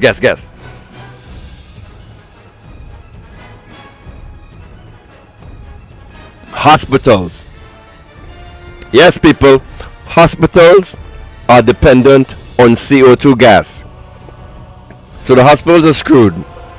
We're talking medical gases, carbon dioxide from those same very plants, piped straight from massive gas products for ventilators, surgeries, anesthesia at the Port of Spain General, San Fernando, and Eric Williams hospitals. You're going to see shortages of that. Patients going to be wheezing. Operatories are going to be dark. The sick will be paying for this clusterfuck with their very last breaths. And the ripple? Blackouts rolling nationwide. Because y'all think you'll have power, electricity problems. No. Wait till Tech don't have gas to power their plants. What do you think is going to happen? So you're going to have blackouts in Trinidad. You're going to have factories closing. The GDP of Trinidad and Tobago will tank. Fertilizer stores will dry up. Food prices will spike. And the best part is, you're going to start having riots in the street. I look forward to that. And when you start rioting, I know y'all know what to do, right? All them people, all them propagandists, all these people that lied to you for the past year, that are currently lying to you right now, make them pay. Because what is happening right now in Trinidad, it is, like I tell you, I didn't want to do this. When I came on this stream, I was vexed, I was upset, I was embarrassed.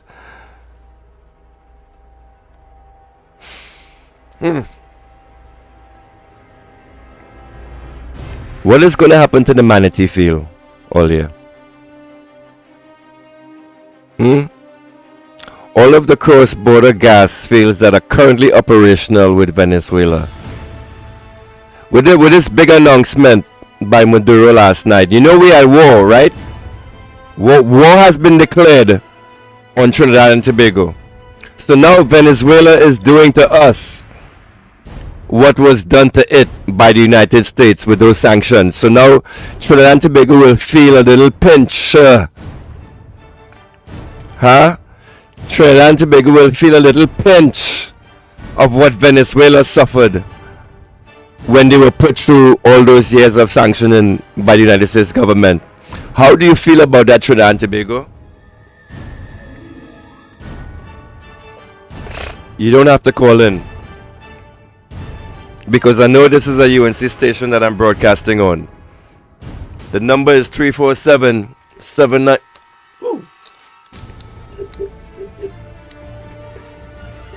Like and share the stream if you like what I'm saying, because I want you revolutionary Trinis on the line. I want the revolutionary Trinis to be listening to me. I want the Trinis who are willing to hear something else listening to me, because this is going to be big, y'all. This is going to be big, and Trinidad and Tobago is not going to be the same after this. And you know what? After Venezuela bombs all of Trinidad, or most of Trinidad, what do you think? This is a question that I've been asking myself since yesterday. After all that infrastructure in Trinidad and Tobago gets bombed, do you think BlackRock is going to come up and buy all that bombed out property for cheap, for pennies on the dollar? What do you guys think? But and you know what? This also made me think about the law that was passed a few weeks ago in the Trinidad Parliament, where non-citizens are now allowed to get citizenship in Trinidad and Tobago.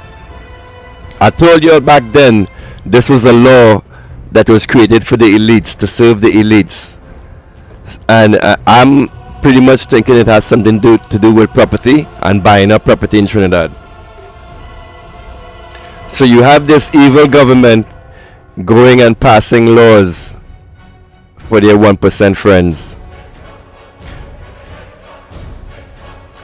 So when all this property is bombed out, who is going to come and buy up all that property? On the good side, on the flip side, Trinis in abroad, Trinis in America that are looking on, you have a good opportunity to get cheap property in Trinidad. Just the land. If you're interested in buying land and you're interested and you could rent a bulldozer to clear out, you can get some cheap property in Trinidad within the next year. So you know what we should do here on the Workers' Right platform? We should start a real estate channel where all of you guys with your bombed out property could come and list your bomb property. All of you UNC people are going to get bombed. Come up onto the Workers' Right website and list your property when you're ready to sell it. I'll buy a couple plots from all you. Cheap. Sandra, I'll buy your house from you.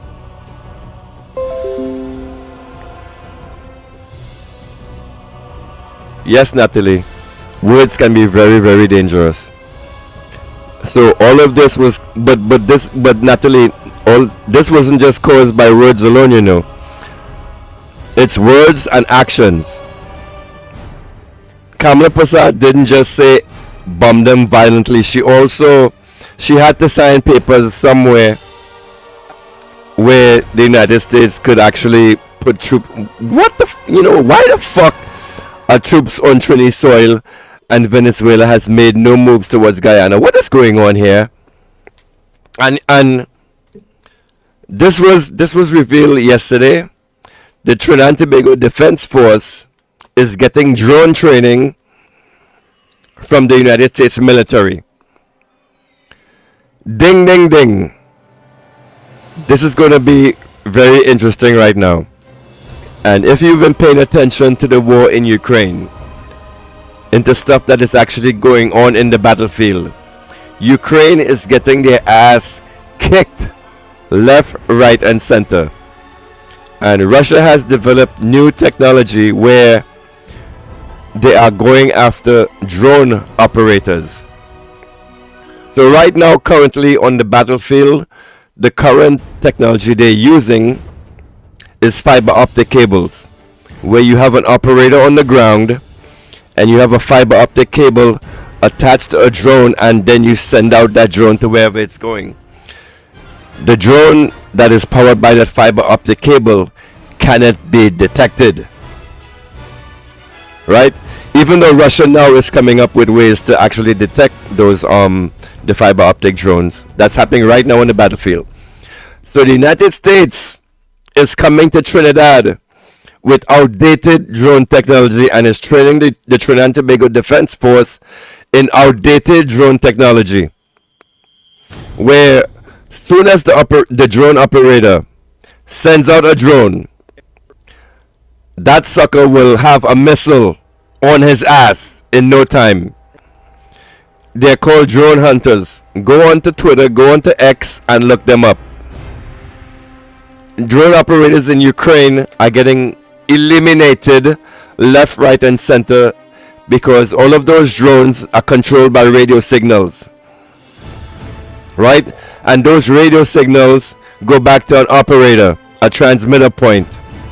Russia has developed the technology where once they go on the field and they detect a drone in the sky, they automatically send out a freaking missile, not to eliminate the drone, but to eliminate the drone operator, right? That's why they advanced to this new technology with using the the fiber optic cables. So good luck, Trinidad and Tobago Defense Force. All of you TTDF soldiers who are actually signing up to be drone operators, please sign your will. And you know what to do. This is what I recommend to any soldier, Trinidad and Tobago Defense Force soldier that has listened to this broadcast. Sign your will over to the Workers' Right 868 platform, because you're dotish. And if you are in the military, and if you're in the Trinidad and Tobago Defense Force in the Army of Trinidad, and you're not paying attention to current military technology and current military trends, you're in for a rude awakening right now. The United States does not have the US is getting itself massacred on the battlefield in Ukraine because of this whole drone shit. And guess what? Where's this article? Russia and Venezuela, just last night, you had this huge military aircraft transport land in Venezuela, chock full of Russian technology. So right now in Venezuela, on their beaches, you have anti-defense systems set up on their beaches. So Venezuela is not going to come to this battlefield with all United States technology. You know right now the United States is using technology that's over 20 years old. All of these so-called Tomahawk missiles you hear them bragging about, it's all over 20-30 years old, and they all can be shot down with air defense systems. And Venezuela, unbeknownst to most of us, has been gearing up on their military. Venezuela is a chief supplier to Iranian drones. So there are actual drone factories in Venezuela that builds the drones, the fucking fiber optic drones that is kicking the United States ass on the battlefield right now. Yes, Venezuela builds them, people. So I don't know what to say. It's upsetting that in just 5 short months the country of Trinidad and Tobago is in this position. You guys, and I want to talk about this budget debate. This clearly fake, erroneous and fraudulent and disgusting budget that was presented by the UNC. I've been saying this from day one. It's all bullshit, because none of it, and I actually said this in my live stream live when Tanku delivered that budget. He mentioned nothing about Venezuela. He mentioned nothing about the geopolitical actions that was happening right around him. So that's why I called her right from the start that this budget is bullshit. And what you see happening right now, people of Trinidad and Tobago, is your government is conspiring against you. Your government is acting against you. And I'm saying this both for the PNM and the UNC. Dominic, Romaine, I love you, but you still haven't really called out and spoken out about this when you do your live streams. Instead, when you do your live streams, you talk about this nonsense budget bullshit, this distraction that is currently happening to distract the people from what is happening in our waters. Instead of focusing your stream totally on the military actions, you also are distracting the people, and I'm calling you out for it. Shame on you, Dominic. The most important thing in Trinidad right now is this military action that is happening in our waters. Because once the bombs start dropping, and like I said, by this declaration of Venezuela that all gas deals are suspended, That is the first step in the declaration of war against the people of well, I wouldn't say the people of Trinidad and Tobago. I would say the current government of Trinidad and Tobago. And when Venezuela gets to punishing, it will punish Trinidad in a way where we will not be able to recover. And Renison, please send me that video where Rowley was talking about the current economic conditions of Trinidad. Damn, I might have that video. Let me go look for it real quick. Hang on. In the video, Rowley was talking about how Trinidad doesn't have the ability to build any infrastructure. With all of the exploration and all this stuff is going on, we still have to go outside to get financing. We still have to have people from the outside to come finance us. We have no money to build nothing. So if Venezuela gets pissed off and wants to punish Trinidad, they will start bombing all of our infrastructure. All of that oil and gas infrastructure is going to be bombed, which is going to lead to an environmental nightmare off the coast of Trinidad. So fuck tourism. You hear Kamala in the video she played earlier. She's talking about, we're going to diversify the economy with tourism. Fuck that. You're not going to have that, because when we are going to be punished, we will be punished severely. So all of those oil rigs that were built up all over the years, if one bomb drops on that, how is Trinidad going to rebuild? Think about this. The Manatee got, I should pull up a map with all of and I did this already. I did this in a preparation for a live stream last month. Last month. This is how long Renison was waiting to actually have me on this fucking stream, a whole month. So I prepared these slides a month ago, where I actually put up like a target list for Trinidad and Tobago, where I made like if Trinidad and Tobago was to go into war, what will Venezuela target? It's surprising. Yes, Natalie, it's very sad, but I've been speaking up, and you know what? I've been speaking about this for months. For months, I've been talking about it. But then again, what can we possibly do to fix this at this stage? What can we do to fix? Even if you had protests in the streets right now, if you had a mass protest with the SOE, with the fake SOE, nothing would get accomplished. It wouldn't change the actions of the United States military.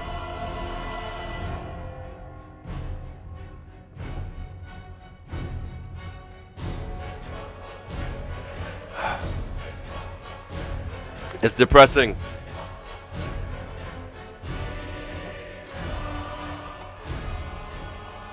I'm getting some stream quality alerts. Hang on one second. Let me see if I can clean this up.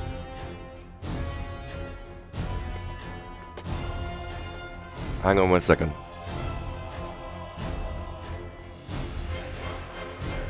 I'm very upset, people. Trinidad is on the verge of being destroyed. How will we rebuild? Who will help us rebuild? Right? In a time where we would need partners. Who will come to rebuild Trinidad and Tobago's oil infrastructure if it was to get bombed? And if Venezuela actually takes the step to bomb the cross-border fields, what makes you think that Venezuela will allow us to rebuild it, to share that gas in the future? Have you people thought about this? Have you people really, when you like and share the stream, if you like what I'm talking about, if you agree with what I'm saying, like and share the stream. Tell your mama about this stream. Tell your own girl or boyfriend about this stream.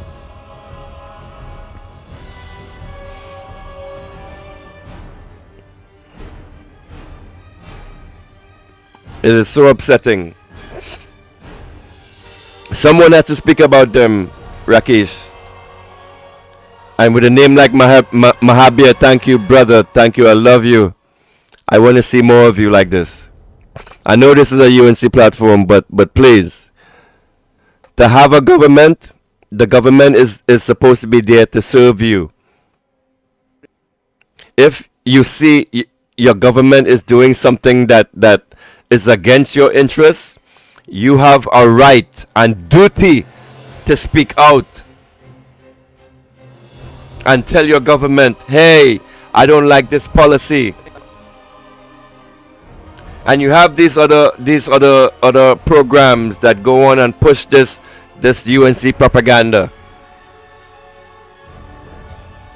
I wonder if I should stink them up right now. You know what? Let me fucking do that.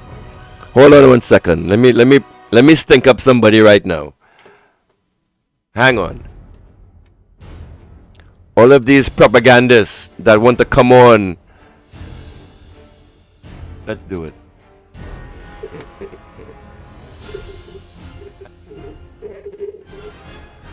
Let's do it.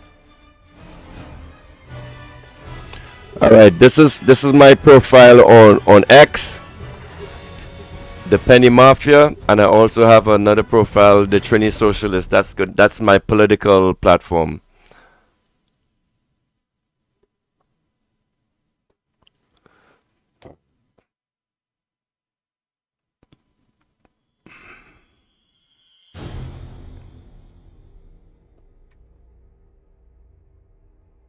Oh, this is a section called Dota Scholar. Listen to this. Andy, you all can remember with Maurice Bishop at Grenada how things were real bad, people were suffering. Who saved them? Now the Americans went in and saved them. And the people over there were so grateful to the Americans for it. The country prospered, they were doing well. A lot of people I know from Trinidad went there. I know a guy who went and built a house after. He said, over there so nice. So if the Americans going to help us here, I welcome it. And I am backing my Prime Minister 100%. I feel comfortable about it. I feel very comfortable about it. And if we have to get rid of what is harming us here in this country, and we getting help to clean it up and to correct it, I welcome it 100%. And I am praying for the situation. Thank you. Have a good day. Andy, you all can remember. Yo.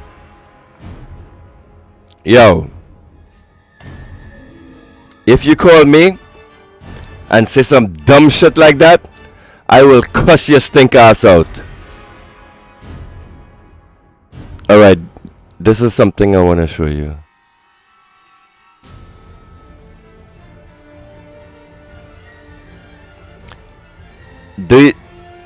You mouthpieces for this corrupt and evil government, people that come on the air and lie to you, they need to be called out. Because I would have started off with how is the audio on this? My sense of where she's going, and then of course you were able, of course, to consummate and to articulate and make absolute and total sense.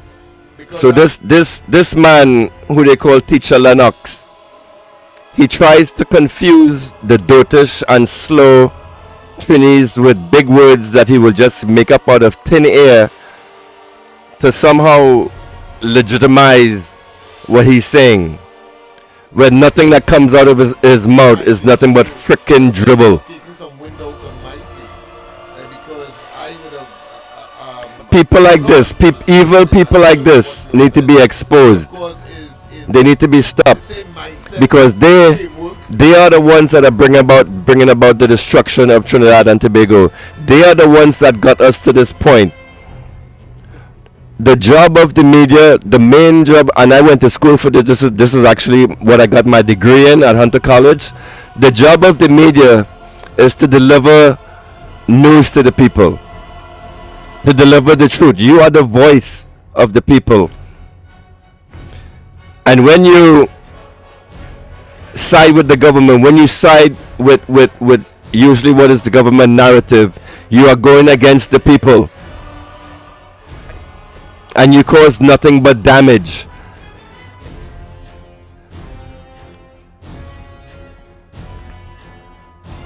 For the past month going on to this program, I felt nothing but hate, an immense hate and disgust listening to these people, because I used to trust this man when I first got into Trini politics, and you know, me over here being abroad, not knowing what's happening in Trinidad. I used to depend on these people to give me like a feel for what's happening on the ground in Trinidad and Tobago.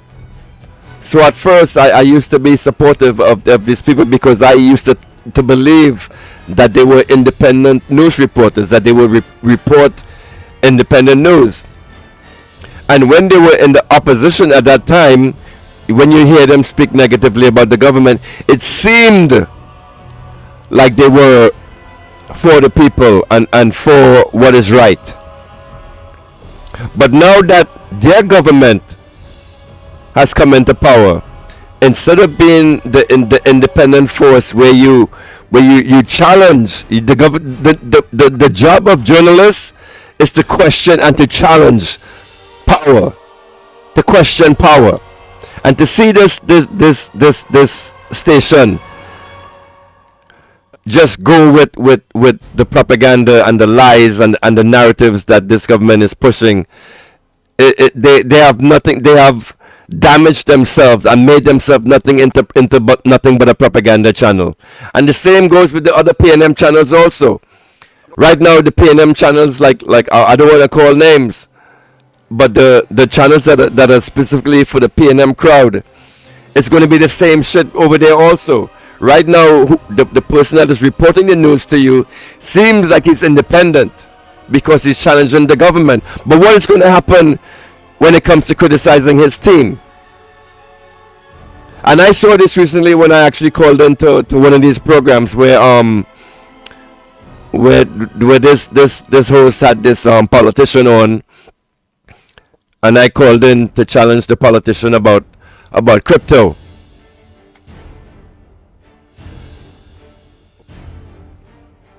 You guys can look up that video, right? And when I had called into the radio show, I wasn't actually ready to get into like a debate with said politician. I was just calling in as just a regular guy to make a statement about how crypto and Bitcoin could be actually beneficial to the country. But this guy launched into a whole debate performance. But anyway, I don't want to get into it. My whole point of it is that host was PNM focused, and when I started to ask that same politician hard questions, difficult questions, the host stepped in and cut me off. So be aware of partisan radio shows. They're evil, they're destructive, and they do not serve you any purpose. I decided to team up with Renison because Renison, he broke from the UNC, which is something I expected Andy to do. When Andy started seeing the fuckery that was happening in his party, he should have stood out. He should have used his platform. He should have used his voice to speak out and not go along with. And that is why I give Renison props. That's why I big up Renison to the max. A true Trini patriot. He is risking his life by going against the UNC, as he was once one of their guys. So big up to Renison. Big up props, my brother. You have my love for now, as long as you keep speaking the truth. As long as you keep speaking the truth, I will always be in your team.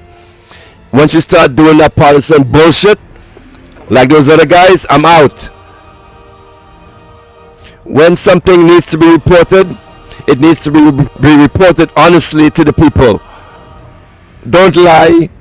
If you have an opinion that is if you yourself as a reporter may have an opinion, and granted all stories reported will have that opinion of the reporter, but it's your job, if you're delivering news to the people, to be truthful and honest.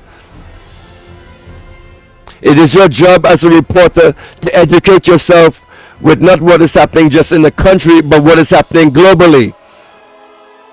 Trinidad is now on the global stage. We in the fucking mix now, where we have freaking Al Jazeera in the country mentioning us, and that is not something to be proud of, people. You should be scared. You should be fucking terrified that this is happening. Because why does Al Jazeera have their cameras in Trinidad? To film what?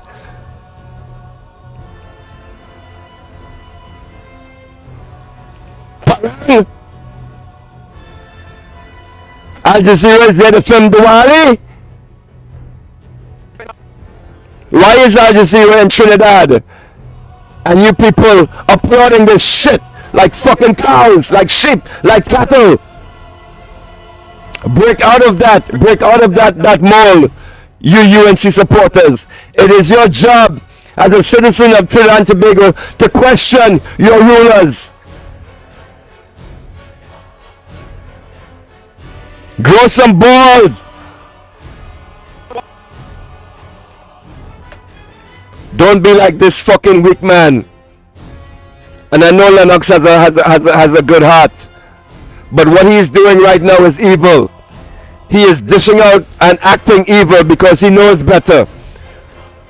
Lennox and Andy know better. They know to pull up a fucking internet browser and look up correct news to deliver to you people, instead of siding with the empire and the empire's news. Be honest. Be revolutionary. Have some red blood. You fucking pit bull. Have some balls, you fucking pit bull. You bitch. You come on the radio every fucking day and lying to the citizens of Trinidad and Tobago. I am sick of you. I am disgusted with you. And I used to like you.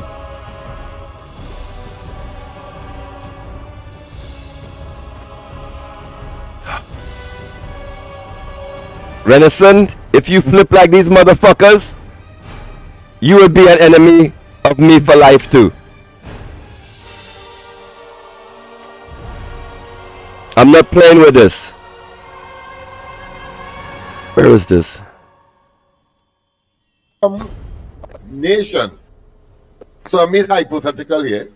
He's the head of another CARICOM nation, and Kamala Prasad Bisesa says, listen, if Maduro attacks Guyana, let me repeat, if Maduro attacks Guyana, she will allow the Americans to stage a counter attack from the soil or from the country or from the land space of Trinidad.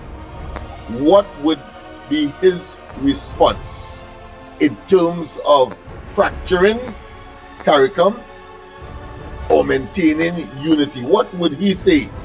From what he has said, he would say, because of his animosity and his political tabanka,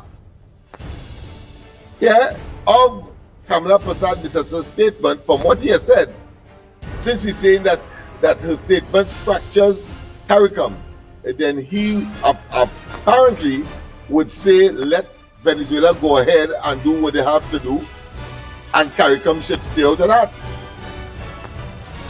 That to me is what he is saying. But he will have to explain the fact that how come he has not run to the defense of Guyana, which is a major these days member of CARICOM.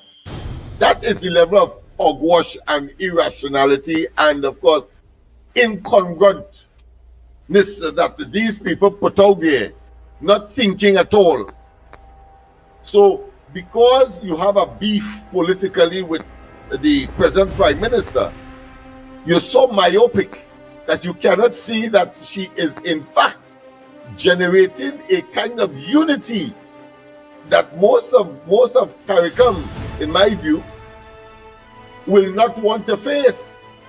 And that is why they have not made any unanimous statement on the presence of the Americans here, and on the present Prime Minister Kamala Persad-Bissessa's statement, because it is a quagmire.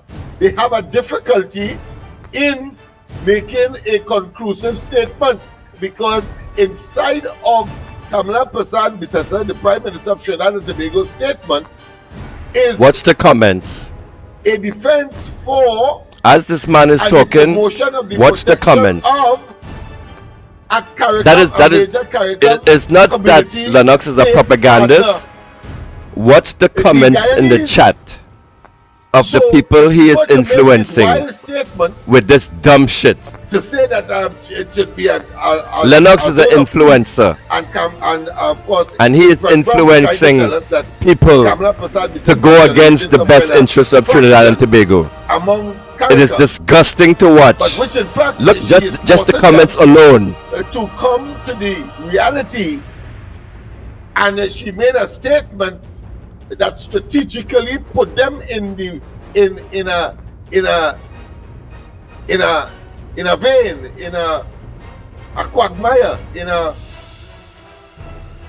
situation where, if they say and they keep the path that the places should be kept, No, but zone 700, of peace, Sandra. and Oh. want to criticize her, Sandra, they but will you're still have here. difficulty I hope you're resolving it, learning. because All right, what you're here for a if reason, Guyana right, say now, Sandra?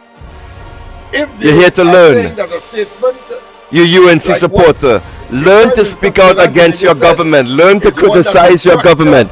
If your government is doing something that is going to hurt you or your family, it is your job as a citizen of Trinidad and Tobago to speak out against it. if Ghana is attacked Is by it not, Sandra? Trinidad and Tobago will Or are you just going to be like a cow, like a sheep that just goes wrong with everything that Kamala does? such an attack? Because she's an Indian and you're Indian too. Trinidad, St. Vincent, Shut the Dominica, fuck up. Jamaica. How are you responding to that?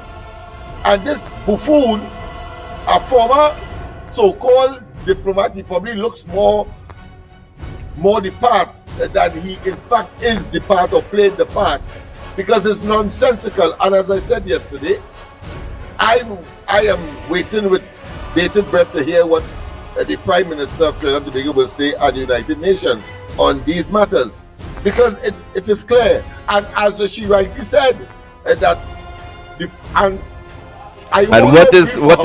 but my common sense what is actually angering that when she said that is CARICOM Andy is already smart. fractured, that they have taken different Andy sides, understands it's global because of that politics. same situation where they cannot.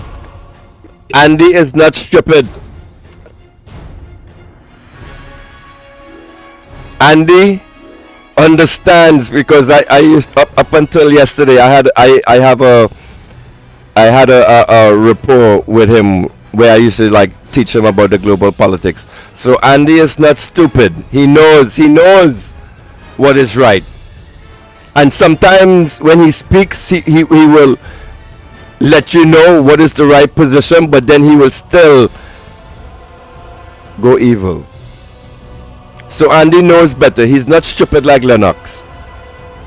He's actually doing actual evil, actual ill will, I would call him a spin doctor. Spinning news for the government. He is not an independent reporter. Shame on him. And shame on you 700 people that tune in to listen to that bullshit program every day. Shame on you. That program has made you a dumber Trini today. All of you that are supporting the fall of Maduro, of Nicolas Maduro, shame on you. How could you on one hand, how can you, Dotis Trees, on one hand support Abraham Traore and then on the next hand say you want to assassinate Nicolas Maduro? Abraham Traore and Nicolas Maduro are one and the fucking same. The same man that you would like to big up in Burkina Faso, Ibrahim Traore, him and Nicolas Maduro are having the exact same fights with the exact same imperial forces. So how can you come on the radio program and big up Ibrahim Traore, who incidentally gained his power through a coup, right? Ibrahim Traore was not elected by the people of Burkina Faso. Ibrahim Traore took power. He took power. Nicolas Maduro was elected. Nicolas Maduro was legitimately elected by the people of Venezuela. So I guess they, in a way, in that way, the way they came to power is not the same, but the exact same ideologies that Ibrahim Traore has for his people in Burkina Faso are the exact same duplicate policies you have in Venezuela. So how can you hate Nicolas Maduro and love Ibrahim Traore?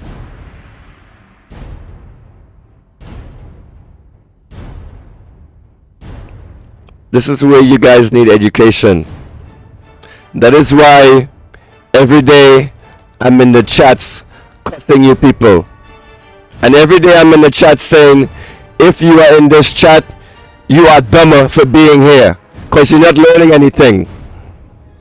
If you come there for the community and the camaraderie, of, being around fellow stupid people, then fine. But you are actually absorbing and then regurgitating the same message that these evil hosts push out. You people that are supporting the overthrow of Venezuela.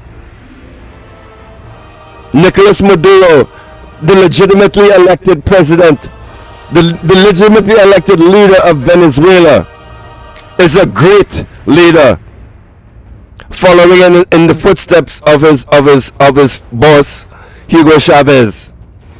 He is following in the footsteps religiously. And if Nicolas Maduro was to be killed, there is going to be a bloodbath in Venezuela. And it's going to be a bloodbath on the side for which will eventually be good, because everybody is armed in Venezuela. Everybody, even the mamas, have AK-47s, and 75% of the Venezuelan population is socialist. 75%, right? 25% of the Venezuelan population is capitalist, pro-United States. So if Nicolas Maduro was to be removed, you will see a massacre of that 25%. Is that what you want to see happen in that country? Our next door neighbor, our partner, our lifeline. Renison, please, if you're on and you're listening, send me that video with Rowley explaining to these Dotis people about the importance of Venezuela and the importance of gas to our economy. So now we have plants that produce essential gas to Trinidad shutting down because of the war. Don't listen to that bullshit that the government is telling you because of port fees. No. The real story is the company that was the Nutrient is shutting down because of the war. What do you do, Trinidad?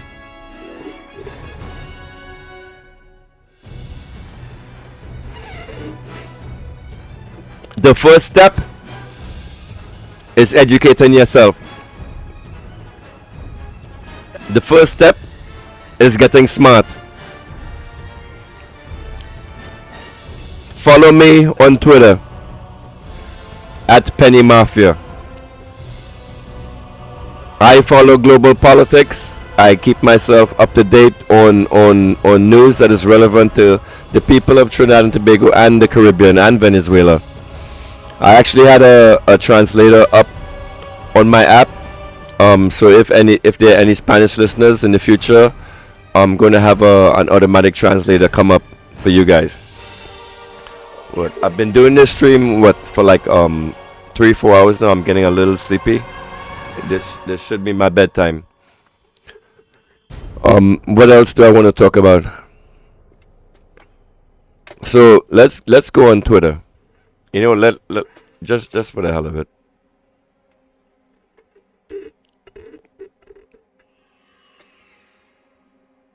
Let's talk about what news that are coming up. So this idiot Prime Minister Kamala Persad said CARICOM was not a reliable partner, but had chosen Venezuela over CARICOM member state Trinidad and Tobago. How embarrassed are you right now for voting for this either senile, dotish, or evil woman? So let's go on to Twitter and show my news feed. And I'm pretty sure this is not anything like what you would see on Facebook. Look at this post right here.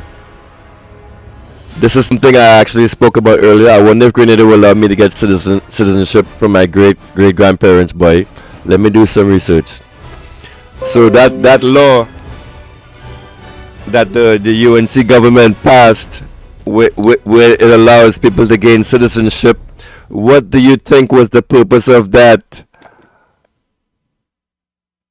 Somebody is going to come into Trinidad and start buying up property at an alarming rate.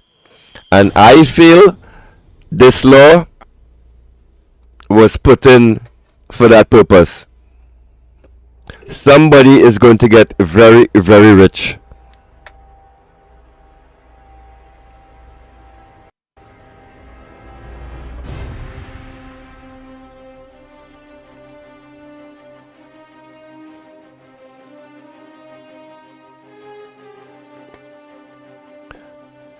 Prime Minister Kamala Persad announced that the government intends to bring a motion before Parliament on Friday seeking an extension of the state of emergency. Prime Minister spoke during an interview on Crime Watch. I played that entire interview for you people. I hope you were as shocked and disgusted as I was. So here's the post on Twitter. She just phrased we protest against Shitail, which is partly true, but like I said, United States troops are now landed in Trinidad and Tobago soil, and this state of emergency was put in so Kamala can do the most, and she's doing the most. And for some reason you think just because there was this declaration that the government say, oh, there's a state of emergency, you cannot protest, that you cannot protest? What is the whole point of protest in the first place? Because you're being disobedient and you're doing something that is against the government wishes. So you weak-minded Trinis are looking at this big SOE as this. Let me not go there. It's just a colonized mindset. More boats are being blown up off the waters of Trinidad and Tobago. And I hope in the years to come, when everything starts getting ironed out, that the International Criminal Court will refer Kamla Prasad Bissessa to The Hague for war crimes.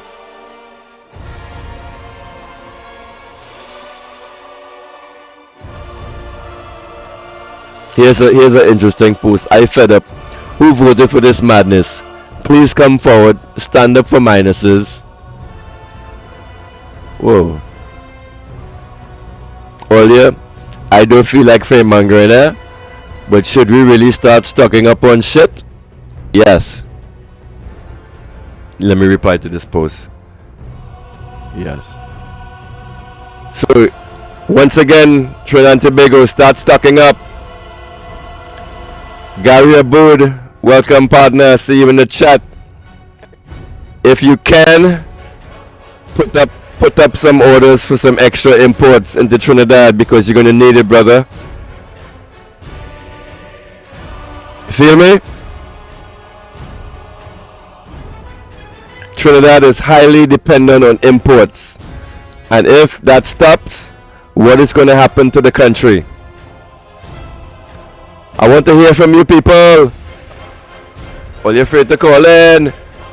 Huh? Are you afraid to call in? Because you're afraid Slimy will cuss you? Huh? You're afraid Slimy will cuss you?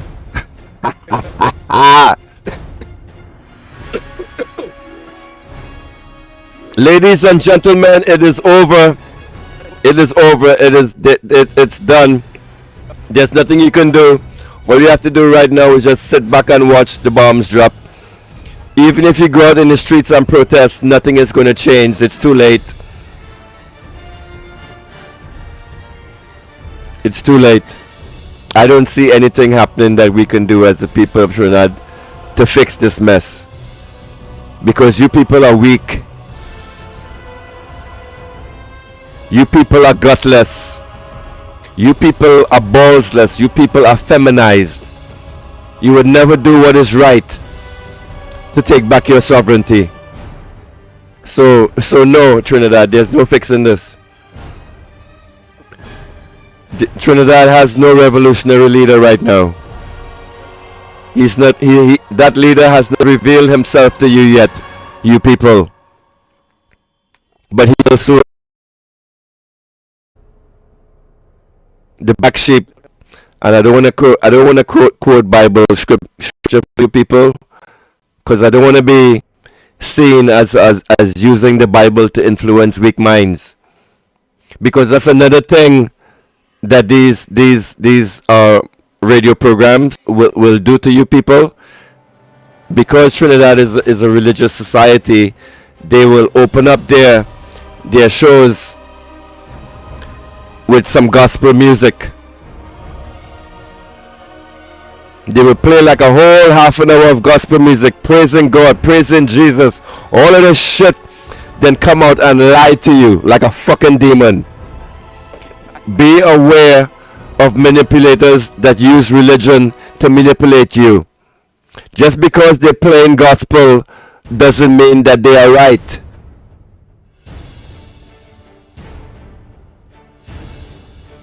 Big up Raw Talk for mentioning that in his stream yesterday. These influencers use religion to control you people, and you fall for it.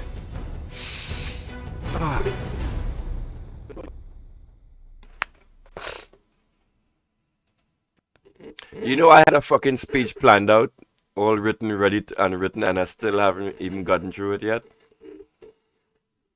This is beautiful.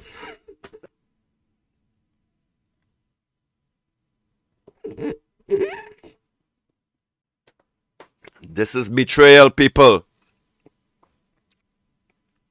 Turning our islands into a battlefield proxy while our lights flicker out. Yes, Trinidad. All you think all you have water problems now? All you think all you have electricity problems? No. Why did it stop playing?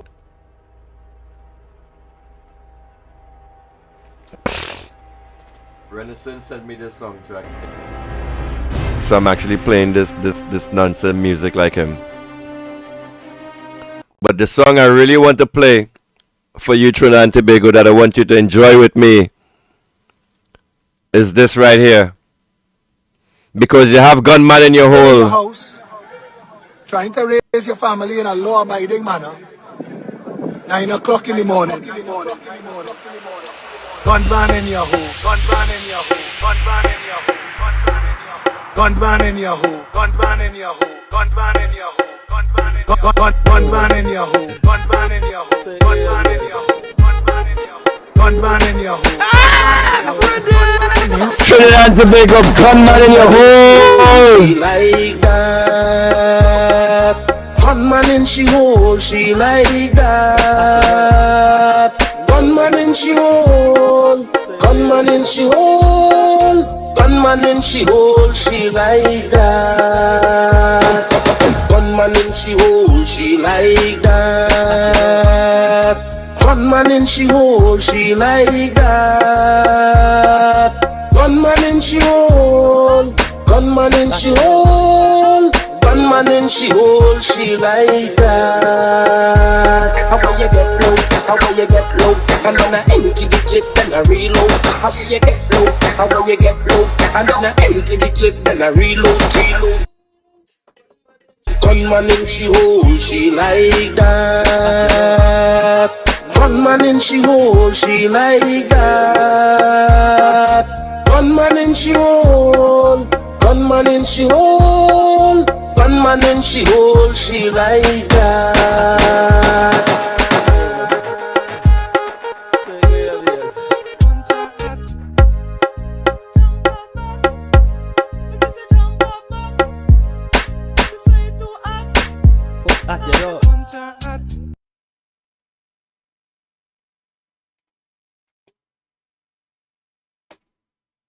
Hold up, it say my stream health is poor on this side.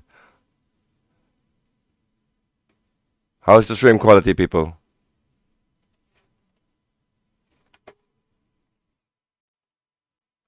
Living in your house, trying to raise your family in a law-abiding manner. 9 o'clock in the morning.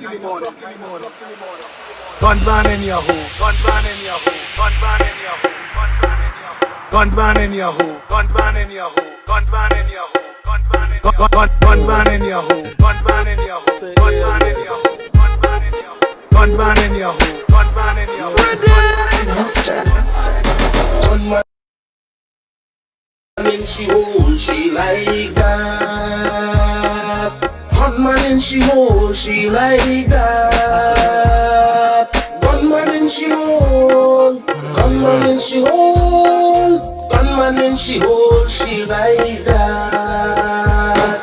Gunman in she hole, she like that. Gunman in she hole, she like that.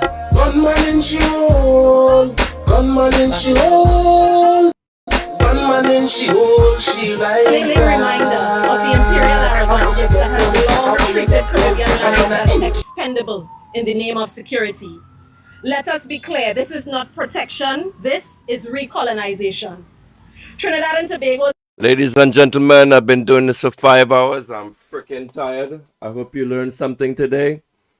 We will end the stream as we began the stream with a prayer from our great sister Aisha.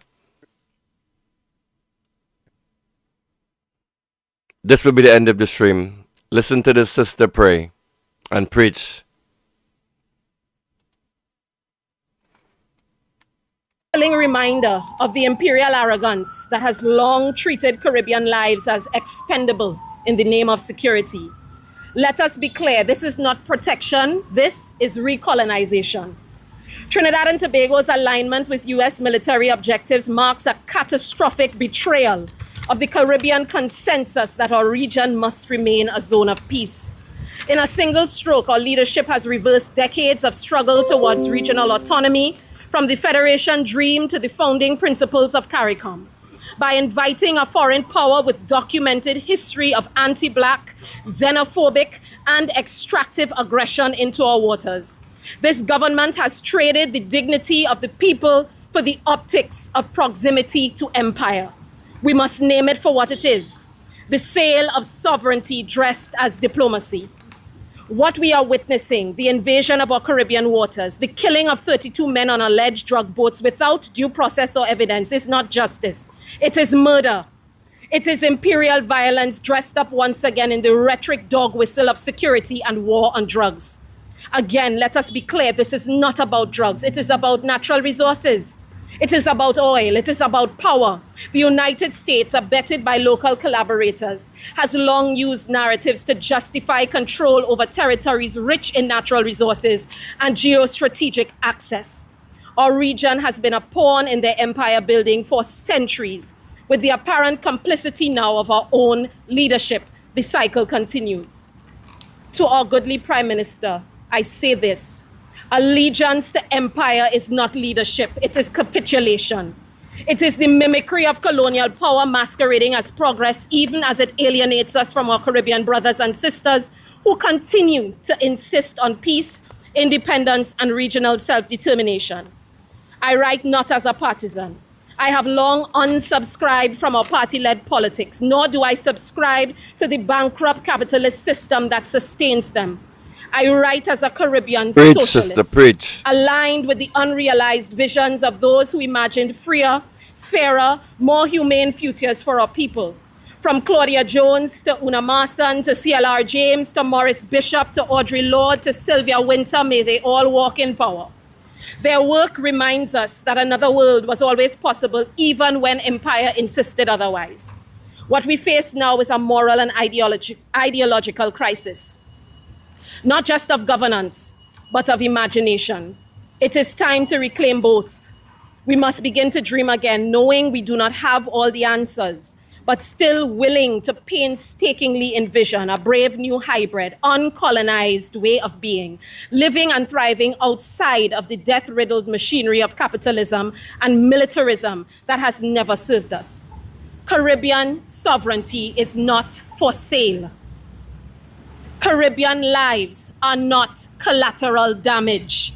And peace, true peace, must never be bartered for power.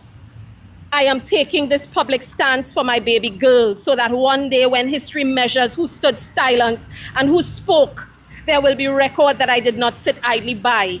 However small, inconvenient, maybe terrifying or inconsequential it may seem to some, silence in moments such as these is complicity. So I stand here today for my daughter, for our children, for those not yet born. Let this be on record. I am Abeo Aisha Christabel Jackson, sixth-generation American from the lineage of Amphi and Bashana Jackson. Thank you.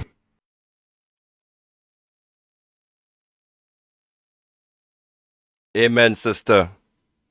And that, ladies and gentlemen, will be the end of the stream. I'm tired. I've been doing this for how long now? How long did I do this stream for? Did I talk by myself like a madman to a camera? How long was I doing this for? 6 hours? Is that right? Holy shit. Wow. That is amazing. 6 hours talking by myself. Well done, Slimy. All right, for those of you that in the future that get some balls, that get some cojones, the number to call in and leave voice notes or to call in live is on the screen, 347-791-3311. Thank you for tuning in to the Slimy Show. I would like to thank Renaissance for hosting me on his platform. Big up my brother. My one love to you. And breaking news. I think this is not really breaking because I revealed it earlier. The dock workers of Trinidad and Tobago are on high alert. This is not being reported by the media, but everybody that works on the docks are now scared. I have this from a source from like oh, if you want to give in tips to the Slimy Show or the Workers' Right platform, you can use the website, the Workers' Right 868 tip line. It's on the website.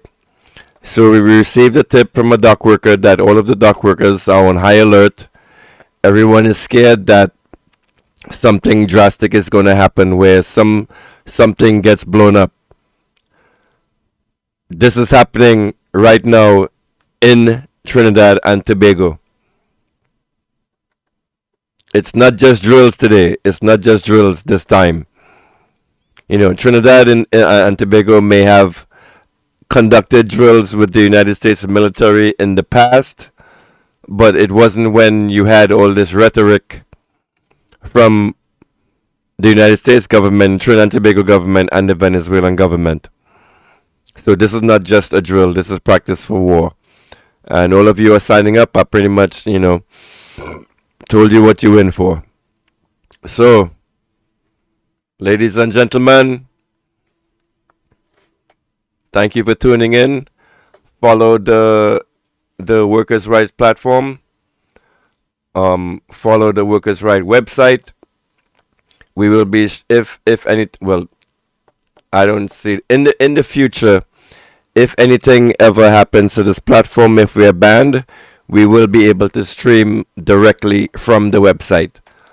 Let me see if I can demonstrate that for you guys real quick. I'm losing my voice. I've been speaking for 5 hours. No,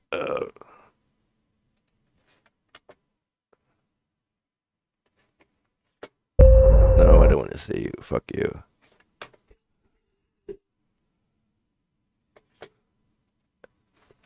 You know what? Let's end the speech with Mia Motley. This is what a real female leader is supposed to sound like. If anything, the leader of Tobago was supposed to be echoing these sentiments here. If ever we needed a reminder of how unstable and how dangerous this world that we live in is, and how vulnerable our Caribbean region is, it is now with us, facing a multiplicity of threats. We don't need to look any further than the menacing vessels, military vessels from the United States across the Caribbean Sea, including what is reputed to be the world's largest warship. These are not times of pirates anymore. This is 2025, and we have cause to be duly concerned. Because even as that is happening, one of the most dangerous hurricanes for the 2025 Atlantic season is bearing down on our brothers and sisters in the Northern Caribbean. Melissa, we are facing, my friends, an extremely dangerous and untenable situation in Southern Caribbean. And as a people with a tragic history of being subjected to centuries of big power, orchestrated genocide, terrorism, and warfare, and as a small state, we have invested tremendous time and energy and effort in establishing and maintaining our region as a zone of peace. Peace is critical to all that we do in this region. And now that peace is being threatened, we have to speak up. I believe that the time has come for us, therefore, to be able to ensure that we do not accept that any entity has the right to engage in extrajudicial killings of persons that they suspect of being involved in criminal activities. As I said, we stand for the rule of law. We believe that if there is other intelligence available that would cause you to take action that is an immediate threat to you as a nation, then you have a duty to share it with us. But on the face of it, conflating law enforcement with military action is a dangerous step, as Kerry Simmons advocated a few weeks ago. We equally do not accept that any nation in our region or the Greater Caribbean should be the subject of an imposition upon them of any unilateral expression of force and violence by any third party or nation. If there are conflicts and disputes that are in need of resolution, then the place that they need to be taken for such resolution is the United Nations organization. And the methodology that must be deployed for the resolution is one of negotiation and peaceful actions taken in order to ensure that we can settle disputes. Barbados has always been that place, and that is why we were the location for the opposition and government in Venezuela to sign the pact here a few years ago, because we are friends of all and satellites of none. And I say so comforted that this has been the position of every single government of the country since independence. The violent actions that this buildup has led to needs to be the subject of dialogue. And I have said before, almost every war in the world in history has been ended by dialogue. So let us have dialogue to prevent the war from starting rather than to stop it when it has started.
Living in your house, trying to raise your family in a law-abiding manner, 9 o'clock in the morning. Gunman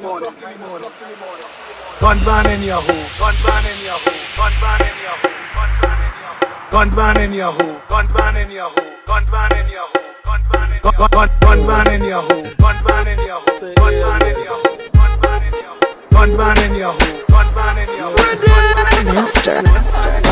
Gunman in she hole, she like that. Gunman in she hole, she like that. Gunman in she hole, gunman in she hole, gunman in she hole, she like that. Gunman in she hole, she like that. Gunman in she hole, she like that. Gunman in she hole, gunman in she hole, Gunman in she hole, she like that. How will you get low? How will you get low? And then I empty the clip, then I reload. How will you get low? How will you get low? And then I empty the clip, then I reload. Gunman in she hole, she like that. Gunman in she hole, she like that. Gunman in she hole, gunman in she hole, gunman in she hole, she like that.